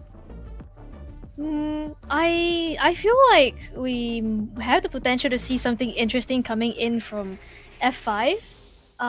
So for context, they normally run like a pretty defaulty comp, like with a Jet, the Breach, the Sova, right? But I've heard like sources say that they were playing in LAN earlier today, and they actually ran a different kind of composition. And there you go. Okay. So it was like their trial run for this map, I suppose. It was the practice. It was the warm-up. They were experimenting on stage just to play it right here in the Vortex Hidden Gem. And just to reiterate what you said, right? We expected them to play the Jet for the side of the Furious 5 players, right? But now, you picked up the Neon, and like you mentioned, there was tech. There was a bit of a rumor that they would have actually picked up the Neon for the Neon for themselves instead of the Jet, right? Why is that? Because now you're kind of eliminating the factor of using the operator, or you can still use the op, but the thing is, right, you're more or less playing more towards the reliability on your entry, reliability on you getting in and out of fights effectively. Plus, you also have the threat of being a monster on the Bucky as well. So on eco rounds, you're more than a monster. You're definitely devouring them when you have the opportunity. But I mean, for Sis Rain, it's going to be back to the basics. This double initiator comp supported with a Jet is going to be a heavily debated team composition. Which duelist will shine brightly on the Haven map? I feel like another thing that having a Neon is able to bring out on your team is like being able to have like faster rotations in terms of maybe like if you're on the defense especially, because Haven being a 3-sided map, if you're playing on the A side, it's gonna take you a lot of time to rotate over to the C side if your opponents choose to go over there. But with a Neon, you kind of have like a faster rotation time. You're able to support your team at a faster speed, maybe go for some fast retakes instead of just waiting on like a couple of people to get ready and be able to catch the timing on these players here. So I feel like this matchup is definitely gonna be interesting. I feel like another interesting thing to note is that both these teams actually opt to go for the Cypher instead of the Killjoy for their Sentinel.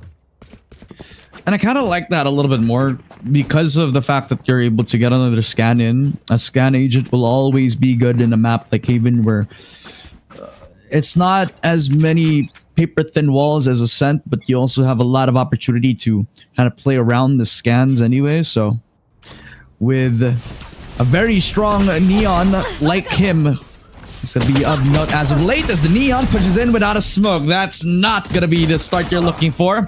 Zephoria pushes in, and Park is picking up a double. Remember, this guy was on the Clove. Now he picks up the Jet, the right click again for First Love. As he finds himself in the 1v3 this time, but in the loving arms of Spectre, he picks up another. As Sis Rain are going to be able to get the first pistol round. And this kind of tells you that this is the story of the game. Take the first pistol, and the Neon definitely shut down, not because of the Cypher, but because of the lack of util timing. This goes here. Actually, that's something else interesting that you noted as well, is that Park actually now off of that controller role from the Astra, from the Clove over onto the Jet, and it's Ploy who was able to set the pace in the first two maps, actually now on the Sentinel to be able to lock down the sights for his team, and right off the bat he's able to find all these players waiting outside of C for him. This judge is going to be everything for this guy. He's not a neon anymore, but in the smoke and in a scenario where actually catching all the stars for him, this judge is going to be everything. But Not pushing into his vicinity. They're leaving it all their fate, their time over to the Neon, who's already deciding that B mid aggress has to be the option for them so far. The only thing that's stopping them is the trip onto the B site itself. And it's as easy as using the shock dart just to neutralize that threat, however. It also gives the info to the team as well. Again, that Marshall doing a lot of damage done. Star picked up. And Neon already picking up the plant coming down. So that's Clumsy with a second frag as well. And the reset comes in. The push on in from the garage position. And long-range judge shots are enough to take the first frag. Neon get a double. And he puts on with a stinger. But Park will lock the shot down. It's a 2-0. It was scary since he got the right-click frag. But it was not enough for him. Team Ace.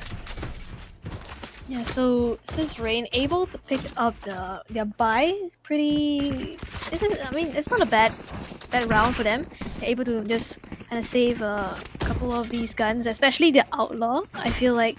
But unfortunately for Park, all the players on the side of F5 aren't really gonna be leaning into that half shoot. I feel like they recognize that Park actually has this Outlaw and he will be saving it. So even Euphoria opts to go for the Guardian buy instead of a rifle.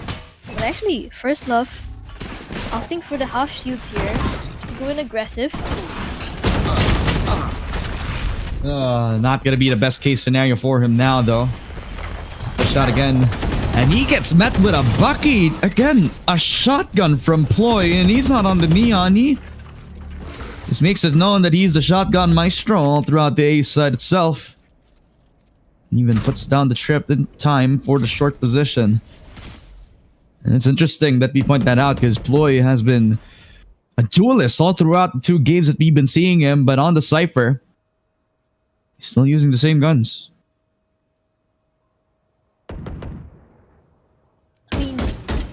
For him, it's like he's literally just playing into his strengths, right? When he's on a Neon, he's able to close those distances pretty effectively. When he's on a Cypher, though, he has these smokes. He's able to just play around and just be a rat in those smokes and catch a couple of players off guard here. I wouldn't want to be the one playing up against these shotguns, man. Roz, the influence from the judge is well known in the garage position and possibly the third for him as well. 1 bullet in the chamber. Well, it's not enough to get the third, but one's gonna pick up the distraction. It is the shot from Omen to locks away Roz and the Bucky yet again. Attacker spawn. How many times will we see shotgun skills like that? I mean, it is that 3rd round win, and it's off the back of these shotguns picked up by both Ploy as well as Roz. I mean, they're coming into this matchup where they're pushing where the shotguns are at their most effective. Yeah, and it's the bonus round again, converted for the side of Sis Rain here. 3 rifles across the board, and of course the economy of F5 not looking the best right now, but they do have the overdrive in this round itself, and I feel like if there's like any round for you to use it, it's really in this round itself to be able to like try and get yourself on the board right here. Overdrive activated, and this is the attacking Neon. So now it's on him to try to take the reins for the team. Proto pushes on in and he finds himself Spectre. His backside in full control of the attack right now. They're looking for a miracle. Try to come back out of the 0-3 deficit, and they finally found one. 4 versus 5. The ulti from the Neon almost invested, almost exhausted. As the round progresses in the later stage. But they still do have that paranoia to try to speak of in this retake scenario. Smoke coming down as well on the long position. They drop from heaven, the judge. Always the prime factor, but again, the Omen picking up all the noise in the world. And in the end, the 50 round will come into play for the attacking side as Furious 5 will finally break through with their first. That's a huge opening coming in from Proto right there.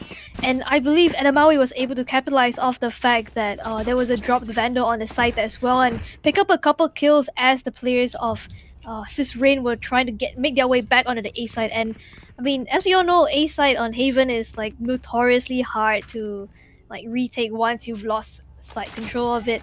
And it definitely showed in this situation, even though Sis Rain had the better weapons. It was F5 who were able to convert off the back of them, but as I say that, those Spectre through the smoke able to find that shot on the Proto. Man, Proto is not having a good day right now, as Park also knocked out of the sky as well. Almost like he was expected to be in that corner. And if he wasn't killed off from the bullets, he would have died from the aftershock as well. So 4 versus 4. Short in position as well. They didn't even know that the wraparound was coming in for Edamawi.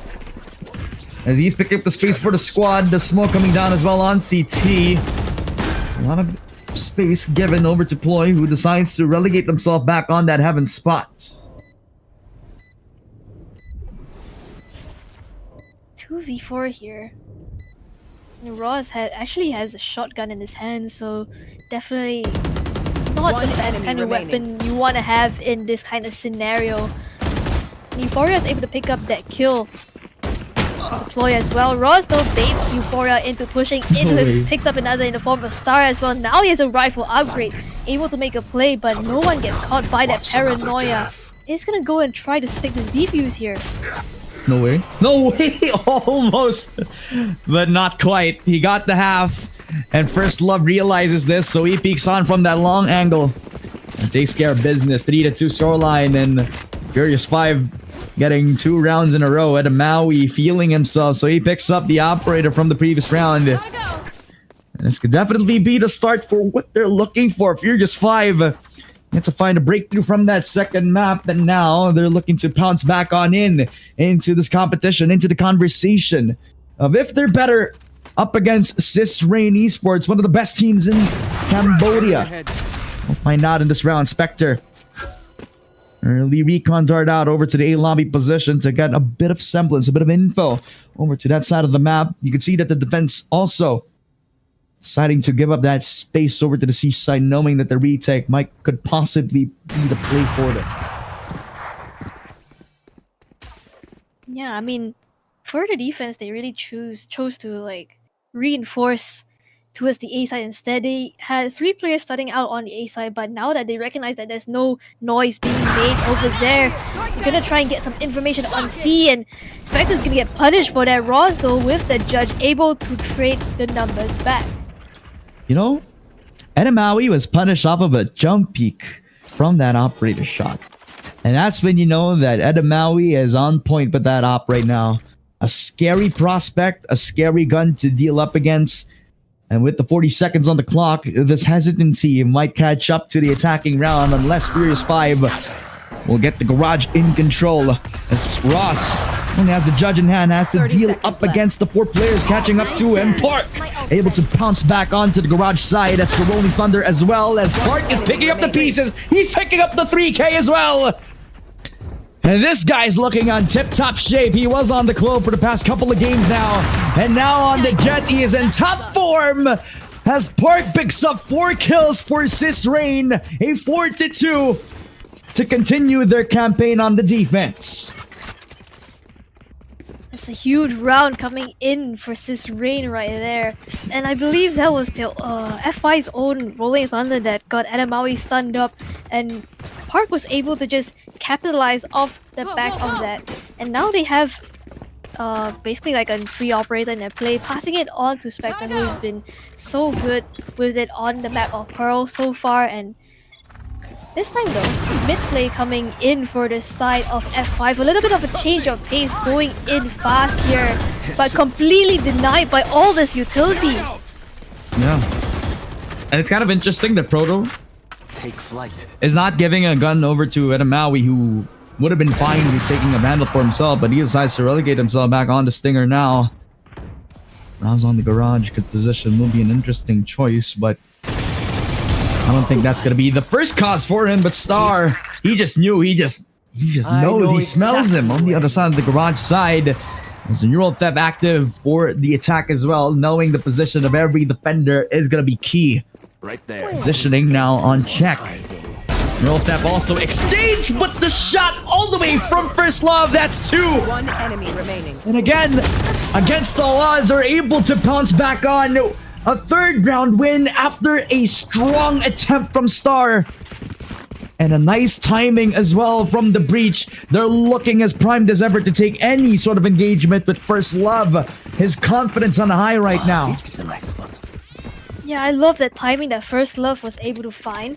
Just like right before the ping of the Neuro theft, when I feel like the guards of the Cisrain players were at kind of they were kind of just off guard right there, and First Love able to find 2 frags off the back of that was crucial in securing that round itself. Now though, seems like Cisrain, they want to establish this A control. Nowhere to run! And in control they shall contest with, but C-Long, that's where Floyd tries to dodge away from the bullets, dodge away from the Hunter's Fury, not able to pick off more than he can chew.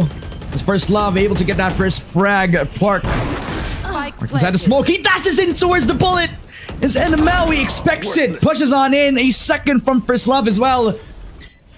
Cool, calm, and collectively they take C-Long with full force. And now they fight against the 2. Spectre getting another, but this time he could not convert onto a third. As all he can do is pray that the spray and pray does go down to 3, but in the end, it counts on to the 4-round wins on the side of Furious 5. They're able to catch up and even knocking down the Economy versus Rain. Roz is just relegated back onto the Bucky here. Just a hero Vandal in the hands of Spectre. It seems like they want to go for a mid play, but for the side of F5 though, they just had their hand at that a couple of rounds ago. Not too keen to go for this contest, so just going straight onto the A side. They know that the players of Cis Rain here are on the lower buy, but still choose to contest into this Bucky though. Raw is able to find one. Double flank as well, and Euphoria just expects it, just knows he just has a chip knowing that if somebody's gonna flank, it just vibrates and then he knows that there's a flank coming down. So a 3v4, for some reason, Euphoria is able to pounce back on the opportunity. So Floyd gonna try to take matters into his own hands, has a perfect timing because they aren't looking in his direction anymore. That's 1, 2, 3. A triple swing for them as well. That's unfortunate for Ploy. Timing just not working out in Ploy's favor right there. Because all 3 just turn back to look at him. And right now it's just Ross stuck between a rock and a hard place. He still has a Bucky in his hands though and is able to make the most out of it by finding another pick onto Star, but Edamawi will shut that down completely. Spectre is in a lot of trouble, but he is going to be dealing with 2 low players. The only planter down to the ground, and the Maui fallen. And now a 1v2. They're both low! That was so close! And Euphoria was so low on HP, but a good thing he hit the shot where it counted the most. 10 HP and the dream for the guy. This guy was on a 5-4. And now, Furious 5 are going to be able to be happy with how they relegated into that round, because that would have been so close. They would have actually lost that round in a matter of seconds if Euphoria wasn't able to hit the shot. I mean, so close.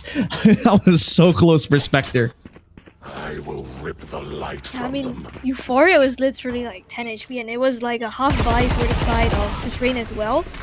And again, you can see that the side of F5, they really want to pick up this pace. Proto going in fast, but unfortunately will get shut down. The Rolling Thunder does come through to and stuns up Roz here on the side. He's going to get sprayed down through the smoke. The site completely open for the taking. A Star still lurking towards his B position. Doesn't hit the shot. Park is aware of his position now. Any other agent and Park would have been a dead man, but fortunate for him, he picked up the right agent for the job, dodging away from the Cypher bullets. 2v4 now. We're thinking about the B side as well, because there was the lurk attempt out from the Cypher, but Star is in. His patience is definitely felt, just not taking a chance at that B side anymore. Just after the recon being put down on the other side of the site, just knowing that they're just going to save the guns anyway. So good job established by Star. His presence has been felt, and so it could be said as well for the Neon as he walks into a bullet. But it's all that they can get. The relegation being in check as well. The Maui will pick up the last, and that's a triple kill for him. He's definitely showing up where they need him to be, because in scenarios where Proto has been entering on, he's not like the neon that Ploy has been showing from the Sunset map. And that's okay, because in these scenarios, you're looking to be the guy to open up a space for a team. And sometimes the bare minimum like that is more than enough if Edamawi is hitting shots, if First Love doesn't hesitate to use his util and even peeks off of those utils anymore. Honestly, I gotta say, Edamawi looks a lot more comfortable on Haven than he does on Sunset. Okay, it's the Bucky yet again for Ploy. Shuts down Proto. Wants to do it for more though. Picks up another form of Star as well, but First Love is there to shut it down. That is not a good way to greet your visitor. And this point, Euphoria just wants to kick the door down. 3v3. Already knocking down the homeowner who has the bucket in hand, and Maui always has the right timing, reads it like a book, and knows that he's around default position. That's a Rolling Thunder to respond to the plant coming down. And I believe they didn't hear that Edamawi is on the heaven position, so they pushes on in a EK for Edamawi. We were just talking about this guy on a high note right now, and he is not stopping anytime soon. Round before the switch. Yeah, and right off the bat already, you can see like the change in his performance from Sunset to Haven. Definitely looking a lot more comfortable on this map itself. And in this last round of the half, again, the buy not looking the best for the side of Sis Rain. Ross on that Bucky as well as Park on the Guardian. I feel like they need to make a play somewhere to try and bring things back here, and seems like C might be the name of the game. Your overdrive being used to shut it down completely though. But he was the only guy to push on to the C-long position, so it has been instantly punished. And with Clumsy holding up on that position, he would have been the first guy to pull out the flash, but he never really did the same thing. So 4v5, low on HP for Proto, who decides to put out the wall just to bait out any sort of rotation, but you're not giving it a budge. You're not giving it an attempt. Not even thinking about the possibility of a C-long attempt for the side of Furious 5. So Sis Rain playing on the patient game, playing for the long game at this point in time, holding the same positions where they have held up, especially with the long cam from the Cypher all the way from A. Proto's gonna have a good time pushing in. He walks into the Bucky, but Roz, he's having a difficult time to do so, not landing the shots, giving Edamawi another comparable kill all the way from that default spot. EB5 with the shock dart landing on towards the default spot. It's not going to be enough. It is Ploy entering the site, pushing into the bullets of First Love as well. They follow up with the perfect aftershock. Another from Clumsy. It's all left up to Star in a 1v1. Spectre, prime position, light peak, and it's enough for him. Spectre, the hero of the squad, a 5-7. Cutting it a little too close for Sis Rain. But Furious 5 still definitely on a lead so far. Yeah, and I'm definitely excited on how Furious 5 are going to be playing their defense, because honestly, from what we've been seeing from the previous maps and this map itself, they're not afraid to take the initiative to go push on a defense, right? And I feel like that's where you're able to kind of just gain an edge over your opponent if you're able to find that first pick on the defensive side. And for this, I think for the side of Sis Rain right now, even though they're at a deficit, it all starts with the pistol right here. So 1-3-1 setup coming in for this default to try and just break any utility that the Cypher has. Try and bait the rotations in as well. Recon Dart heading onto the C side, spots on a couple of players on the back of the side. Sis Park actually all the way in spawn, but Edamawi makes his presence known with 2 quick kills here. Ploy though looking to answer back. I mean, they have to pick up the spike at this point in time now. They realize that there's 2 coming up, and they never realize about the flank as well. As Euphoria, he pops in at the right time, and Proto just slides in onto Roz, who was a sitting duck in that position right now. 5-8 scoreline for the side of Furious 5. And not only did they feel furious in that regard on the pistol as they were contesting them on all fronts as well on the C defense. But in a case where they needed to step up, where they needed to use their utility, Edamawi definitely being a standout in that regard as well. But you could say the same as well for Proto, who hasn't been shining on the frag department. But in cases where you need somebody to distract your opponent, that slide is just as good as any.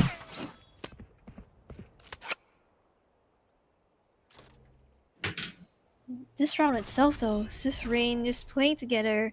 They don't really have the weaponry to deal with long-range fights, so the best bet for that they have right here is to just try and play for those trades. The scenarios where you can trade out your teammates, though. First Love is actually able to find that first pick, trying to deny this push from coming in for the other team as well, but Euphoria from the back, able to clean house here along with Edamawi. It's a flawless round coming into the second round, onto the bonus here. All 5 weapons are preserved. And if I was Sis Rain right now, I would completely forget about the previous round whatsoever, because that was just a throwaway. This is where all the guns have to matter. All of what you're working towards has to matter in this buy round right now. That's all 5 rifles available for the attacking side of Sis Rain. I saw Roz thinking about picking up that judge from the previous round, and I'm kind of worried if he was going to be doing that. But nevertheless, the Vandals are going to be coming into play this time around. Garage, again, the layer of defense where actually you leave the single tripwire to be the only point of contact for them. Zaylong is in full control of the defense right now. As Sis Rain, A lobby in full contention, especially with the early smoke out for Edamawi, if I'm not mistaken. That's as good as any for them to delay what sort of push they're trying to go towards. I mean, they exchange the smoke for that one drone supplied by them, and that also clears the corner over at A short. And also know that Toto is going to be on the A side as well, so utility not going to be a problem. Edamawi with a shot from the Outlaw. Just finding ploy will be a huge thing in the later round because they can flank. Go, go, go. But can they deal with Proto and his firepower pushing in? He got used by that paranoia as well. That was from the other side of CT. Edamawi with a shot again, and this time it is all good. The defense looking on point on the A side as well. As all up to Roz. The Vandal in hand. He walks into the Outlaw shot, and Edamawi has been so good. And this time he's rewarded with a triple. That's huge coming in for the defense. That was their bonus round, and that forces the timeout coming in for Sis Rain right here. They just lost their buy round, so coming into this round, not a lot of ultimates to up for the play as well. So this, I feel like in this timeout, you really have to like think about what your next steps are from here on out, because you are down like 5 rounds, and I feel like in this situation, Sis Rain, they have like quite a bit to catch up on. But for the side of I feel like F5 so far, I like what they've been doing on the defense, their ideas, in the sense that they've been actively taking space, map control on certain parts of the map. Like in the previous round itself, it was towards this A long position, and I feel like because of that, Sis Rain feel a lot more constricted in a sense where they're not able to find openings as easily. Yeah, and compared to how comfortable they were on the Sunset map, it's not as easy for them to actually find engagements as well. There are small moments where they can actually abuse those mistakes, like that util timing from Edamawi over to Proto when he was sliding on A short. That was an open opportunity for them. But since they were also affected by the util, I mean, it's not as easy as that, right? So 5 to 10. A long way to catch up for Sis Rain, but this time Proto has other plans, pushes in and knows that the Cypher is there, but doesn't expect Spectre on the other side. A 1-for-1 trade. Edamawi wants to push in as well. He's willing to take the fight to the players on Sis Rain, but Roz able to pick it up yet again. The Guardian shots from Edamawi. How does this guy hit every single time? Clumsy. We'll pick up the trade, the 2 versus 2, and Roz, he's already inside C, and you know he's going to pick up the long-range tap. 1v2 this time for Euphoria, and hopefully this is something that they're going to be expecting, but I mean, this guy has been sneaky all throughout the C-long engagements. Will this be the same result for him as he pushes on in towards Clumsy? Has no idea about his position. Spots out one, but doesn't know about the Omen. Has an idea now because the shots rain true. Scanning And ahead. the Paranoia doesn't hit a shot anyway, so he knows that he's on the right side corner. And he doesn't have a TP to work with as well, if I'm not mistaken. So he peeks on, tries to see if he can bait a tap, tries to peek out the shot. Hopefully the time runs out, because now Euphoria is in a lot of trouble. 30 HP as well, and decides to relegate the round. Give it up to Roz, who has been playing this to an absolute T. The post plant coming through, and a thrifty round thanks to the stinger of Roz, who finds himself inside garage and pops in at the backside to get the open space plant. Yeah, and now you can see how Sis Rain are kind of exploiting the fact that there was so much pressure towards the C long position, and they weren't really looking at garage. You can see that pincer attempt coming in for the side of Sis Rain to try and just deny the pressure that was coming in, the map control as well for the side of F5, and they were completely punished for that.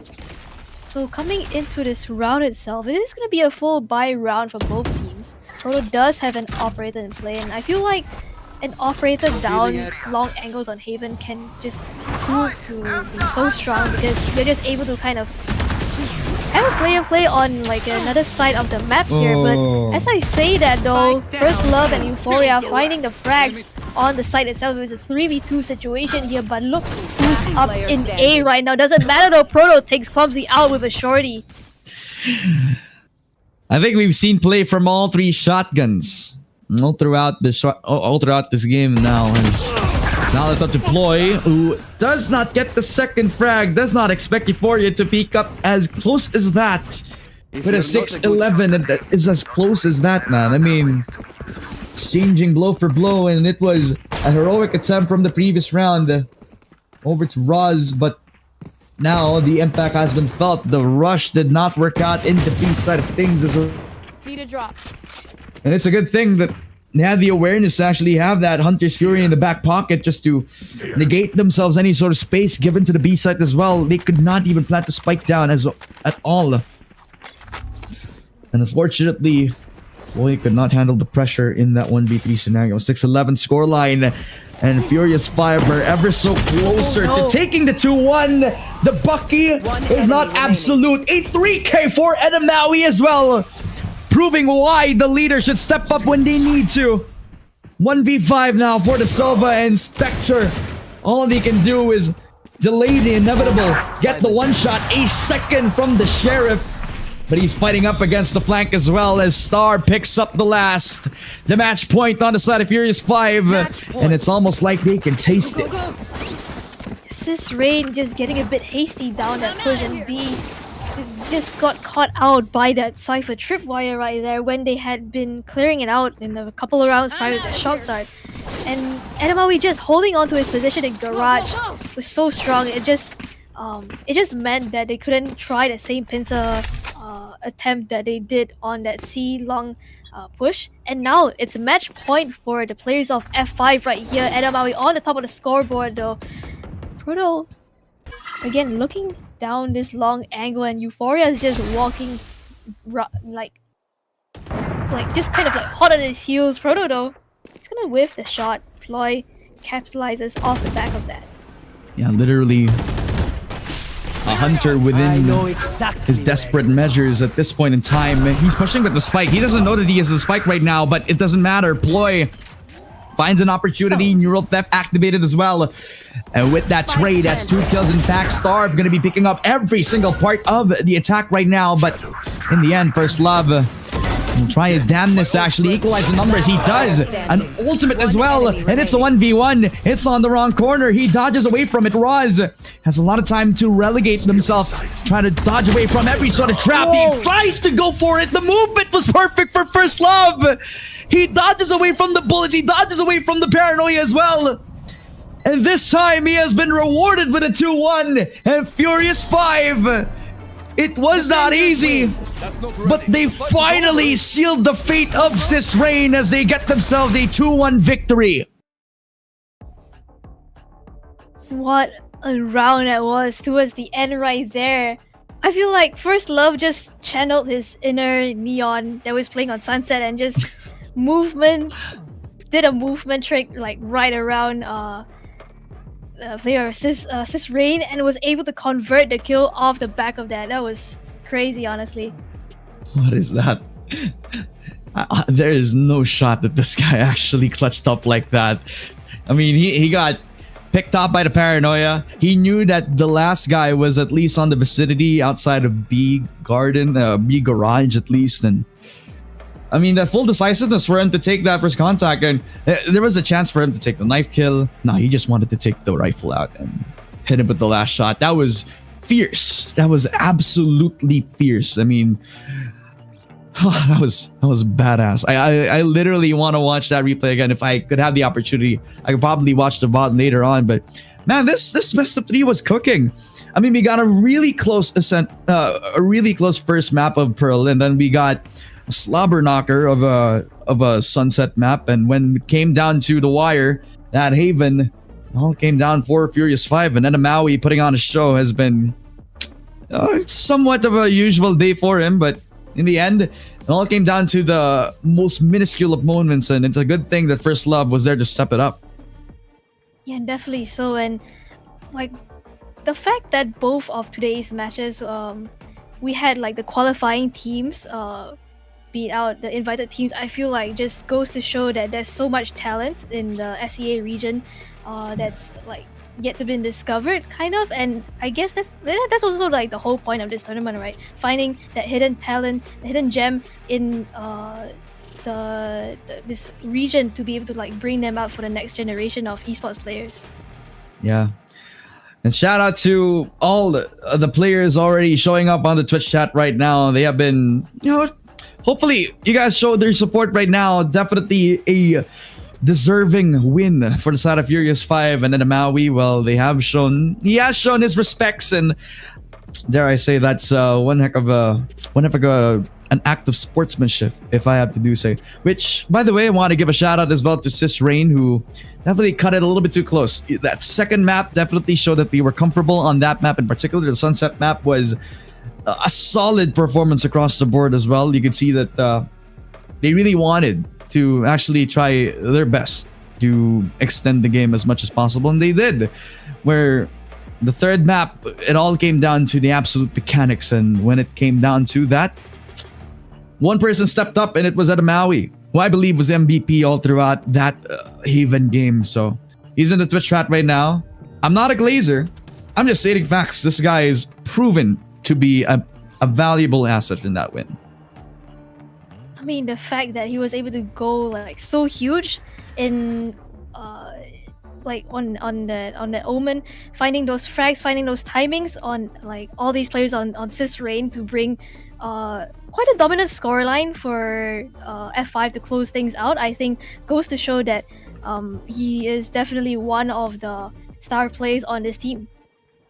Yeah, and just to also give like additional context, they completely changed their comp. It's not just the Jet that they changed out. And Maui was also supposed to use the Astra in this Haven map as well. So they somewhat gave him a more comfortable position where now he's on the Omen. Now he's a little bit more proactive. Now he's a little bit more aggressive in that scenario as well. And he picked up multiple 3Ks, multiple 4Ks as well, all throughout that Haven game. It shows a difference when you give your players the comfortable agents that they want to play in. Omen has been a staple ever since the Haven map has always been in the competitive pool. So I guess that's one of the things that Maui has been shining on approach as well. I do want to give a few highlights as well for a few players over to Sis Rain, and that's I correct me if I'm wrong, but Ploy was in that roster as well. So I got to give my shout out to him as well. This guy has been very annoying to watch, and I do mean that in the nicest way. Just literally finding opportunities to close the distance with the Bucky, finding opportunities to somewhat keep himself relevant all throughout the times that he was on the Neon. So, it was a perfect way to actually show up when they need to, but it was just not enough. Do you have any more additional thoughts about Sis Rain and their run? I think definitely Ross was also, I feel like, one of the players that caught my eye in Sis Rain, just because he was like pretty consistent across like the maps, especially on Pearl as well as Sunset. Even though their team wasn't like, the team was on the like they were on the losing end on Pearl, but he was still able to like keep his composure, clutch up for his team, bring it to as close as possible. And on Sunset, he really showed his performance as a Cypher player, able to just catch the players of F5 whenever they were trying to like go in for a lurk or try to go in for an execute. Yeah, and it all just culminates into how this first round bracket has also shown up upon. So, you know, before we close out the day, what do you want to say to how this whole day inspired, Gremmy? We got the 2-0 win, I believe, for the side of, I'm going to just double check on who we have been playing. So it's NIP winning 2-0 against the players on, I believe it was ARF Team right now. So that's 2-0. Plus we got a 2-1 in favor of Furious 5. What do you think of that result? Is that something that you've expected all throughout the day? I mean, I feel like coming into this, if you're just like a viewer without a lot of context, you would definitely expect like the invited teams to like put up a strong performance, maybe like dominating performance. But I definitely think that NIP and F5 really showed us like what they are able to do, especially F5. I think they really fought hard in that last map of Haven, and they really stepped it up after that Sunset. Are we seeing a possible contender to win the whole thing? And I don't even need to say any names. Just your thoughts. I think there's definitely potential here. I think there could be a contender here. I'm not too sure who it is yet, but I think we'll have to see. In comparison to like the other teams that have made it to the top 8 so far, I definitely think they do stand a chance at winning out this tournament.